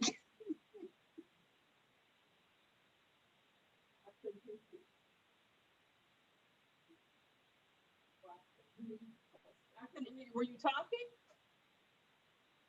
I can't hear you.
Hello?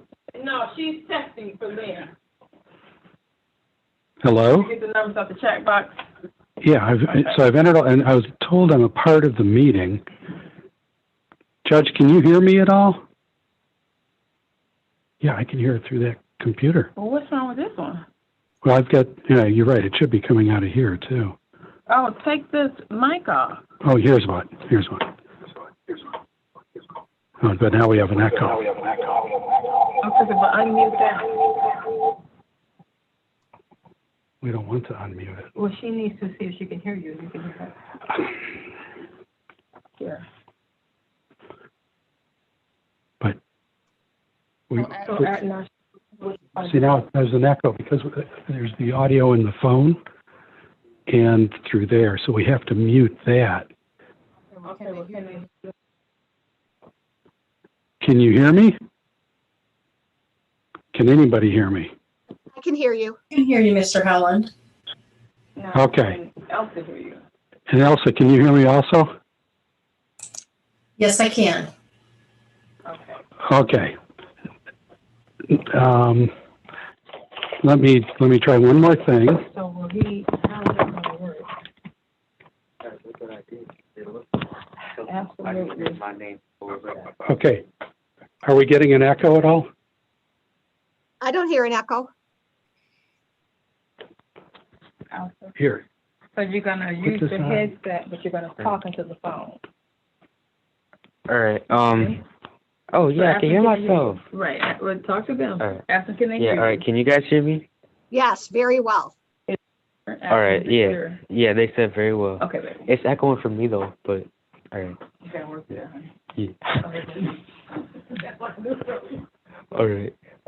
Yeah. So turn my camera on. All right. There we go.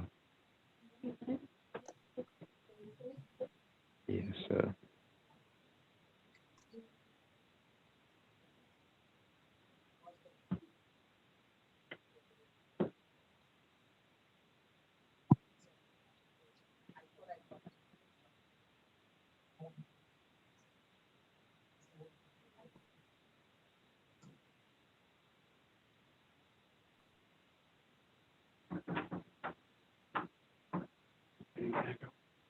Yeah, but I can wait. If I take the no, I can't hear. Yeah, you can't hear. But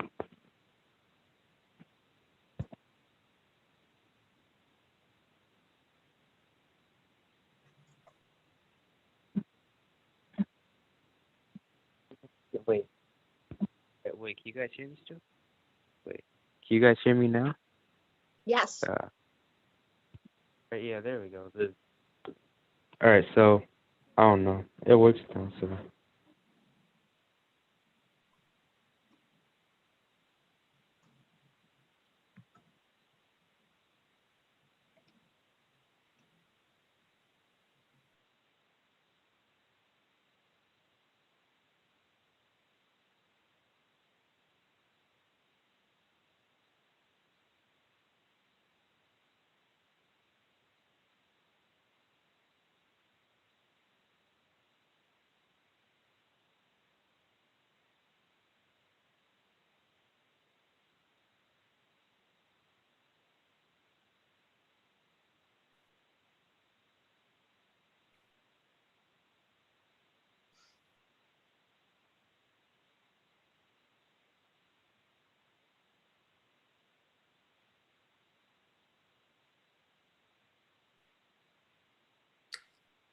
Is everyone able to hear me now? Yes, Your Honor. I can hear you. All right, thank you. And how are we coming with Max?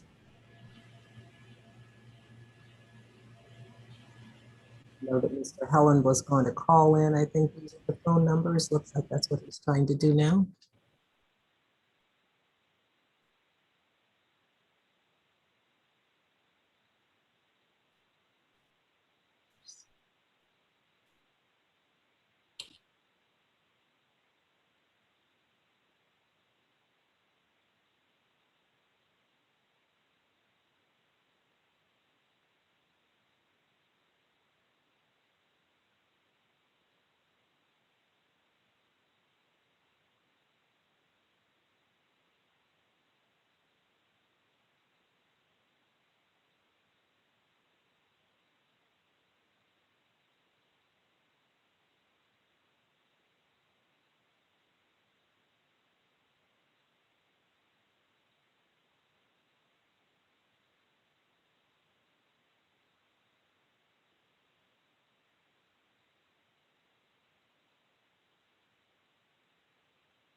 Hi, is my phone, 6499347, is that muted on your end, Judge, or only on my end? Yes, it looks like it's muted on this end. And if you unmute it, then I think Max can talk. But for whatever reason, that earlier phone call cut off a few minutes ago. That's why I had to redial in. So I'm not sure why there was a message that said thank you and the call ended. Okay, so it says that I have the option to ask you to unmute, but not to unmute you myself. Okay, do you have any idea? My phone is not muted to the best of my knowledge. Do you have any idea why? Now, There. Can you Okay, guys hear me? All right. Yeah. Yeah. All right. Yeah. So. all right, so I can hear It's you. clear and everything, right? Yes. All right. Ms. Jorgensen, are you able to hear Max? I am, yes. Thank you, Your Honor. All right. Ms. Weingarten, we'll go back to you. You want to hear the last couple of questions reread? Yes, please. All right. When Ms. Jorgensen has a chance, we'll do that. One moment.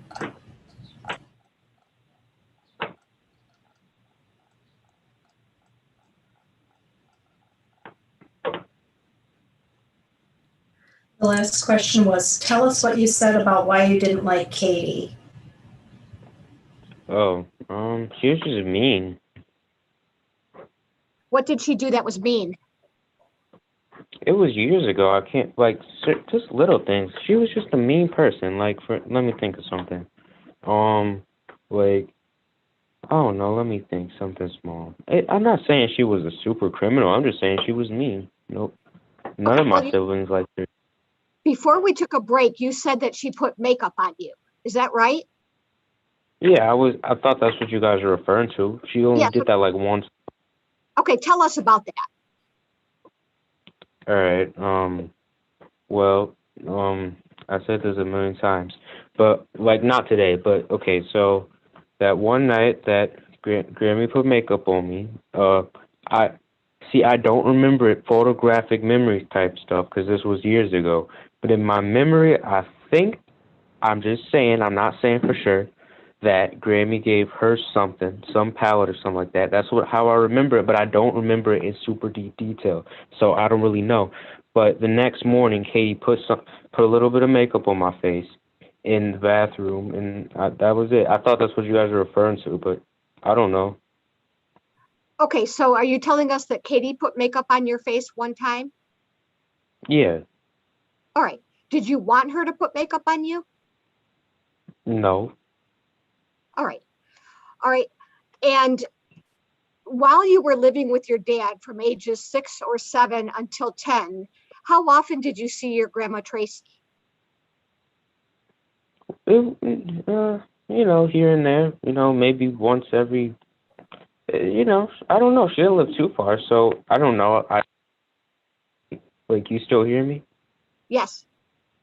Oh, I accidentally pressed the button. All right, so, like, I don't know. We saw her regularly. Like, it wasn't like we never saw her. We saw her regularly. Did you ever sleep over at her house? Yeah, sometimes. How often? I don't know. It wasn't something that never happened, but I don't really know how often. It was, it was nothing crazy if we slept over there. Did she ever do anything nice for you? Yeah, she was nice. What Like did on she do that Christmas, was- she'd get us. Grammy's not a nice person and all that. She wasn't mean to me like I was saying Katie was mean. Grammy's not mean. Did she take you anywhere fun for kids? Yeah, she took us fun places and stuff. She's not a mean person. She was nice. I liked Grammy. Okay. Did she used to take you or pick you up from choir practice at church? Yeah.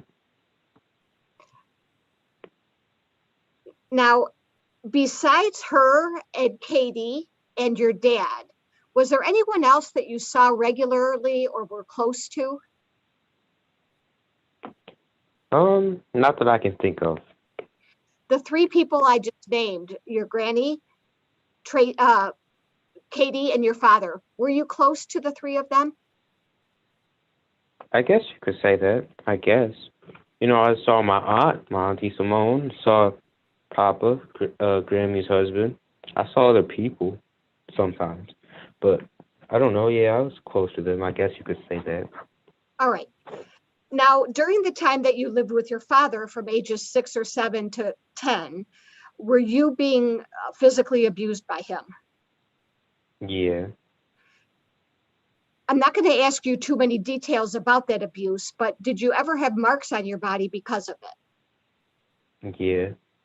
Did you ever discuss with your granny the marks on your body?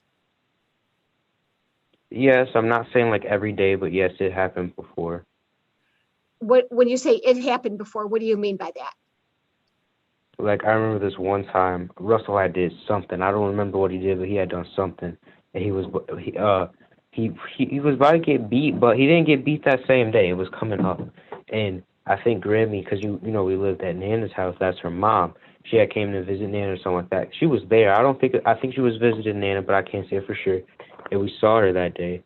And I think Russell told her, and then she got my dad to say that he wasn't gonna do it. I think she asked him not to do it or something. He said he wasn't gonna do it. He still did it. I feel bad for Russell because he got his hopes up. But yeah, that's one time I can remember that we told her about it. Okay, so wait, let's I go don't back. know. There- Okay, hold on. Let's go back to that for a minute. So Russell was in trouble and told your granny that he was in trouble? Yeah. And did he tell her what kind of trouble he was in? I don't know. I don't even remember what kind of trouble he was in. What you mean? Yeah, I know for sure that he said that he was going to get beat because she asked him not to do it. She, meaning who? Oh, Grammy. So your granny asked who not to do it? My dad. Okay. And I didn't see it, but I don't remember it in super deep detail, but I don't know.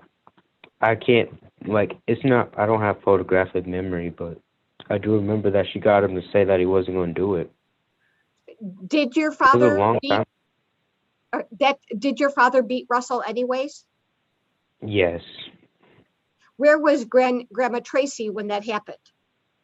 Oh, he didn't do it while she was there. She was probably at her house or something. I don't know where she was at. Okay.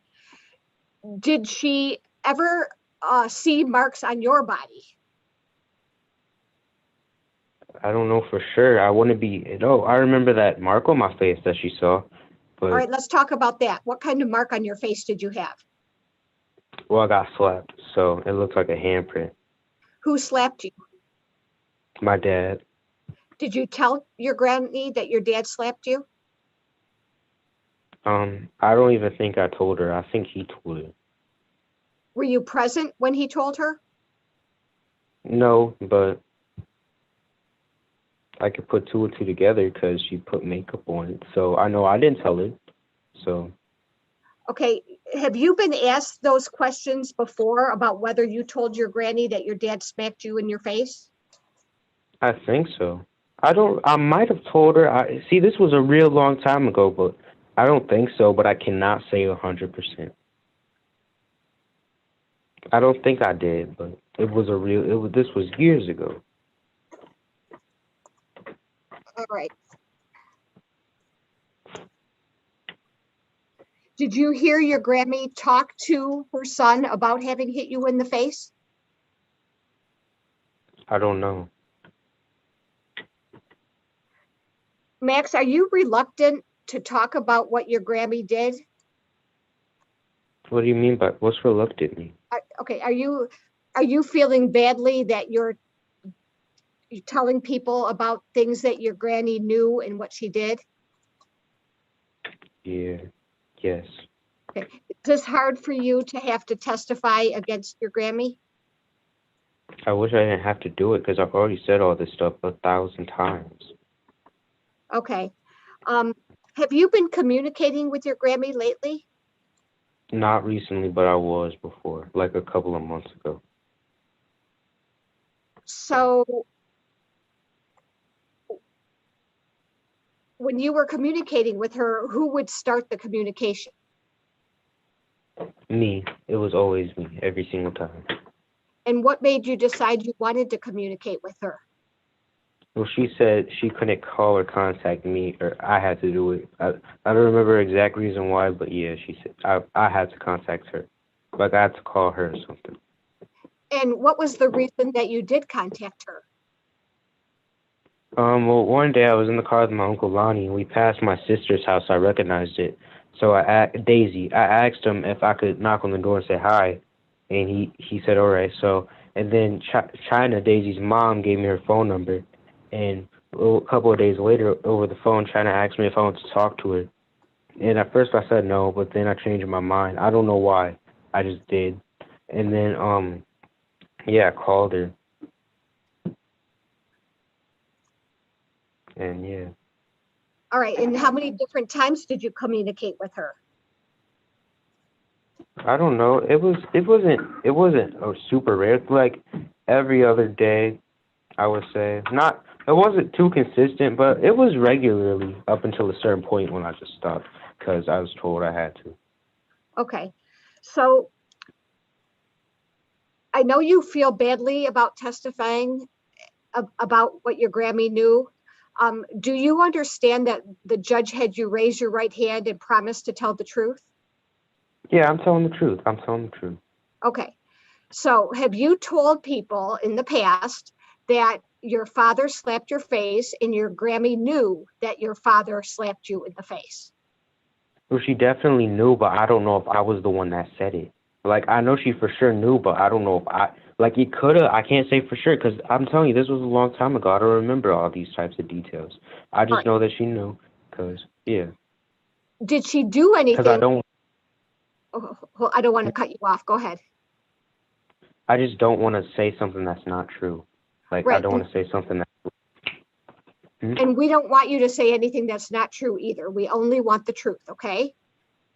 Right. So did your Grammy do anything about the fact that you had a handprint on your face? Yeah, she put makeup on it. Where was this, where she put the makeup on it? In her bathroom upstairs in her house. How did you get to her house? Our dad drove us over there. Me and Russell. I don't think it was just me and my dad, but I can't say for sure. But we drove over there, and that wasn't normal. Normal, because I told you we went over there regularly, so I wasn't shocked that we were at her house. All right. So how did it come to be that she put makeup on the handprint?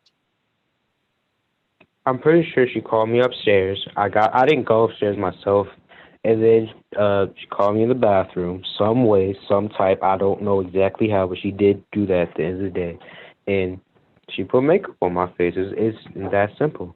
And then Where she did she gave get, Katie some type. where did she get the makeup Judge, from? excuse me, Your Honor. Yes, Mr. Ashcraft. I don't know if it's a technological issue, but we're getting some talk over here, clipped answers and, that sort of thing. So it's kind of hard to track already. So I'd respectfully request that we separate the questions and answers just a bit. I'll do that, Judge. All right, thank you. Okay. Thank you. Max, how did she put makeup on you? Yes. Well, explain to us how the makeup got put on you. She literally put on my face. Like, I came in the bathroom and she literally put on the thing was already out when I got in there, and she put on my face, and then I went home, and I don't understand why she put on my face, because it was nighttime. It was night, so I was going to sleep when I got home. It really doesn't make sense to me, but she did. And the next morning, Katie put some on my face before I got to school, and I remember I rubbed it off, and then when I got to school, everybody kept asking me what happened. And I said, I got slapped. I didn't want to, because, I was trying to tell him what happened without telling him what happened. So if my dad found out that I said something, I want to really get in trouble because I didn't say it. All right, so let's go back being at Grandma Tracy's house. Tell us what the makeup looked like. It was black. The little thing was black, and it had colors in it. And I don't remember what the brush or whatever looked like, but there was something. And she put it on my face. And this was a real long time ago. I just remember the thing was black. That's pretty much the only thing I remember about the makeup. And I kind of remember what the thing looked like, because the next morning when Katie put it on me, I saw it up close. All I can really say for sure is that the thing was black. Do you know if she used a brush or something else? I can't say for sure. I don't know. Did she tell you why she was putting makeup on your face? No, she was talking to Katie while she was doing it. Did you hear her tell Katie why she was putting makeup on your face? I don't remember what they were talking about, but I think it was something entirely different from the makeup. I think they was just talking about something. Did you want her to put makeup on your face? No. How many different times in your whole life did she put makeup on you? Not a whole lot, but I think it was more than one time, like twice or three times. It wasn't 50 times, but it was more than once. What part of your body did she put makeup on? It was just my face, my face. She didn't put on my arms or nothing like that. What was going on with your face that she was covering with makeup? Well, my dad liked to slap me a lot, so I had a lot of handprints on my face. And she didn't cover up every single one, but as you know, it was a few of them. Did she know that your dad put those handprints on your face? I can't read her mind, but common sense. One moment, is there an objection? The objection was speculation. Ms. Weingarten, any response? I can rephrase the question. All right, go ahead.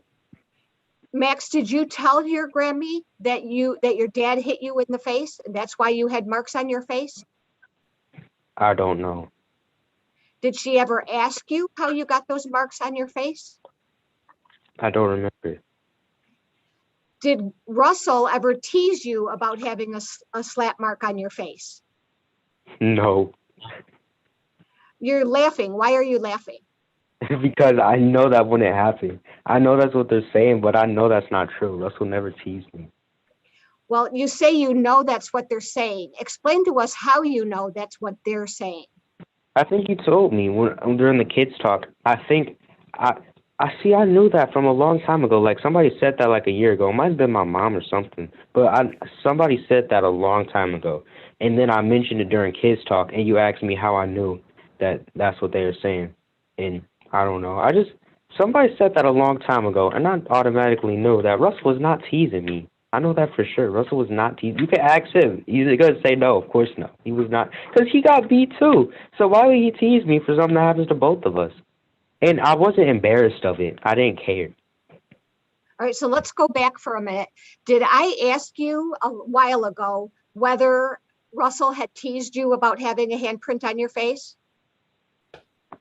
Probably. I can't say for sure, but I think so. Okay. And but you don't remember specifically? I don't remember specifically. Did you ever talk with your Grammy about her belief that Russell was teasing you? Yeah, well, kind of. Like, because when I started talking to her this year, she mentioned, oh yeah, now I remember. We were on the phone, and she told me that she thought that Russell was teasing me or something. I don't know if that's the truth. I don't really believe that she thought that, but that's what she told me.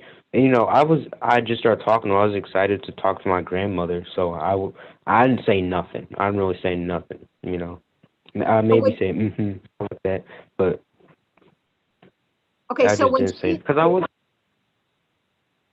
I'm sorry. Go ahead. Yeah, I wasn't about to argue with her or nothing. So, because why would I do that? That's my grandmother. And with adults, especially my relatives, I can't really just say stuff like that. So when she said that, I didn't say nothing. I didn't say, yeah, that happened. I didn't say, no, that didn't happen. I didn't say anything. All right, so let me ask you this so I can make sure we understand you. When you recently talked to your Grammy this year, she told you that she put makeup on your face because Russell was teasing you? Yes. Foundation? Ms. Weingarten, I didn't hear what Mr. Ashcraft said. foundation? Okay, I can lay a foundation. Go ahead. Okay. Max, can you hear me? Okay. Yeah, I can hear you. When you did you call your Grammy and talk to her this year about the makeup on your face? Yeah, I talked to her this year. It was like around February-ish, March-ish, somewhere around that time. Who brought up the subject of makeup on your face? I think it was a lead-on conversation. Like first we were talking about all the stuff that's been happening, but not really. Like I think I said, that's crazy, all this stuff, something like that. And then she said that, but I know for sure I didn't bring that up because I don't want to talk about any of that. Okay, so if you didn't bring it up, who did? Had to have been her. I think she just said it. Like we were talking about something that could relate to it, like my dad or something. And then she brought that in the conversation. She was telling me that she thought I'm gonna tell you. She said that I know I didn't, but I'm telling you what she said. She said I was telling her Russell was teasing me. I don't remember nothing about that the slightest. And then she said, so she thought I was embarrassed of it, so she put makeup on it. So Russell wouldn't tease me. Do you remember Russell But ever even, teasing you? no, and let's say he was teasing me. I want to ask to be. Well, I'm not gay. I don't want makeup on me. So I definitely want to ask that. Like, I don't know. I'd probably try to think of something else. I wouldn't want makeup on my face. Because that wasn't Halloween makeup. It was women's makeup. So I for sure wouldn't ask for that. And he wasn't teasing me in the first place. So During the phone conversation where she talked about the makeup, did you tell her that's not how it happened? no, it was so short. It was like maybe it was not a conversation. She just said that. Like, I didn't want to talk about that, so I probably said something random, like just something to take because I didn't want to talk about that. So it wasn't a conversation. I wasn't trying to argue. I wasn't trying to prove a point. I didn't feel because it's already enough stuff in court. It's already stressful enough. I don't want to talk about that on my free time. So I didn't say nothing. All right. After that conversation, did you continue to communicate with your Grammy? Yeah, I did. Okay. How do you feel about her now? I don't mind her. She's my grandmother. We're related. Do you love her? Yeah, of course I love my grandmother. Do you wish you could communicate with her? I don't know. Because think all the bad happened since I've been communicating with her. I don't know. What bad things have happened since you started communicating with her? Like, I don't know. Never mind, because this has nothing to do with me communicating with her. But every time, anything to do with my grandmother, it's always so stressful. Like, this whole testimony thing, it's with my grandmother. I don't know, because it's always something. My mom's going to be mad at me if I start talking to her. I don't know. It's always something. Like, nothing can ever be smooth. Okay, let's talk about your mom. You said you haven't seen her except for on her birthday in April, and you haven't lived there since August. Is that right? Yeah. So do you communicate with your mother about Tracy Green? No, but I know she doesn't like her. Like, I remember before, before I was living with her, she was saying, please get in contact with my dad or my grandmother. She was telling me not to do that because nothing good is going to come from it. And I obviously did anyway, but I don't know. Okay, Yeah, so I just know my mom. So I wanted to make sure I understood you. So are you saying that once you moved in with Your Honor. What's the objection? And I don't know if it's a technology issue or what, but clearly answers are being interrupted and clipped. So I respectfully ask that if we can wait a second or two between the completion of the answer and the asking of the next question, and of course then the next asking of or answer, that would be helpful. Ms. Weingarten, you have a response. I think I have tried to wait, and once I ask the question, Max keeps talking, and that's the overlap. Yeah, you didn't cut me off when I was really about to say nothing because I'm just saying I don't know because I don't know how to end the sentence because it's just quiet, Like right now, I'm just saying stuff, and then you would ask me a question. I have nothing else to say. I don't know. If it was something, I'd say it. But All right. I guess so. All right, we'll continue and let's just try and pause and see if the other person is finished talking first, and then we'll go ahead. Okay, Max, when you were removed from your father's home, do you know the date or the month or the year? Yeah, it was the end of June. Kind of like it might have been. Is today the 28th? Yes. Yeah, it was today. Okay, if I told you it was really June 24th of 2018. Oh, something happened on the 28th. I thought it was the 28th. If it was the 24th, and then I guess so. I know it was the end of June for sure. Okay, so after June 24th of 2018, you went and lived with your mother eventually, right? Yeah. Did she give you any instructions on whether you're allowed to talk with your father or your grandmother? No, not when I started living with her, but a couple of like a year after I started living with her, the court stuff wasn't over. She was just telling me not to get in contact with them. She didn't necessarily say not allowed to. She was just saying don't get in contact with them. All right. Now, Yeah. let's get back to the abuse that your dad put on you. Was your Grammy ever in the home at the time your dad abused you? There was this one thing I kind of remember, but it was at her house. I don't remember entirely, so there's a lot of parts that may be missing or don't make sense because I don't really remember.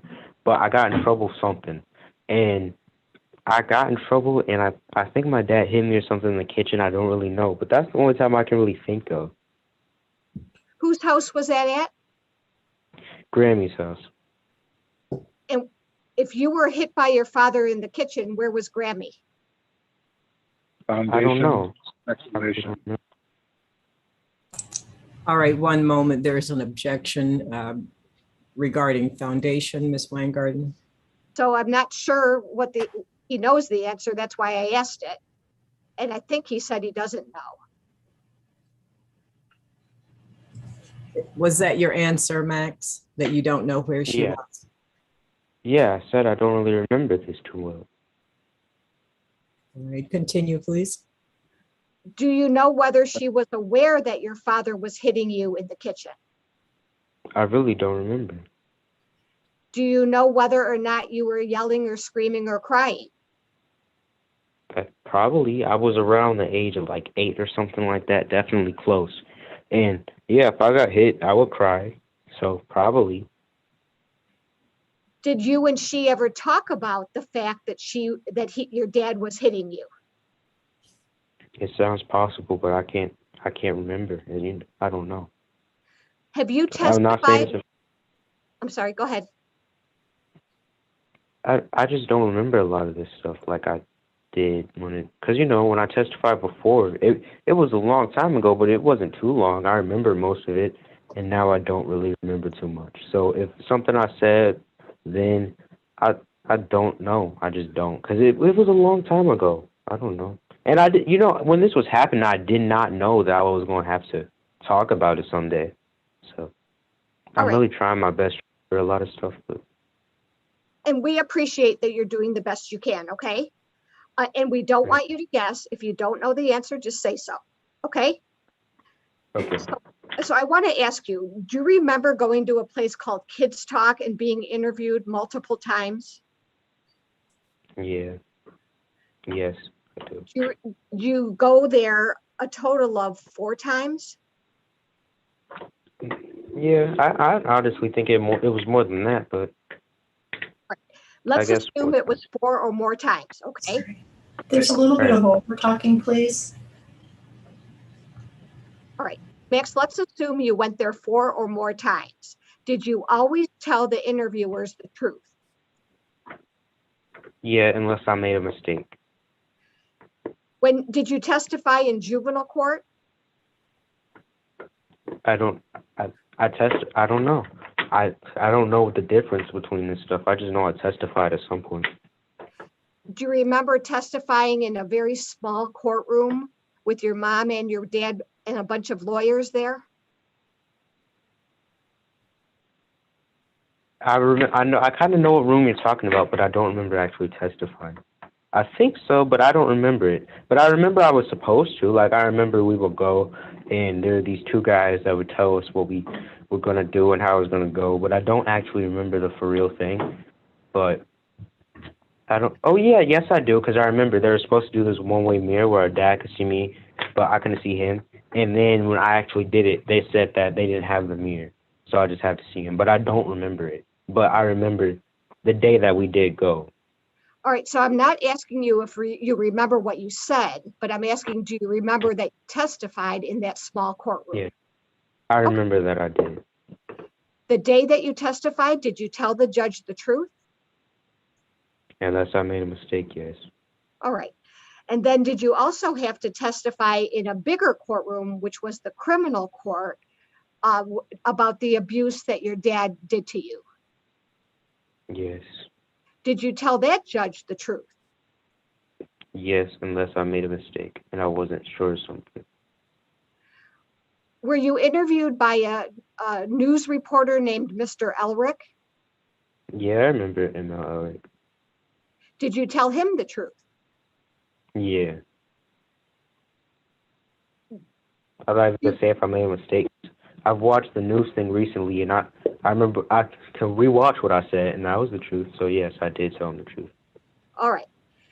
So you say that you don't remember many of the things that you testified to or said in Kids Talk. Is that fair to say? Yeah. All right. Your Honor, the people are going to move, I mean, not people, the disciplinary council is going to move to admit Gary Davis Head Jr.'s juvenile court testimony from March 12th of 2019 as exhibit number 29. He testified that he doesn't remember what it said, but he was honest, he told the truth, and it's a prior recorded testimony. Thank you. Any objections, Mr. Ashcraft? No objections, Your Honor. It is admitted. Thank you. I want to change the number. Oh yeah, that will be 29. Thank That you. Gary's. Okay. Now, Max, in preparation for today's testimony, did anyone tell you what you should say or not say? No.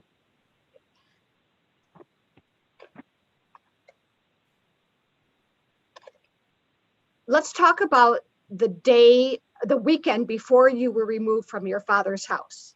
Okay. Do you remember what happened that weekend? Yeah, I do. Tell us. All right. Well, I remember I recently before that I called my mom on my nan's house phone because I remembered her number because the Christmas before that I had seen her at some Christmas party. She gave me her number, so I called her a couple of days or maybe a week before that weekend, and I had been in contact with her, and I was emailing her on my iPad, and I was telling her a little bit of what was going on, and she called CPS, and when CPS would come, my dad was standing right there, so obviously I wasn't about to say anything because I didn't think they were going to take us, and if they didn't, I was going to get in trouble when they left, and I wasn't trying to get in trouble, so I didn't say anything. So my mom was saying, well, she can't help us if we aren't going to say nothing, and then I said, wait, I was telling her I'm sorry, and then something. I'm gonna skip a little bit because I don't remember. But one morning, I don't remember what happened, but we were in trouble for something, and our dad was beating us, and the police came, and once again our dad was standing right there, and I wasn't about to say nothing, and they left. And then, like an hour or two later, CPS came, and this time our dad was outside, but I remember he knew something was weird too because he was trying to get in the house, and the other people wouldn't let him that were out there. So I only had a little bit of time. I didn't know how long I was gonna have by myself with the CPS workers. So the first thing I did was I showed them my marks, and I was like, "You gotta help me." And then I told them my brother has way more marks than I do. You gotta look at him. So they went up and looked at Russell, and he did have way more marks than me. And then the police came, and then I emailed my mom. I said I told them what's happening, and then she said okay, and then she told me that she was gonna try to get us to go to my stepdad's mom's house. Her name's Bobby, and then somebody told me that one of the CPS workers or something that was there said that we were going over to Grammy's house. But, for all I know, my dad could go over to her house, and I wasn't trying to get in more trouble. Because, as I said, it wasn't bad. Like, it wasn't something unnormal for him to go over there. So I didn't want to go over there because that's basically my dad's house. No, it's not, but, he could come over. So I was thinking of stuff I could say to them that would make them not want to take me there because I didn't want to go there because it's nothing against Grammy. I just didn't want my dad to come. That's why I didn't want to go. So then our cousin April came and got us, and we went over there, and when I was over there, I didn't realize this when it was happening, but now when I look back at it, she was putting stuff on our marks to heal it, like like some oil or something. I don't know if it really did anything, but I was telling my mom about that, and then she told me what she might have been trying to do. But you know, my mom didn't tell me that happened. That actually happened. My mom was just telling me why she might have been doing that. And then All right, Theo, Max, like a hold on. couple days. Okay, Max, Hmm? hold on. You've given us a lot of really good information, but I want to ask you some specific questions about that, okay? So let's slow Mhm. down for a minute, and I just want to ask you some questions. So Okay. when you were living with your dad between the ages of 6 or 7 and 10, you said that you saw your mom at a Christmas party, Yeah, and do you know what year that was? I think it was 2017, Christmas 2017. Did you say that she gave you her phone number? Yeah, she did. And I actually remembered it all the way up until June. How many times did you talk to her on the phone between that Christmas party and when you were removed from your father's house?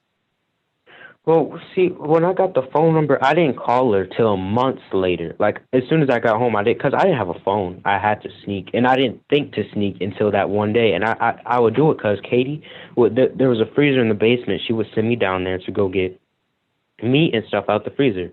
So one day when she told me to go get something out the freezer, I went into the downstairs where Nana lived, and I asked her if I could use her phone, and she said yeah. So I wasn't just going down there for no reason. I would go down there when Katie would send me into the basement to get something. So that's how I would do it. But I would say on the phone like 3 times at the most. It was not a lot of times until I got her email address. Then I started emailing her, and we weren't texting like because the iPads, everybody used them. It wasn't just my personal iPad, so I couldn't be doing it, Okay, just Garrett, whenever. Max, let me stop you because you're giving really good information, but we're going a little too fast. So first I want to talk about the phone calls, and then we could talk about the emails, okay? Right. All right, so you said you called your mom about 3 times using the phone in Nana's house, Yeah. and Nana is Tracy Green's mother, Yeah. and she shared the bottom of the house with your family. Is Yeah. that right? Yeah. Okay. Yes. When you called your mom those 3 times, did you tell her about the abuse you were suffering from your dad? Well, the first time I probably didn't. The first time I think that was more of a I was just saying hi. When I remember when she answered, I asked if that was her. She said yes, and she let me talk to my little brother Rowan and Zan, and that was what that phone call was. And the next time she asked me how things were going, and I was like, not too good. And then she said, well, things, and then I was giving her a little, a little just what was going on. She said, well, you need to tell a teacher or something like that. And I said, I don't go to school, so I can't really do that. And then she was saying that she didn't tell me she was going to call CPS. They just came, and I knew that she told me after. And then, obviously these phone calls were not long because I was sneaking, and if they came downstairs, I would get in trouble. These were like a couple minutes. So, All right, can I stop you for a minute? Why were you not going to school? well, in December at the Christmas party, I told my mom what school I go to. I don't know for sure if I did, but my dad said that I did. And he said that's why he took us out. But I don't know if it was because marks were on our body. I don't know if it was because he didn't want our mom coming to our school. I don't know. But he took us out for some reason. And After that, were you schooled at home? yeah, Okay, pretty much. go ahead. Yeah, pretty much we just were learning sign language. But yeah, we were doing some stuff. All right, so you talked to your mom 3 times on the phone since Christmas of 2017, and then you said you had an iPad. Tell us where you got the iPad. My godmother got it for me, and Russell had his own too. Linda Perkins. I call her Mama Lynn. But Mama Lynn, yeah, she got us those iPads, and they were pretty much our dad's iPads because he never let us use them, and he was using them, and Katie was using them way more than we were. But yeah, she got them for us, but we never were. It wasn't ours, but she got them for us. If that makes sense. All right, did you ever communicate with your mother on the iPad? Yeah, I did. How did you do that? Explain that. Gmail. I emailed her. Did you create your own email or did she do it for you? Oh, it was an email that was already on there. I wasn't really, see, I was 10. I wasn't thinking like a detective. I was just thinking whatever email's on here, I'm gonna email her.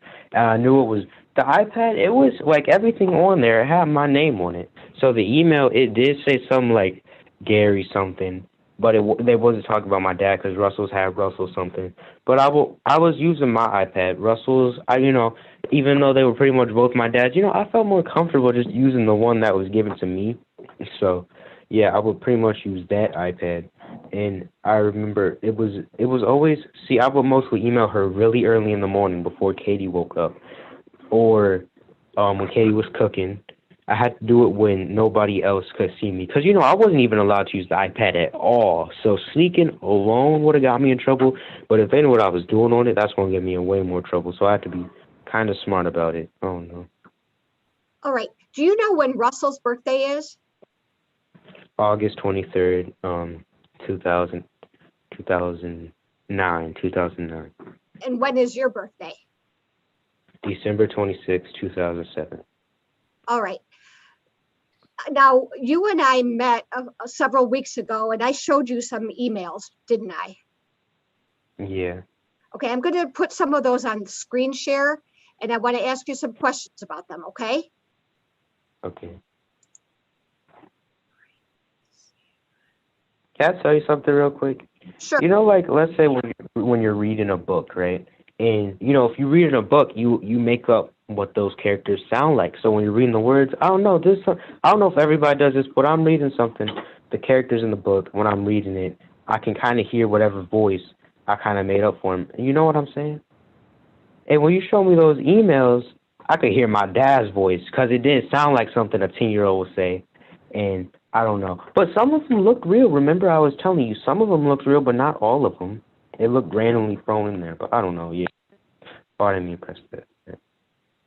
Okay. All right. So hang on a minute. As usual, I'm having trouble figuring out how to get these emails. Hang on. Let me try that again.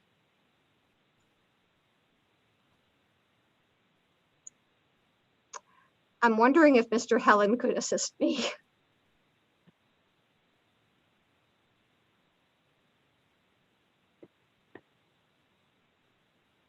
I am on my way. Okay.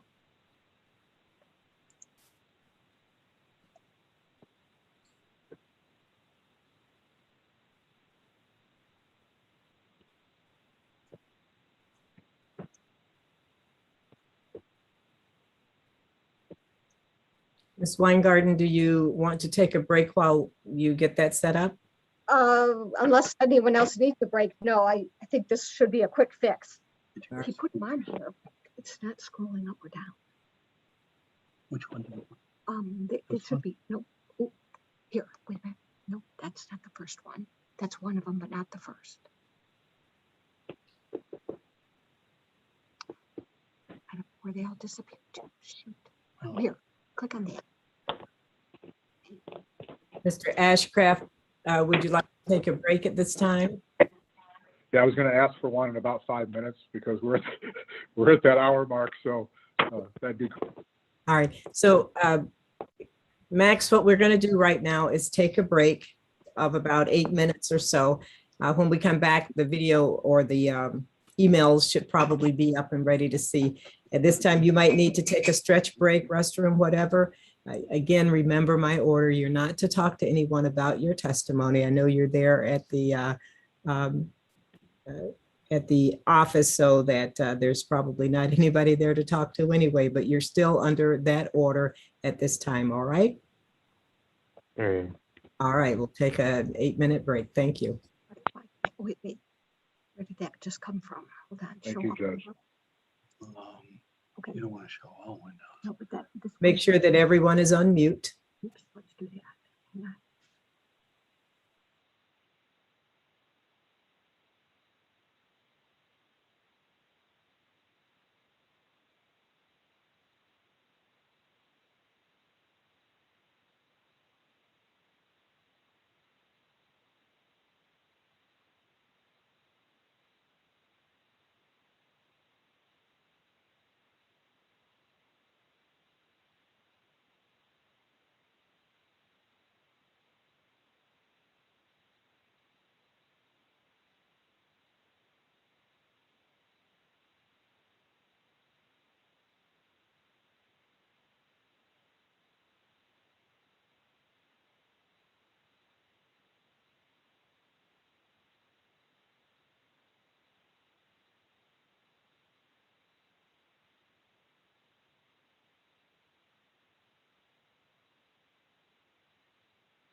Ms. Weingarten, are you ready?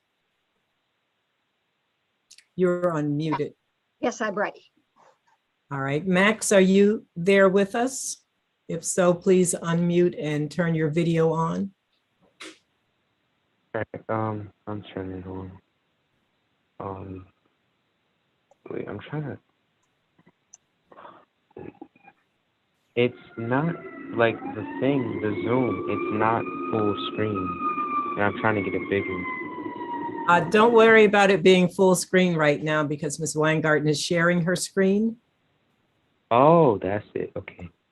So we just need your video. All Very right, can you see well. me now? Yes. All right, I think we're ready to proceed. Okay. Max, can you see what I screen shared? No, I can't see it. I can see you, but I can't see what you screen shared. Judge, may I ask if you could see it? I can see it. Wait, Max, are you on an iPad or? Yeah. Let's see if Mr. Helen can help you. Sure, it out. Well, Judge, wait, hold on. Okay. You can see it now. Oh, okay. Okay.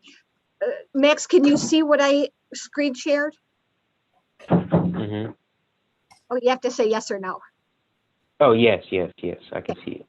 All right. Do you see an email from Corey's Cards dated Tuesday, December 26, 2017 to an email address, Falcon Metal and some letters at gmail.com? Yeah, I see it. And does it say, happy birthday, Gary? Tell Russie I love him and I love you. We will be together very soon. Yeah, but I'm confused because I don't think I had it. Like, this looks real, I'm telling you, but I don't think I had her email on my birthday. Okay, so you don't remember But receiving this email?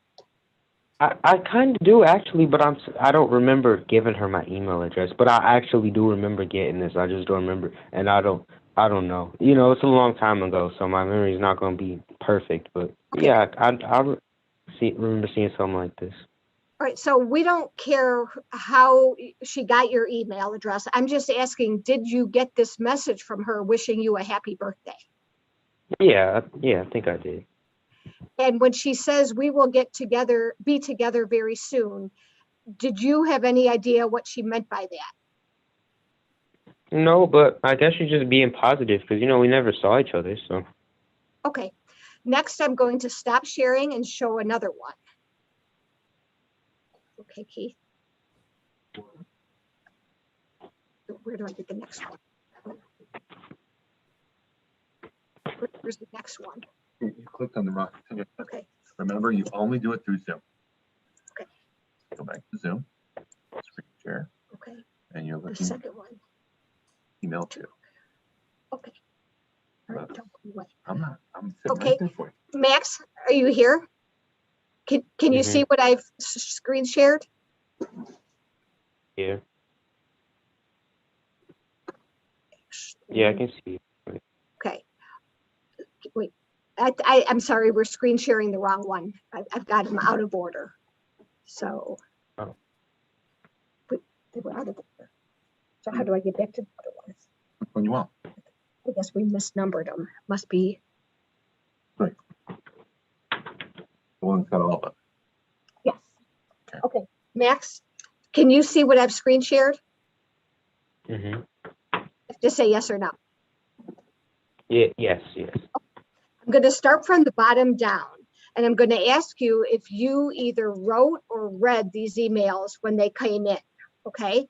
So Okay. in June of 2018, how old were you? I was 10. And how old was Russell? I think 8. Okay. Did you ever write this, or do you know who wrote this? I'm so sorry. Did you write that, or do you know who wrote that?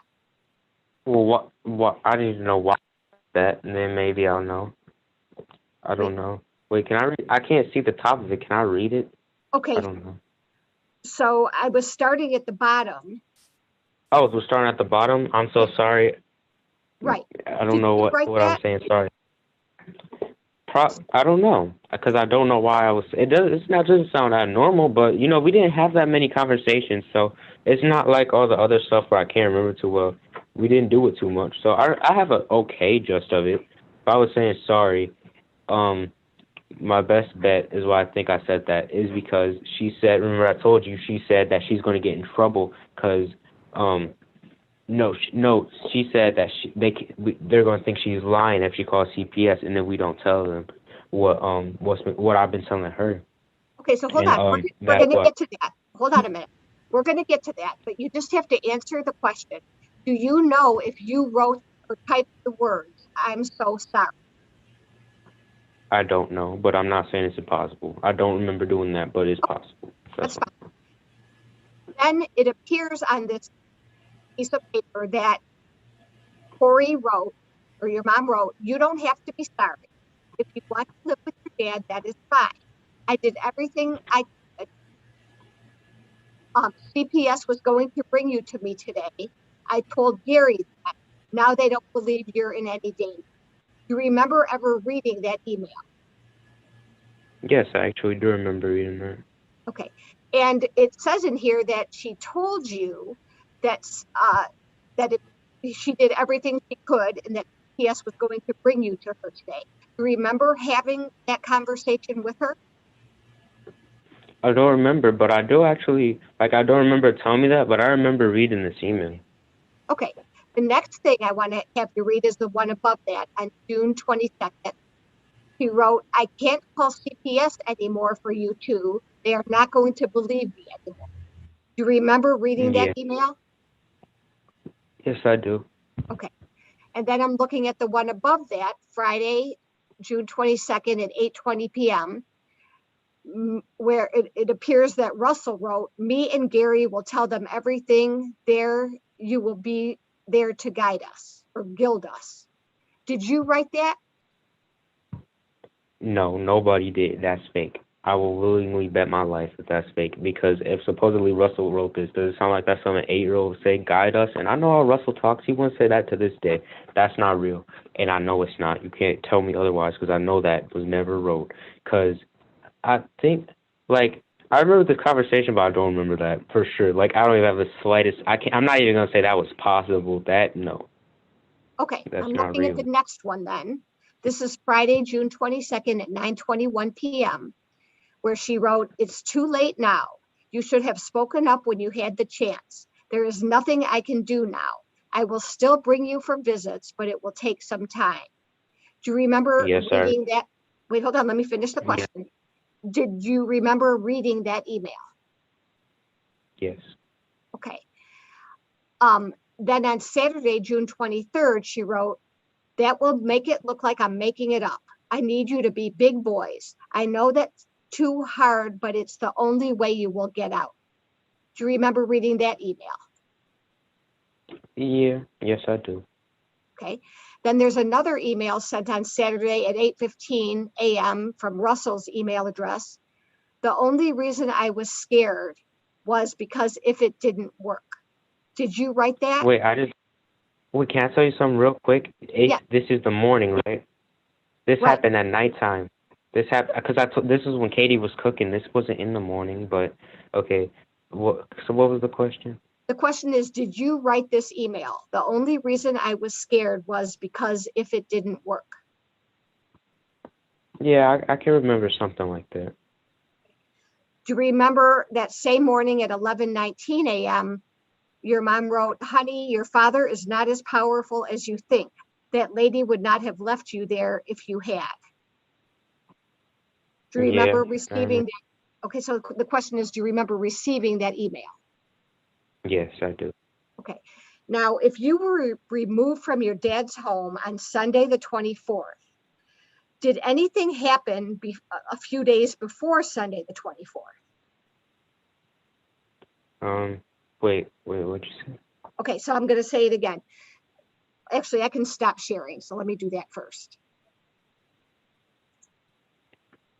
Okay. So if you were removed from your dad's home on Sunday, June 24th, did anything happen a few days before June 24th? Yeah, Friday and after that. What happened Friday or after that? What was June 24th, like a Saturday, a Sunday? It was one of those days, right? Oh, that was a Sunday. Yeah. So Friday is, I think, it was stuff started happening. Before that, I don't think nothing was really happening. What was Like, happening I don't Friday? think that, like, I think Friday was the first day I can remember that I think my mom called CPS or something. Do you know if CPS came to your home that day? I think so. I think, because I remember before that Sunday, they were coming a good amount of times, like the past couple of days. Did you ever have the opportunity to speak with CPS privately? Yeah, that was the day that we left. What about before the day that you left? Never got to speak with them privately. Not one time. So then on the day that you were removed, do you know whether or not the police came to your home? The same day, yeah, the police came in the morning, and then they came after we told CPS what the bruises and all that stuff. When they came in the morning, did you have the opportunity to talk with them alone? No, because I remember, because when they came, me and Russell, we had just got beat, so we were in bed crying. And our dad ran in our room, because I guess he knew the police were there. And he told us to go get some cereal. So me and Russell are sitting at the table eating our cereal. Then the police come upstairs, and our dad's in the kitchen while we're there. So obviously I can't tell him nothing. And yeah, no, I didn't get to speak with him privately. All right, later that day, did the police come back? Yeah, it wasn't the same officers, but yeah. And did they come with anybody? I think a couple more officers. No, but I don't think so. Maybe CPS, but I don't know. Do you remember talking with any police officers upstairs in your home? Yeah, Do you know if the officers were male or female? it was a female. I don't know if she was white, but she was definitely light. And she was really nice. I remember her. All right. Did you show her the marks on your body? Yes, I did.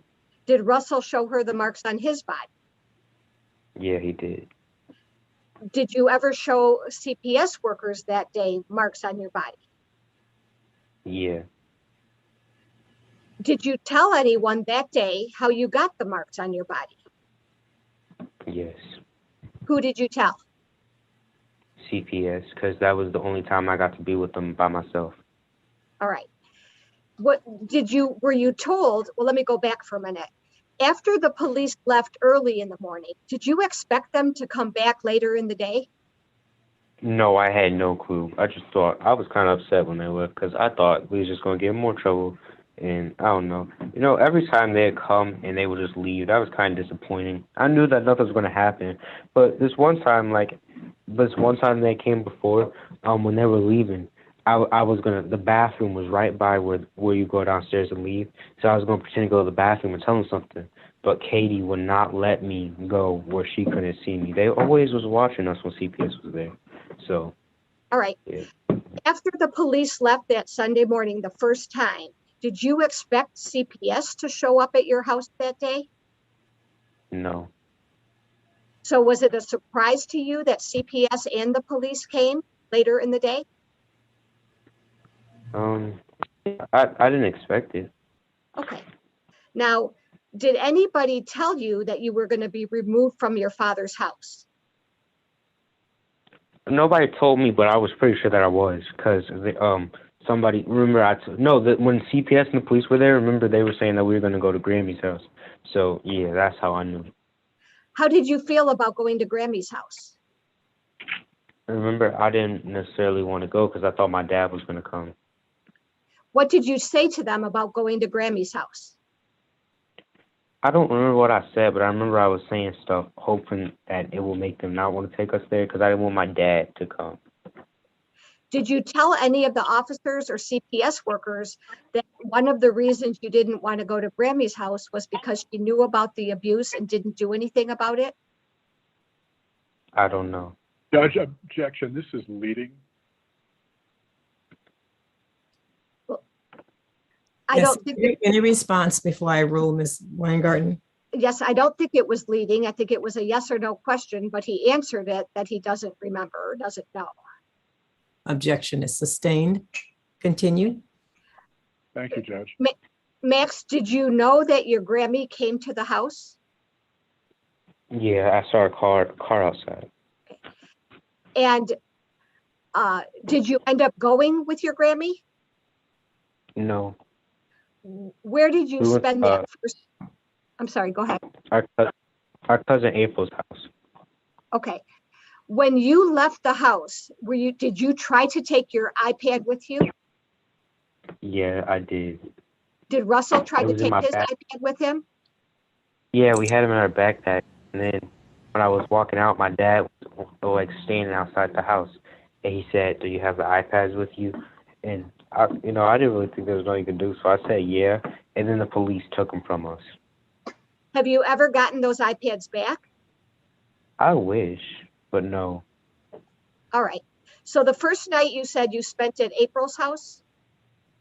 Yeah, How did you feel about going to April's house? I didn't really care. All right. Where did you spend after that? We went to my sister's mom's house, China's house. And how did you feel about going to China's house? I liked it over there. All right. Do you know how many nights it was until you were placed with your mother? I think 2, maybe 3. Okay. Now, in any of those emails that we read together, did your mother tell you what you should say about the abuse of your father? No, but she was saying to actually say stuff, to actually tell them what I was telling her. She wasn't telling me what to say, but she was telling me, to tell them what I was telling her. But she did. I didn't say nothing about say this, say that, did it? She was just telling me to say what I was telling her. Did your mother ever tell you what, if anything, you should say about your Grammy, Tracy Green? Nope, she just tells me that, because what I would do a lot is I would tell my mom a lot of stuff, and she would say, well, don't tell me that, tell them. And then I would be scared because, I feel comfortable around my mom, but it's harder with, CPS and stuff because, I was 10, so I didn't know. And then with those emails and stuff, she's just telling me to tell them. She's not telling me what to tell them. She's telling me to tell them what I was telling her. Now, once you moved in with your mother, did you tell her the whole story about what was happening with your father? Yeah, I would talk to her a lot about, she would be cooking or something. I would just be telling her little stories and stuff that had happened and stuff like that. Once you moved in with your mother, did you tell her about your Grammy putting makeup on you? Yeah. Did she tell you to say that Grammy put makeup on you, or did you tell her that Grammy put makeup on you? I told her I really didn't think that was important because when I was in Kids Talk, I mentioned it. I really didn't think that was nothing crazy, but then they kept talking about that a lot. And I don't know. I didn't think it was nothing special. It didn't seem like, I didn't even know that was bad, really. I really didn't know. So when I said that Kids Talk, I was just talking, I guess it slipped out of my mouth, but I didn't think it was bad. All right. Now, did you ever see your dad do anything abusive to Katie? Yes. Tell us what you saw. But one time he choked her out and she passed out, and then when she woke up, she had to leave. He wouldn't let her leave. He would yell and cuss at her a whole lot, and she was just letting it happen too. But yeah, he was very abusive towards Katie. Did you ever tell your Grammy that you saw your dad choke out Katie? Oh yeah, I know for sure I told her about the choking out. I don't know if I told her about everything, but I know for sure I told her about that. Did you see him do anything else abusive to Katie? That was that he did other stuff, but seeing somebody get choked out, you don't remember that. I mean, you don't forget that. So all the other stuff I say I don't remember. I can't forget something like that. So yeah, I remember he was abusive to her, but that I remember because I never seen something like that before. So of course I'm going to remember that. Did you ever tell your Grammy that you saw your dad smack or hit Katie? I don't know, but it could have happened, but I don't know. Okay. Going back to April, who is April? She's my cousin. How is she related to you? I really don't know. I just know she's my cousin because I've been calling her cousin April my whole life. Do you know if she is really related to Tracy's husband, Andre? I think so, but I can't say for sure. Okay. Now, getting back to the makeup, did you ever see your granny put makeup on Russell? No, I don't think that's ever happened. Was Russell ever present when your Grammy put makeup on you? I don't know. Like he definitely wasn't there the whole time, but if he ran upstairs or something like that, I don't know. But I know for sure he wasn't sitting there when it was happening. Besides your Grammy, did anyone else put makeup on you? No, Katie, but yeah, other than that, no. And she only did that one time in the morning that I was telling you about. Okay. Now, we were talking earlier about whether or not you told your Grammy about the abuse your dad did to you. Is that right? Remember we talked about that? Yeah. Did your Grammy ever drive you to or from choir practice at church? Yeah. What day of the week did you have choir practice? I think it was a Monday or Tuesday, but I think it was probably a Monday. That's what sounds most familiar to me. And would your Grammy drive you to or from choir practice? Yeah. Sometimes. Not every single time, but yeah, a good amount of them. While you were in the car with her, did you ever tell her about what your dad was doing to you? Well, we talked and stuff, so I would tell her about my day and stuff like that. So probably, but not a specific time I can remember. But it doesn't sound like something that never happened. But I can't name a specific time. You know, I just tell her about stuff, like stuff that I did, stuff like that. And maybe I could have mentioned that, but I don't know. Did you ever show her the injuries that your dad put on you? Now that sounds like something I probably did, but I can't name a time, so I say I don't know. So have you told other people, like at Kids Talk in court, that you did show your Grammy the injuries on you? If I did, that's because I was younger and I actually remember it. Now I don't remember.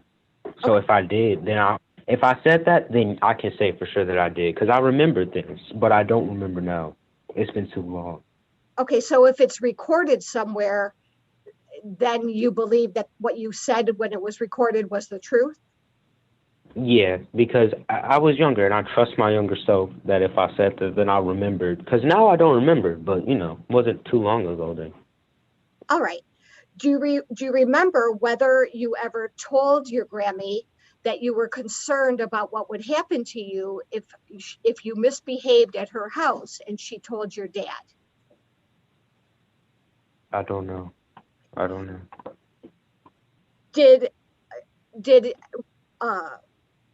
Did you ever tell Grammy that you were being spanked by your dad?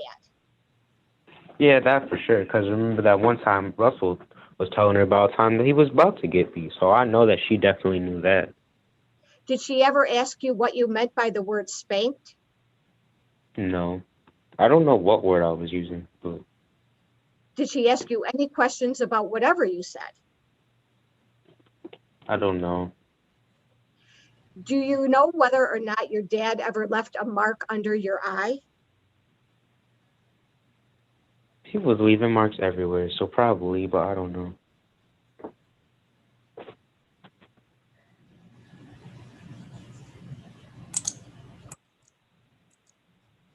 One moment, please.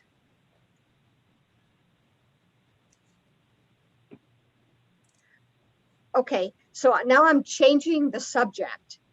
Do you know a man by the name of John Cromer? Yes, yeah. That's my dad's friend. Did you ever call him Uncle John? I don't know, but that's what he's been being referred to as, but I don't personally remember calling him that. Okay. Now you told us that you've had contact with your Grammy since, you said February or March? Yeah. And you wanted to have contact with your Grammy, you said. Is that right? Yeah. Did you have contact with your dad? Yes, I did. How did you communicate with your dad? On Snapchat. I'm sorry, I didn't hear the answer, Judge. On Snapchat. Did you say on, Snapchat, the texting app, Snapchat. all right, thank you, on Snapchat. And who initiated the conversations with your dad? What do you mean? Well, who started it? Who wanted to start the conversations? Well, it was me. You wanted to communicate with your dad? Yeah. Now, you had testified about some pretty bad physical abuse, right? Yeah. Explain to us why you wanted to communicate with your dad after he abused you so badly. Well, that's still my dad. No matter what he does, that's still my dad. So, of course, I would want to talk to my dad. Even if he's a bad person, he's still my father. Okay. So did you ever talk with your Grammy Tracy about you wanting to talk to your dad? Yeah. What did Grammy Tracy say about that? She said I can't talk to him because the court said or whatever that he can't talk to me, and that I would have to write a letter or something to the judge and ask permission to do that. And that for right now, she's not going to give me a way to contact him or nothing like that. Did she explain to you why you weren't allowed to have communication with your dad? Yeah. What did she tell you? Well, she told me that, it was on whatever thing when he got out of prison that one of his, I think they said bond or something like that he couldn't talk to me. But they didn't, I don't know. I just guess since all the stuff that I said that he couldn't talk to me. I don't know. I don't want to talk to him now, but then I did. Okay, so we'll get to that in a minute. But did you just use the word bond? Yeah, because I heard somebody say that about me. I don't know what it means, though. All right. So do you know who told you that he's on bond? No, but no. It was probably either Grammy or him himself, but I don't know. All right. So you were told that you're not allowed to talk to him because he's on bond. And did anybody tell you what would happen to him if he talked to you while he's on bond?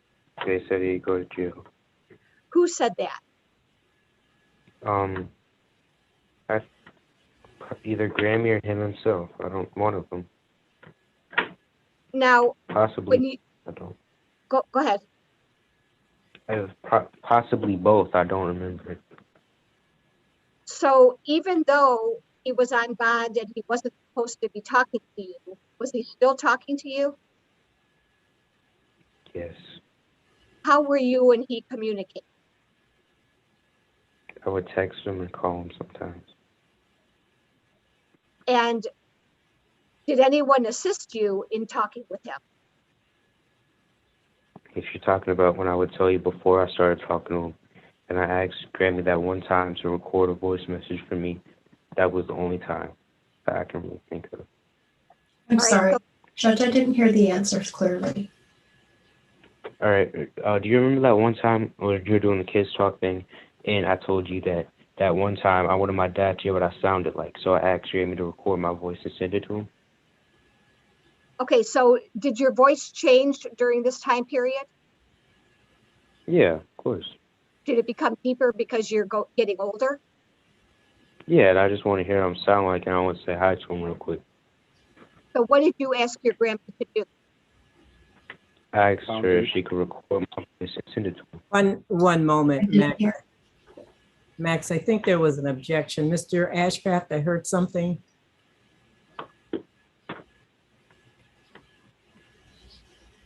I'll withdraw the objection for the sake of time. Thank you. All right, thank you. Max, what did you ask your Grammy to do? I asked her if she could record my voice and then send it to him, and then tell me whenever he saw it what he said. Do you know if she recorded your voice and sent it to him? Yeah, she did. She told me what he said. He said, I don't remember word by word, but I don't know. he heard it. And at the he end of the told day. you he heard it? Well, he's saying that my voice got deeper, got older, stuff. And then that's pretty much it. Then Were there after that, other the way we times? got, I'm sorry, go ahead. then, wait, never mind. So wait, what were you gonna ask me? Okay, well, I didn't want to cut you off. So did you finish your answer? Yeah, I finished my answer. Okay, so hold on a minute. I have something on my computer that says now my internet connection is unstable. Oh, now it's back. Okay, maybe we're okay. All right. Max, besides the recording your voice and playing it for your dad, did Grandma Tracy assist you in talking to your dad and up? I'm sorry. Right, My bad. just a second, I didn't. Max, just a second. Ms. Weingarten, you were breaking up, so I couldn't hear your entire question. I don't know, Ms. Jorgensen, did you get it? I did not, Your Honor. I was going to speak up. All right, so let's let her ask the question again, Max, and then you're okay, you're kind of jumping around there. Is that your laptop? No, Your because I've been standing up. I'm just moving so I can sit down on my feet. Okay, all right, very good. Ms. Your Weingarten, network bandwidth is low. What is Yeah, that means that the internet's acting up in the building. Judge, I don't know if you can hear me, but my internet is acting up. we can hear you now. Go ahead and try and ask your question again. Okay. Max, besides recording your voice and playing it for your dad, did Grammy Tracy assist you in talking to your dad in any other way? Yes, but she Objection. didn't do it on purpose. Foundation. One moment, there's an objection and it was to foundation. Ms. Weingarten? Any response? I don't understand the objection. All right, Mr. Ashcraft, make your objection plain. Thank you, Judge. Max did not testify that Tracy Green recorded his voice. Because this just happened. You realize this happened in February and I testified last year? All right, just 1 second, Max. Let me hear what the objection is and then we'll see where we are. Did you finish with that, Mr. Ashcraft? That was your Yes, objection? Judge. All right. Yes, Ms. Weingarten asked the question, what else did Tracy Green do to assist you in addition to recording your voice and sending it to your father? My objection was to foundation on that. All right, Ms. Weingarten? I'm not sure if you could hear me. You're frozen for a minute. Can Yes, you hear me? I can hear you fine. Okay, so Max testified that he asked his granny to record his voice. She did so, and she played it for his father, and his father responded to him about his voice being deep. So I don't know what the foundational issue is. Is there still an issue, Mr. Ashcraft? I'll withdraw the objection, Judge. Thank you. Thank you. Now, Max, we're going to get back to you. I think, Ms. Weingarten, you might have to ask that last question again then. Okay, Max, besides recording your voice, did your Grammy Tracy do anything else to assist you in getting you to communicate with your dad? She didn't do this on purpose, but this is how I started. She didn't do it on purpose. I asked her if I could call my Nana, and she gave me her phone number for my Nana's phone, but I know they live in the same house. So when I got on the phone with her, I asked her if she could tell him that I said hi, and then she called him downstairs, and he didn't know that it was me. She just said somebody's on the phone, and then after that, he gave me, when we were on the phone, he was, obviously surprised that it was me, and then he gave me his phone number, and I called him directly instead of, because we were talking on Nana's house phone, and then he gave me his Snapchat, and I added him. All right, so who initially put you on the phone with your father? My Nana, but she didn't know. She didn't know he wasn't allowed to talk to me. All right, when you say your Nana, what's that person's real name? I don't know her real name. I think it's Sarah or something like that. So you're not talking about Tracy Green? Yeah, I'm not talking about. He just broke up on my end. I'm not sure. Same Yeah, here. I'm not talking about. All right. I was talking about her mom. Okay, so you were not talking about Tracy Green. So I'm going to ask you my question again. Besides Mhm. recording your voice and playing it for your father, did Tracy Green do anything else to assist you in talking to your dad? Does that count? Because I know she obviously didn't do that on purpose, but I'm asking, does it count? Because I don't want to be caught in a lie. Does it count by giving me the phone number to Nana? Because she obviously wasn't thinking I was going to do that. But technically, I don't know. I just don't want you to say I was lying. Okay, so Max, no one is saying you're lying, but are you worried that you're lying? No, I just don't, because I know her lawyer, that's his job, but he's going to say, oh, he didn't say that. He didn't say this. So I got to make sure I don't slip up. Okay, so I'm going to go back and ask the question again. Did your grandma Tracy do anything else to assist you in communicating with your dad? I don't know if that counts. Well, besides that, were there other Oh, things? no. Besides that, no. Besides that, no. So the thing that you're worried about, whether it counts or not, what was that? Like, I don't know. I just, because last time with my dad's lawyer, he kept jumping up and saying I was lying. So I'm not trying to get caught in a mistake. So I'm making sure I try to make no mistakes because that's annoying. All right, so I think that there's a little bit that's being missed here. Ms. Jorgensen, would you please read back the last 4 questions and answers? Yes. And Your Honor, I have to say my computer is frozen, but I'm going to be reading from my stenography machine, All but it'll right, take me just a second. certainly.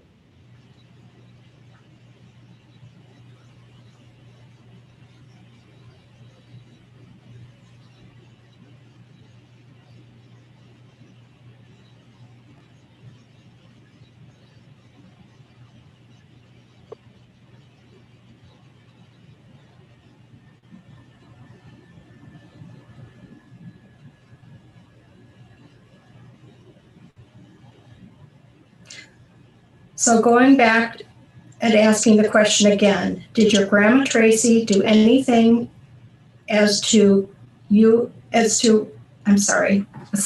in communicating with your dad? I apologize, Your Honor, this is harder to read from than I thought.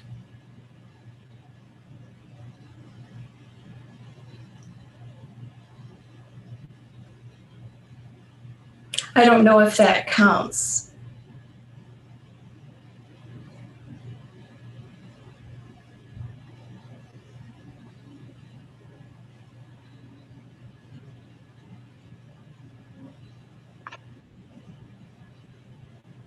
Well, besides that, were there other things?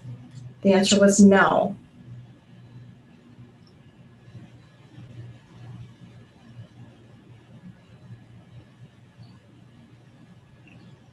And then I'm sorry, I have an unclear stenography stroke. So the things that I can figure it out later, worried about whether it counts. Where did it go? All right, so I apologize. that's all right. Max, I was able to hear your testimony, I believe. And Mr. Ashcraft, do you believe that you were able to hear his testimony? Yes, Judge, I was. Thank you. All right.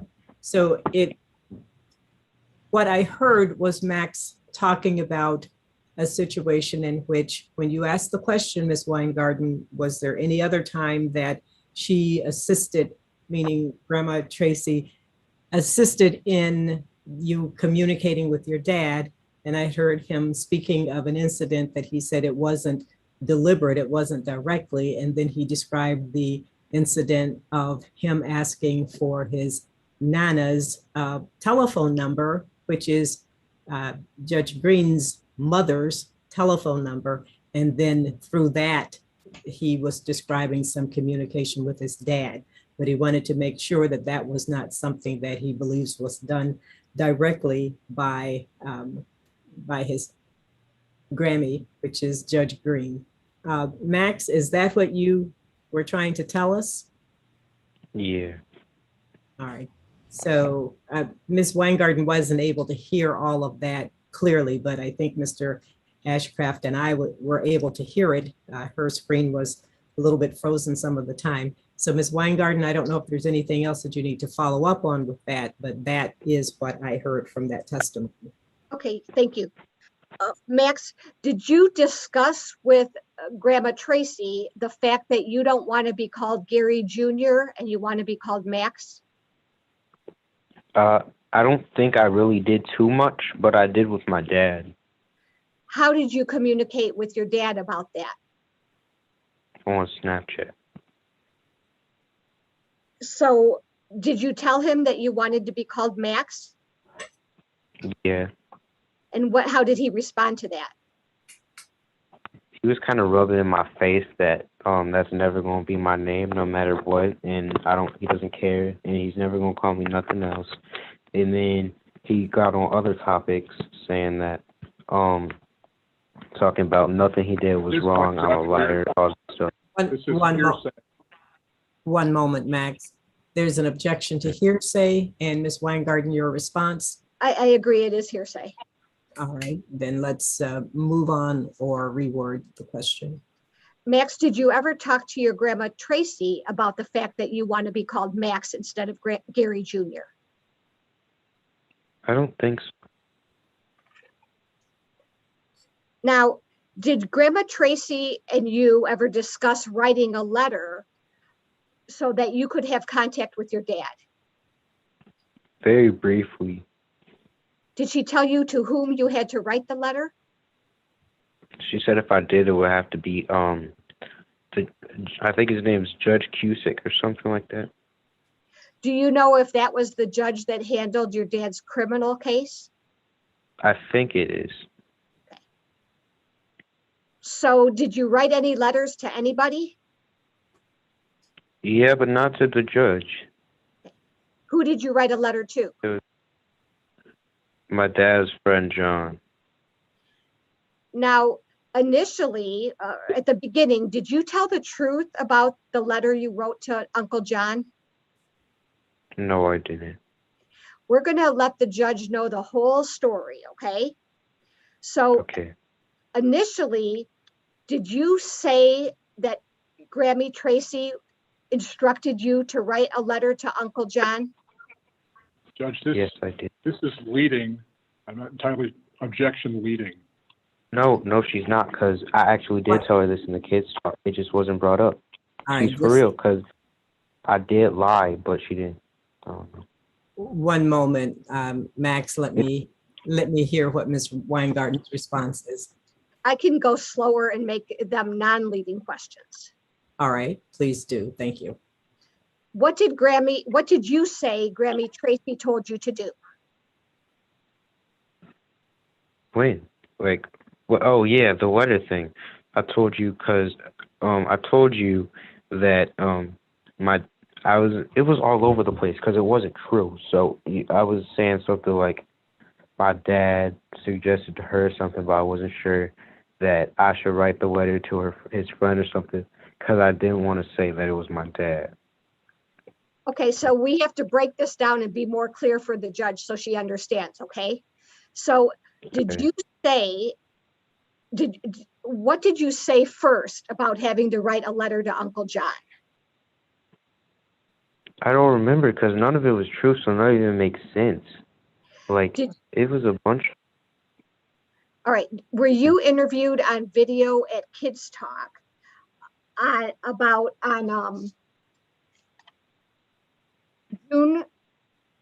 May 13th of 2021 by a woman by the name of Letitia? Yeah. And did you tell her some things that were true or untrue? Not true. Okay. What did you tell her that was not true? Well, she brought up the letter about the Uncle John letter, and that was like the same day that my dad, I really got mad at him because he was being real nasty with me. And so I said I wasn't really thinking too straight.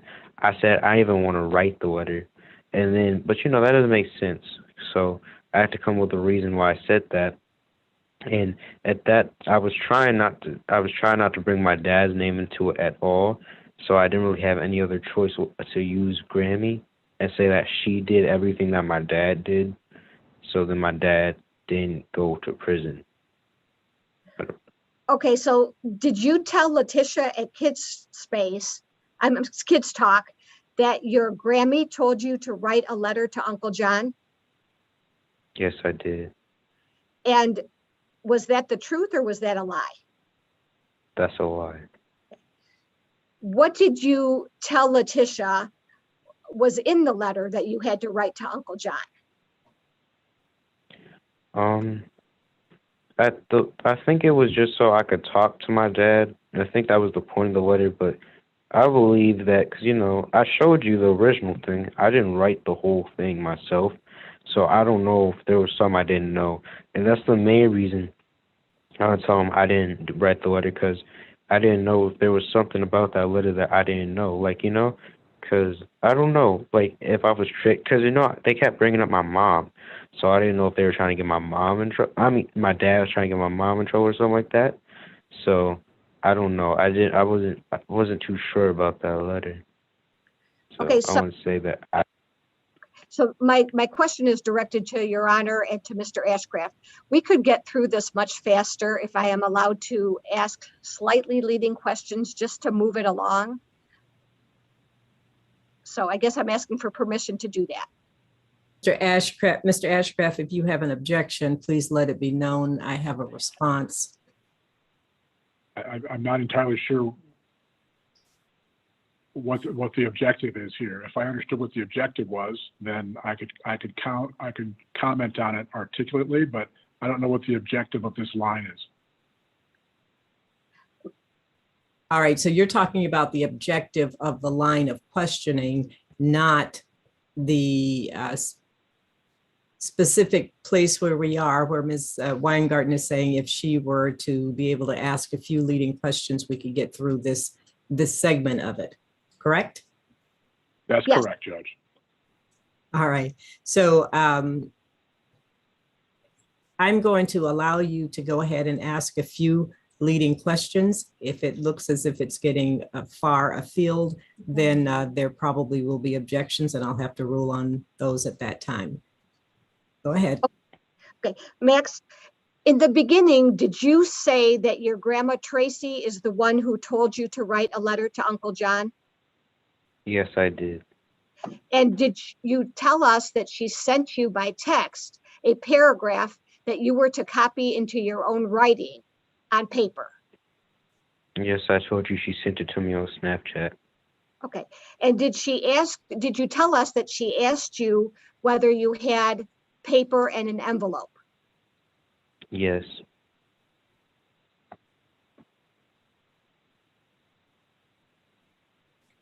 Did you hear his answer? His answer was yes.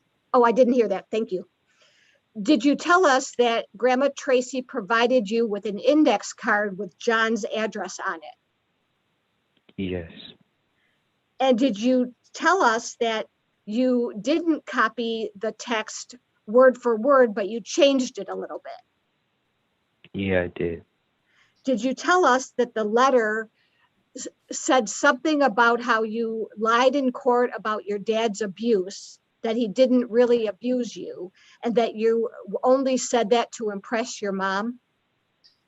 Yes, that's what it said in the original. Remember I showed you?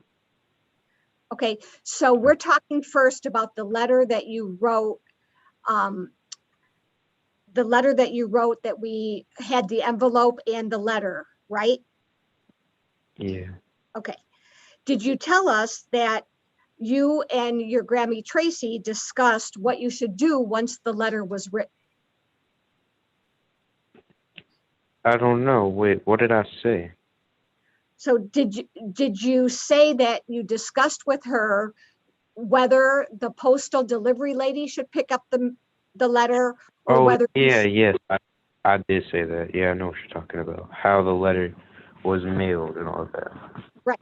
Did you tell us initially that Grammy Tracy wanted you to Google the nearest mailbox to you so that there would be a history in your phone of that history search?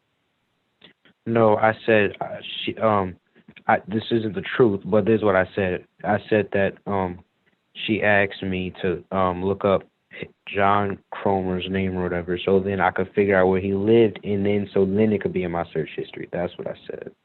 Okay. And did you eventually decide that you should, or tell us that you decided you would leave it on the back porch of your home where you were living and someone would pick it up? Yeah.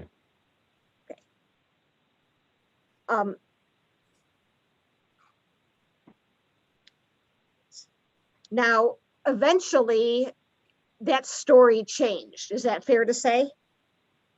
Yes. Do you remember that I came to your home to interview you, and that was on June 11th of 2021, when we talked about the letter? Do you remember that? Yeah. Did you tell me that you found the letter in your computer that you were supposed to be looking for? Yeah, I did. Okay. And did it turn out that it was not Grandma Tracy who told you to write that letter, but rather your dad? Yes. Is the reason that you told me the truth that it was your dad and not Grandma Tracy because we were on speakerphone with a police officer and he discussed the fact that we need a search warrant? Yeah. What was it about needing a search warrant that made you decide to tell the truth? If you got into my account, you would have seen it, and I couldn't do anything. No matter what I said, you would have found out anyway. What would we have found out? Well, with Snapchat, he blocked me on Snapchat, so he can't delete his side of the messages, and I can't delete them either. So if you got the search warrant and you looked at his account on mine, you would have seen all the messages, and I would have got caught anyway. I didn't know that you were gonna actually look through it, and there was nothing I could have did, so I had to tell you. So what was the reason that you said it was your Grammy who had you write this letter when it was really your dad? Because they kept saying that if my dad talked to me that he would go to prison, I didn't want him to go to prison. I don't want to be responsible for, I'm not saying he didn't do bad things, but, I don't want to be responsible for sending anybody to prison. I will feel really bad because I know prison is a terrible place, and I don't want to be knowing that it was my fault. Okay, I'm going That to, somebody, go ahead. yeah, I forgot what I was about to say. Okay, I'm going to share my screen again, and I'm going to show you something.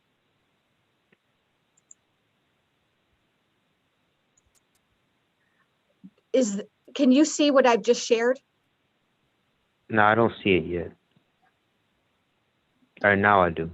Okay, is there an envelope with your name and return address on it? Yeah. And does it say it's addressed to Uncle John? Yeah, it does. And is there a date on the letter where the post office stamped it? Wait. Wait, so the stamp, I guess I see it. Okay, does it say Wait. 3 April 2021? Yeah. Okay, then I'm going to scroll down. This letter that I'm sharing now, is this in your writing? Yes, it is. Can you read it out loud to us? Yeah. Hey, Uncle John, I've missed you. I remember all the community work you do, and decided to Google you and write and write you I skipped a line. Write you a letter. I know you know people and was wondering if you could help me be allowed to communicate with my dad. Half of the things I said weren't true. I was just trying to impress my mom. He never used whips or threatened to kill us. I don't live with my mom anymore because things were not going good, and that is why I'm that's not accessible. Anyways, that's all, Gary Jr. P.S. Thank you for all your help. Did you write that letter? Yes, I did. What is the reason you wrote that letter? Well, originally, when my dad told me to write it, I was going to come up with what to say, but I told him I didn't know what, because, I didn't know what to put down. So then he sent me a paragraph, and I showed you that paragraph. And then when I read through it, because obviously I was about to copy it down without reading it, there's some things that weren't true in it. So, but he was going to make me show him the letter after I wrote it. So the things, I kind of just reworded it because I didn't like how it was said. And yeah, that's it. So And, when you wrote yeah. half of the things I said wasn't true, he never used whips or threatened to kill us. Were you referring to what your dad did to you? I guess in the original it says something like, I don't know. You took a picture of it. That sentence is rewritten. I forgot what it originally said. Okay, so we're going to show you that in just a minute. Right. You wrote in this letter that you were trying to impress your mother. Where did you get That's that what he said. language? He said that, and I don't say mother because I'm 13. So, yeah, but he said that I was trying to impress her. So, I don't know. I didn't see how that could hurt anybody if I wrote that down. I was just trying to write down what wasn't gonna hurt my mom or anything, because I know there's a lot of stuff in there talking about my mom. I don't know what my mom had to do with me talking to my dad. Okay, I'm going to stop sharing this and I'm going to show you something else. Oh boy, Keith, here.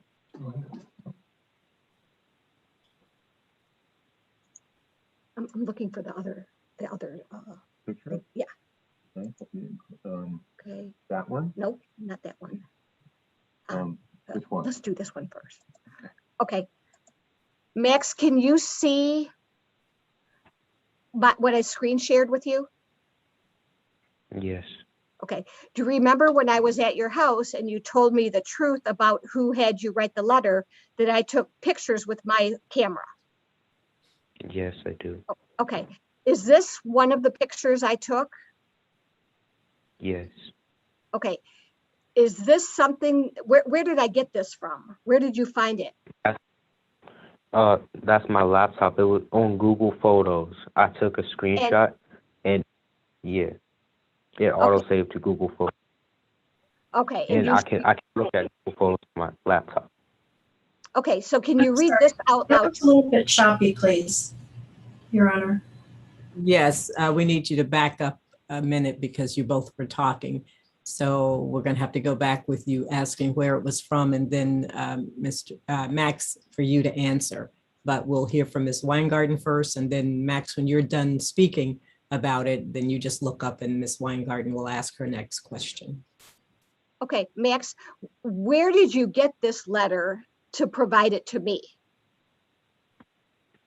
All right, so on my phone, when I take a screenshot of something, it auto saves to Google Photos. Well, at least on mine it does. And then I looked up Google Photos on my laptop. I logged into my Google Photos account. I could see all the pictures I have on my phone. And I remember I took a screenshot of this. So I looked at the screenshot, and then I showed you. Okay, so this picture that I'm showing you came straight from your computer? Yeah. Okay, can you read to the judge what this letter says? Okay, hey, Uncle John, I've missed you. I remember all the toy events for kids me and my dad did with you and how much community work you do. I know you know people, and I was wondering if you could help me be allowed to communicate with my dad. I only said he threatened to kill me and hit me with whips because my mom forced me to. I don't live with her anymore because she tried to do the same thing she did to him to me. That will convince him I am sick and not pretend to what? I don't know. Anyways, just tell a little of what you've had to go through and how you miss and feel like you really need your dad in your life. And if there's any way he thinks he can help you, you will really appreciate it. So when your dad sent you this, you wrote the handwritten page that we looked at just before this? Yes. So did you copy it word for word, or did you change it up a little bit? I changed it up a little bit. Okay. In this letter that you wrote, I only said he threatened to kill me and hit me with whips because my mom forced me to. Did your mom force you to say that about your father? No, didn't I say? Wait, in the handwritten, I said something like impressed or something like that, because I wasn't about to say she forced me, but I didn't want it to change it up too much because I didn't want him to get mad. And another thing is, I never told my dad any of that, so he came up with that himself. Okay. Now I'm going to show you one more thing. Let me stop sharing somehow. Keith, come here. Ms. Weingarten, do you have either of those 2 pages that you just shared marked as an exhibit? I So do. what we're talking about? Okay, so the first handwritten letter is marked as Exhibit 8, and disciplinary counsel seeks to admit it. And what I just showed you is Exhibit number 9, and we move to admit it. Objections, if any, Mr. Ashcraft? No objection, Your Honor. Thank you. Thank you. They are admitted. Continue. And counsel, please take a look at the time because we are at the point where we are going to be quitting for the day. Okay, and okay, the last one, Judge, we've had marked exhibit number, oh, it's also 9 because it's a repeat of 8. Max, can you see what we just screen shared? Yes. Okay, at the bottom of it, there is a line, it's pink and it says me. Do you see that? Yes. Did you write that line? Yeah, I did. Read it out loud to us. Well, one thing before I do, that I did not send that after he sent that. I sent that probably days or maybe even weeks after. It's just that's the message that he saved. But I didn't write that after. All right. It says a lot of terrible things have happened. I just want everything to be peaceful and chill. What I meant by that is I want all this crazy testifying and court stuff to be over and life to just be normal. And that's what I meant. I don't know why he decided to save that message, but we were talking about something. I said that. And then the one at the top, he told me to stop popping my pimples because it will leave a scar. And I said, wait, when I pop them, it leaves a scar? Yeah, that's all. Okay. You're under we move to admit exhibit 9, which is both pages of this letter. And I think this would be a good time to take a break. All right, so this page is a part of the exhibit 9 that was already admitted. You just want to add this part to it. Is that correct? Yeah. Yes. Mr. Ashcraft, any objection?